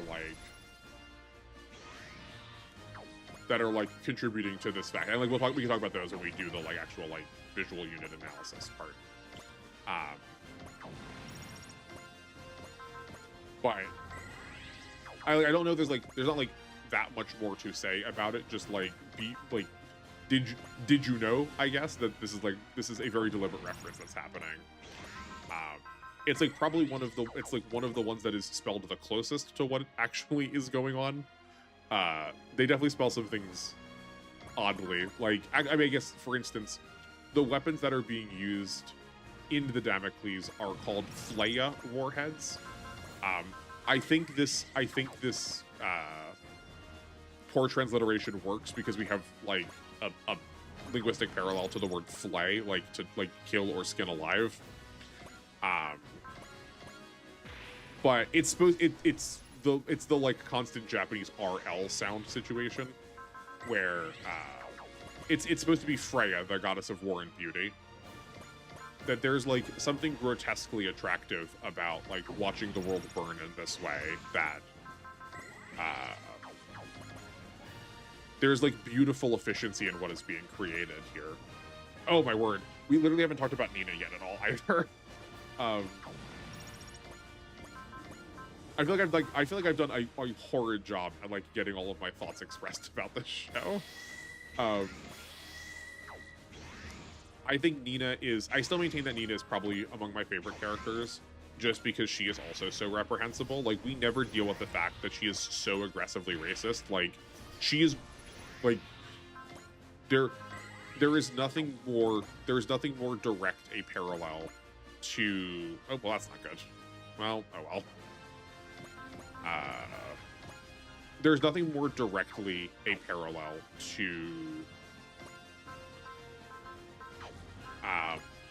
like modern political landscape than, oh wow, I'm told that you are different than me, I'm going to nuke the country about it, right? Like she says that she is prepared to kill everybody about the fact that like foreigners have invaded, right? And like she ultimately does fulfill that promise by making the Fleyas so easily accessible. And we just like never by the end of it, we're like concerned over whether or not she will forgive Lelouch for killing Euphemia. But like, girl, you looked at Suzaku and like had a panic attack. You had a conniption because he was just like not your race. Like, you're not a good person. She has like a, I mean, they're like, is her, oh yeah, no, her last name is Einstein. Her last name is Einstein. But she has a direct parallel to Oppenheimer, which is now a name I probably don't have to explain because of a movie that came out recently. I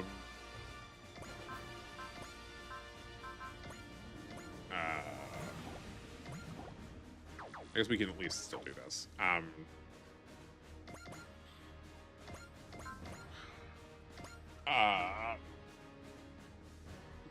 But she also has like perhaps some of the most like quote real interactions out of all of our characters that like, it's certainly not how I would act, but it is a way that I genuinely believe people would respond to a lot of these circumstances had they been given the power and the right to do so. And, like, as scary as it is, ultimately, she is also rewarded for the potency that her threat brings, right? Like, she gets to ascend to, like, political and social stardom. She starts socially very, like, capable. She is going to rich kid school.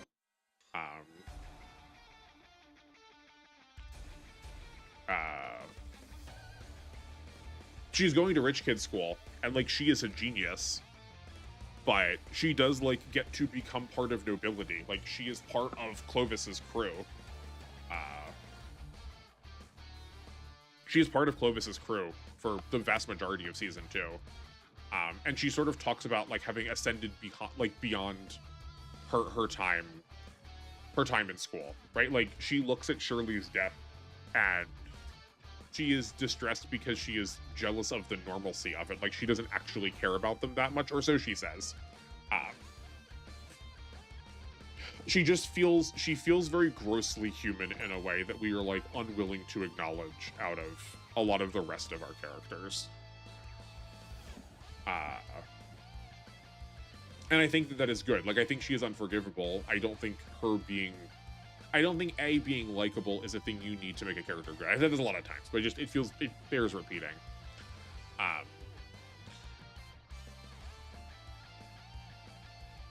Yeah, but there is a lot of weight on her shoulders, both that she recognizes and some that she doesn't. Like, Euphemia and Nunnally are paralleled pretty directly in this show, right? Like, they are both the quintessential capital K kind sisters for Lelouch. He says that Euphemia is the first girl he ever loved, which I think is supposed to be more romantic than it is, like, sisterly.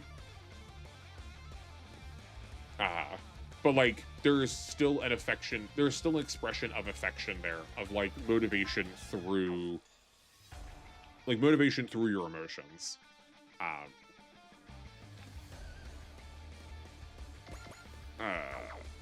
I guess we'll just end this turn here, and then we'll deal with the rest of this next turn.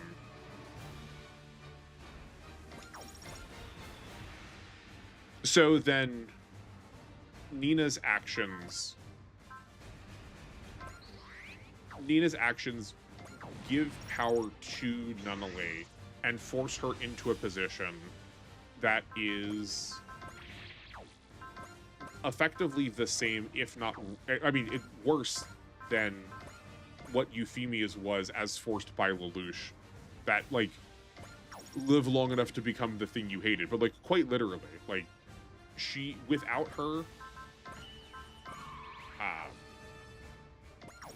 her, that control device does not get into Nunnally's hands at the end of the show.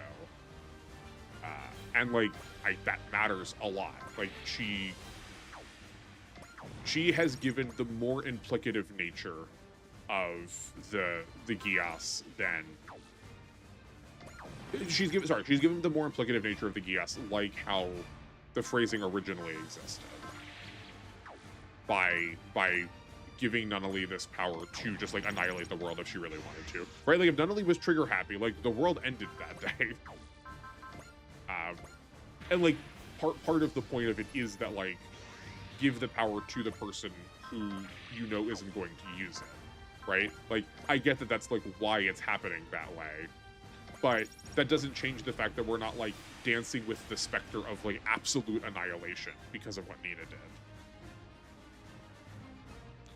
Oh, actually, yeah, that's a good point. That's a good point. I wasn't working that into it. That Euphemia is the kind sister for Cornelia, right? So then Cornelia is this show really loves its like parallelisms, right? So then like Cornelia is like Lelouch, which is kind of true. She is the more like strategic, tactical one of the Britannian side before Clovis gets introduced.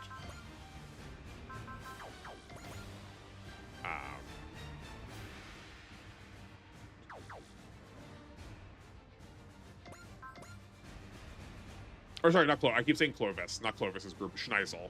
Clovis is. I also confused Clovis and Schneisel for a little while because they were just like the like conventionally blonde royal family members who are opposing Lelouch. But no. I know the difference. I promise.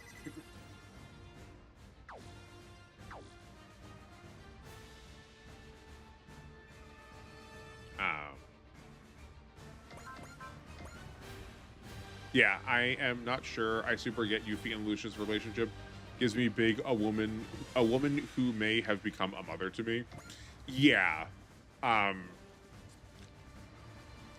there's like also there's like just so much mommy trauma going on here. But yeah, like I do think Yuffie Yuffie and Lala Soon kind of fill the same role. Yeah, that's probably fine.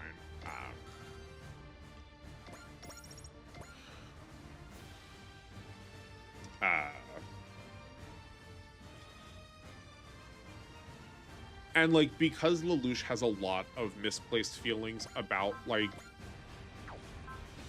what it means to be a like family leader figure, right? Like his father is abusive to him and his mother is, to his knowledge, dead. Like he is looking for some amount of surrogate parenthood, which also explains why his attitude towards like saving the world is one that is so domineering.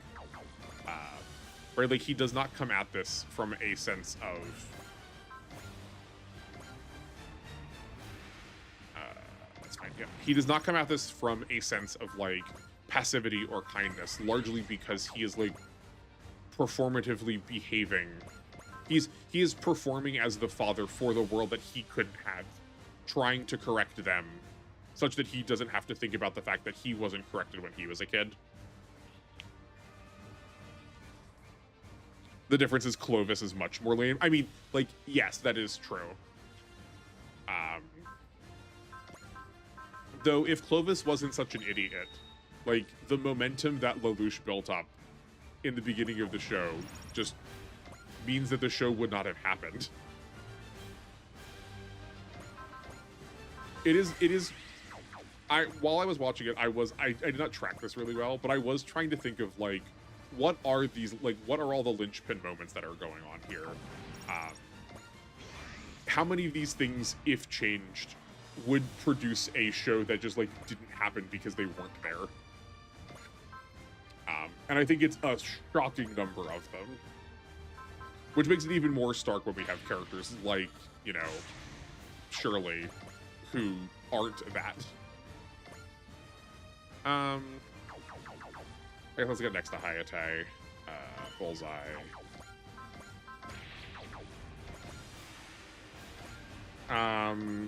This is disjointed and thereby a little bit less helpful, but that's fine. We probably want to get this fortune though, so let's take this kill and press them. I think that's fine. They're just like still a big old packet of damage that we're not really replicating any other way right now. I hate so much that Nunnally's like physical condition is due to Geass and could just like easily be wished away, right? Lelouch was at some point like I debated using my Geass on the way to like get rid of her blindness or and like that's just, again, it is very like, I don't know if tokenizing is the right word, but in a world where there is like super mobility, we have robots, we can like travel, we can seemingly travel across the nation. Like Lelouch does that on the regular, and we're just like dazzled by the fact that he has this like plan set up where he's recorded a conversation perfectly to disguise for when talking to his brother, but like not like, okay, sure, but like, my guy, how did you get here? Like, sure, you recorded it, but you were so far away. How did you make it here? I need to know that part too.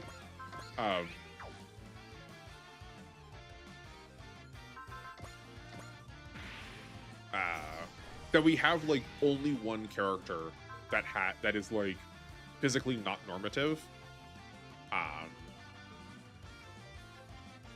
and then ultimately she just like willpowers that away. I understand in the context of the show that her willpower is breaking a Geass that is held over her by an authority figure, that she has equally as much resolve as Lelouch does, but towards her own circumstance. What? Oh, because we didn't bullseye, she used offshoot. Offshoot gets me every time. Okay. Well, I'm definitely not going to reset for that, because that's my own fault for not strategizing that, but that's fine. Does somebody have a Valorant here? Yobogi continues to be providing.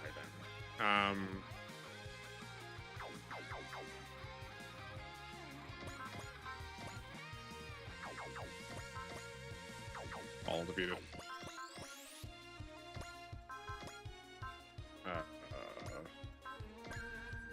That'll work.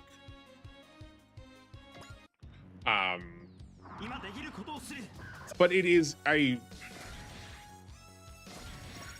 is always disheartening to me to see disability treated as this like thing that is inflicted on you through magic powers. If you just like believe hard enough, you can overcome it. And like, again, it's not actually the point of the plot, but it is like the plot's definitely saying that at some point. Like there's some level of the plot is making that a statement. And it's very disappointing to see, because like a great deal of otherization that we just don't think about is people like physical accessibility. I worked in a building that was installing a wheelchair ramp that I don't think you could have driven a wheelchair down. You could not have, like, trying to maneuver a wheelchair through it. I tried, and like I don't use a wheelchair. But like I tried maneuvering a wheelchair down it, and I was like basically incapable of doing so, short of like worryingly injuring myself. Like ramps were far too steep. I like flew down those hills. The turns were really sharp that like I was like, in order to go around the turn, I needed to like really bang up my knuckles on walls. And like, is that the most disastrous thing in the world? No, but it is like pretty heinous that we just like do not think about that and do not acknowledge how difficult that makes living for people.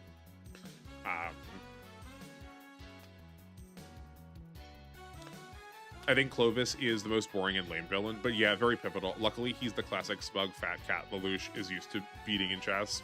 Yeah, right. Like we need to set up the like easy victory for Lelouch to prove that he is like as capable as he says he is in all ways. But yeah, he is like he is aggressively mediocre when it comes to like the big brains of what like of all of the rest of the plot.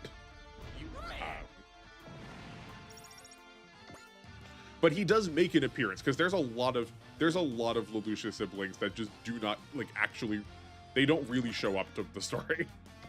You know?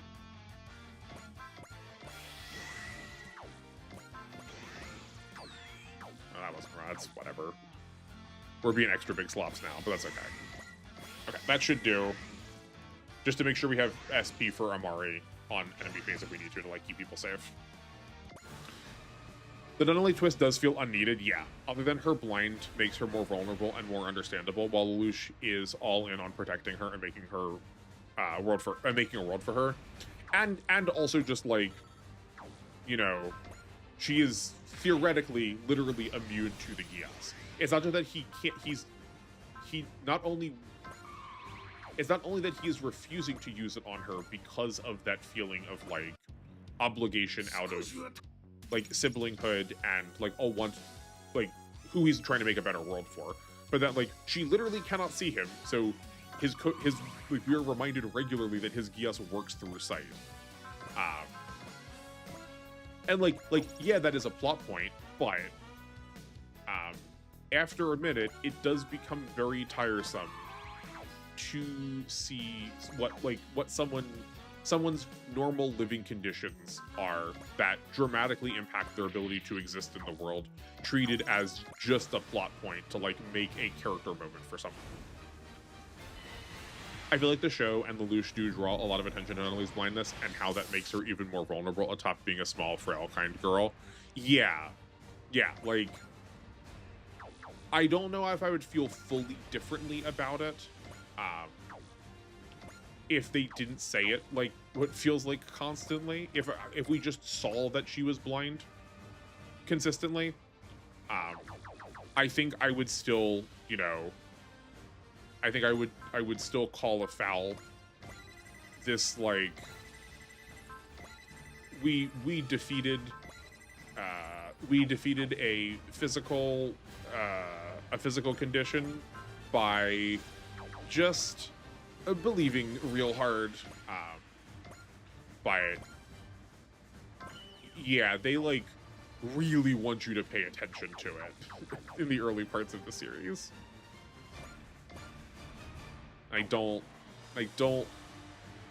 I love that they call attention to it, but I don't love how it gets used.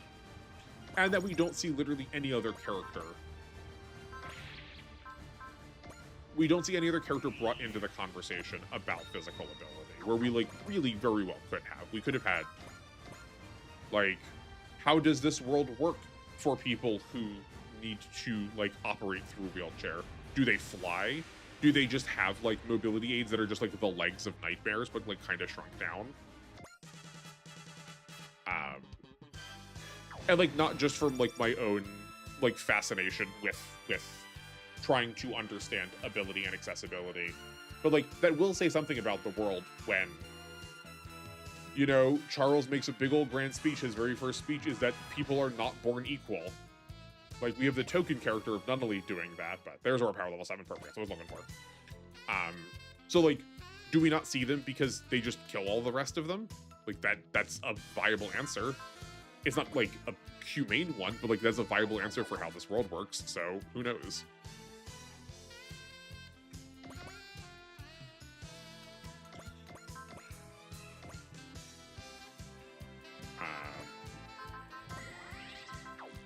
You need to not die to this. Oh, right, no. We need to use intuition again. Because you have offshoot, and we're not doing this a second time. I gotta remember that offshoots are on these, the battlers.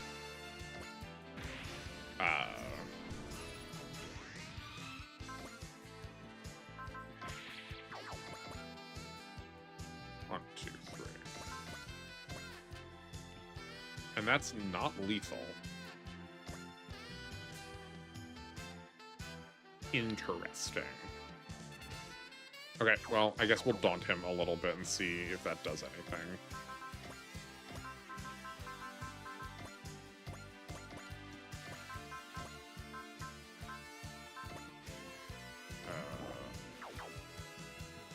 Sure, that'll start.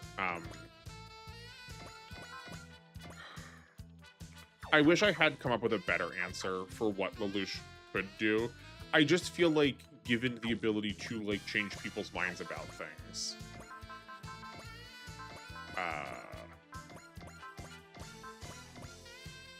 there was probably some world where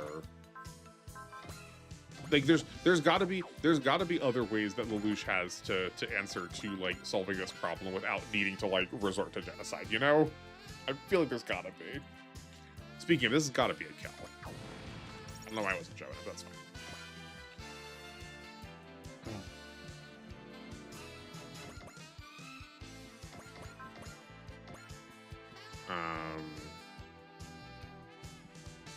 This is probably also close. So let's charge you up.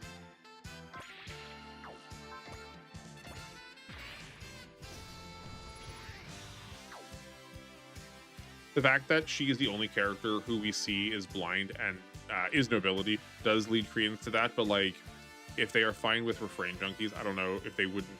I don't know if they wouldn't be fine with the blind deaf. Yeah, I mean, I did not like put those in conversation with each other. But like, that's a good point about refrain. Like, we do just have like, we've been shown that refrain is like very addling to people, and yet like that's a thing that it seems plenty easy for a variety of characters to access.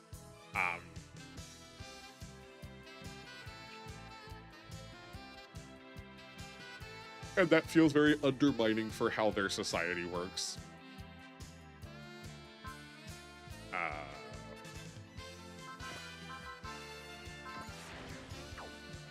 Right, that should be lethal. I'm assuming it's going to be.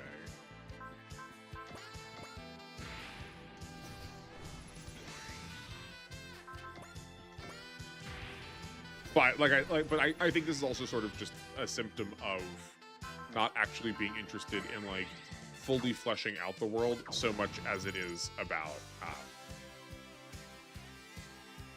like getting stuck between whether it's a like drama about these characters or not, you know.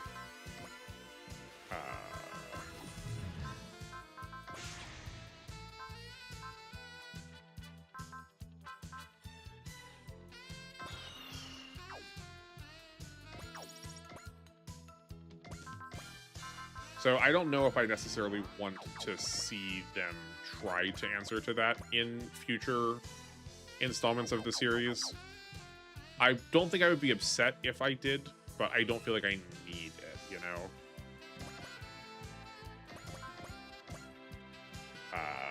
But I'm like I said before, none of this is to say that I dislike this show. I enjoyed my time with it. I enjoyed my time rewatching it. I still think it has a lot of really meaningful things to say. It is just wrapped in a shell of like early 2000s understanding and like flavoring that sort of like feel necessary to happen to like make the show as much of an entry point as it wants to be. I do like getting nitty gritty with shows world building like this. We need more anime book clubs. Yeah, no, 100%. I want this kind of thing at all times. There used to be a couple of channels that would do this with shows, but then I stopped being. I stopped watching them for a variety of reasons. Largely, whenever people tried to avoid conversation, like whenever they made very awkward strains at not including people's correct pronouns in conversation. But yeah, like this was, I feel like this was a really sloppy attempt at doing this. I felt like distracted because I'm just like trying to play the game at the same time. But also like I did not take notes in a way that I was planning for this while I was watching, because like I wasn't expecting to do this. Right, I started rewatching while we were before we were doing the like unit analysis stuff, you know. And now that we're doing the unit analysis stuff, it feels more relevant for me to like be able to have these conversations. So for future episodes, I'll definitely start taking notes so I can like have more cogent things to say. But if this was popular, please sound off in the comments, because I will gladly do more of this. If you also have more questions about Code Geass or my thoughts therein, like please feel free to throw them my way. Like if you put them under this video, I think we've warned about this one enough that like things are spoiler tagged well. So that should be fine. But I guess just like, please bear in mind that some people might still want to watch this show. So if you're going to comment on future or any other videos, that like what you say might also ruin someone's experience with it for the first time. And like, don't take away someone's first time. Like there's meaning to seeing it for a first, you know, the first experience is also very important, impactful. Oof, yeah, anime fans talking about a show's politics and pronouns are not a recipe for a good or nuanced conversation. No, not usually. Yamato from One Piece was especially visceral for a while. And Aluka in Hunter x Hunter was also like a really major conversation point. Or just like it wasn't in the show and they just like got on Twitter and were like bigoted and problematic. You know.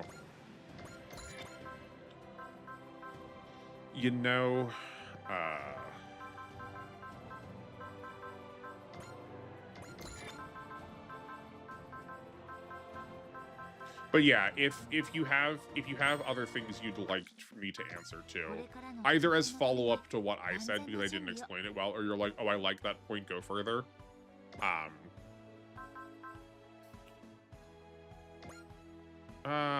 think, oh no, we wanted to start adding, I wanted to give, was it to Doma? No, it was to Doma. I'm going to give him some more skill. That seems fine. I've like stopped looking at the numbers now. Yeah, that seems good. We're just going vibes based. Yeah, please let me know. I'm happy to keep talking about this more. And like I said, if this is well received, we can figure out a way to make this somewhat more regular. As regular as it is that like I'm going to be watching shows. Just know that if like I make no promises towards my charitability towards things. Like, you are going to get... You will get my real feelings on them. I feel like that's probably pretty clear, seeing as I'm like, I like this show, and then also just, like, absolutely, like, rant, like... I don't think I was very charitable, you know? Right? Like, I feel pretty comfortable... I feel pretty comfortable saying that we handled a good bit of the messy parts of it. We did get a lot of this stuff we probably should be spending. No one else is really using ranged right now. I guess Kira is. We can give those to him. I just want to try and like do a couple of these at the end. Get this stuff out of the way. We don't really use the rest of those parts now. Like defense, accuracy, and evade just like do not matter. Now that we have just like spirits constantly. God, the Yamato discourse. I don't need to relive those days. Those might be some of my most hated times on Twitter. Yeah. I never had a Twitter, and I feel more and more justified every day looking back at some of these conversations that I'm only finding out in retrospect, right? I looked at it and it was just like, oh, sick. We have 2 trans characters. Great. Moving on. And then I did not realize people were like, not going to see One Piece as a political show, political media. But we talked about that already. Oh boy. Yeah.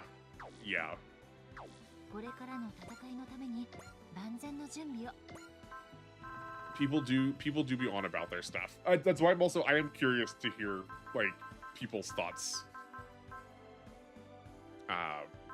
in regards to my feelings on Code Geass, because I feel like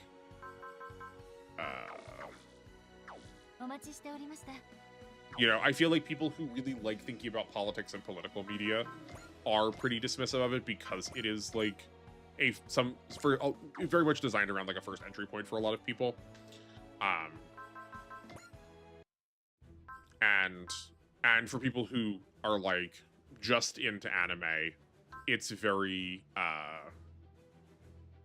a lot of people have a lot more cursory look to it. It's just like, yeah, the politics are like a fun setting for like a basically like high stakes gambling game, but just done through like chess or an abstraction of chess rather than like trying to say something about the world around us. But it is a half hour over already, so I feel like we did plenty enough analysis today to warrant not getting a unit analysis in. So let's bring things to a close for the evening.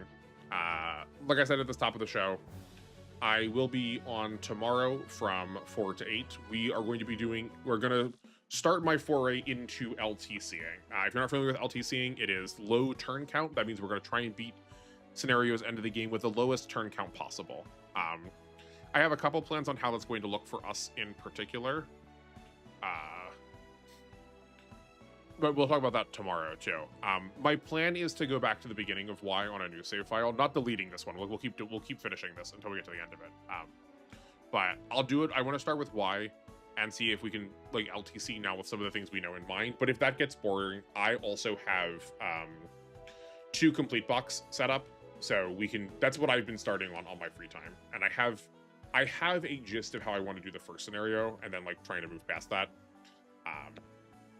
And then, again, as a reminder,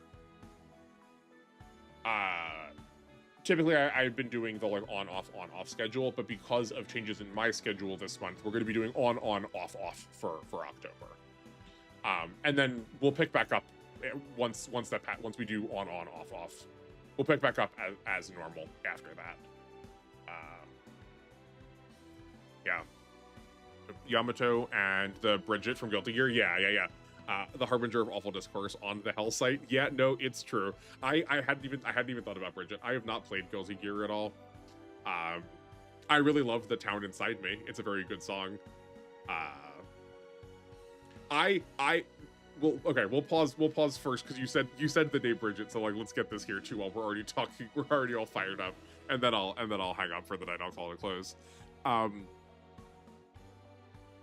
I really dislike, especially when we talk about queerness or when we talk about social issues or when we talk about just like relationships in general, that our stories end with like a really strong, firm, succinct conclusion to those stories.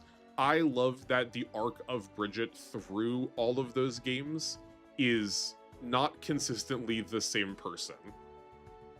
She feels like she is moving through basically she feels like she is moving through a very realistic arc where pronouns are changing, identity is changing, and we don't need to go back retroactively and then change that we are allowed to have the story exist in this place of in between, that there is story before and that there is story after, and that like we don't have to wrap things up in a neat bow, because especially when it comes to yourself, like whether or not you are queer, whether or not you find yourself in any minority community, like trying to understand the self is not this like once and done, okay, well I had this canon moment in my life, so now my story is complete, right, finished, I'm fully actualized, right? Like that's not how the world works. So to see a character move through these stages of like self-acceptance and understanding and exploration is so elegant. It's so clean. We never talk about the in-between, the halfway, the like what the show tried to make you feel, what the game tried to make you think, what emotions were you expressing part way through the journey. When you talk about media analysis, it's always taking everything as a whole in relationship to how you know it ended, rather than talking about what it is in the moment. So like the fact that we get to see this story, and that Bridget's story is over the arc of games that that themselves have an arc, is just, to me, top quality writing. But I have not many other strong opinions beyond that, because I'm just like I am not versed in Guilty Gear the way I am about like a lot of anime. So like my stances are going to have to be more mild. I have them, but like if I am not an authority on anything, I am the most not an authority on Guilty Gear. I just like Bridget. But that will wrap it up for me. I hope everyone enjoyed said Code Geass podcast. There's probably not a need to spoiler tag this, seeing as it was literally the whole day. We probably could have kept going. Just, yeah. But I'm happy to get into the conversation, like I said, but we'll call that to a close at the end of this episode too, and then we'll just go back into like paying attention to and talking about gameplay for the most part tomorrow. And I will catch you back here at 4 p.m. live if you'd like to join me, but if not, I will see you in the VODs. And thank you everyone so much for watching. I am delighted that we're picking up momentum again. We're approaching 30. I suspect we'll see it before. I feel pretty confident we'll see it before the end of October. And yeah, just I look forward to what's in the works, and I will catch everyone tomorrow. Have a good night. Enjoy the rest of your day. Fare thee well, and until then, goodbye.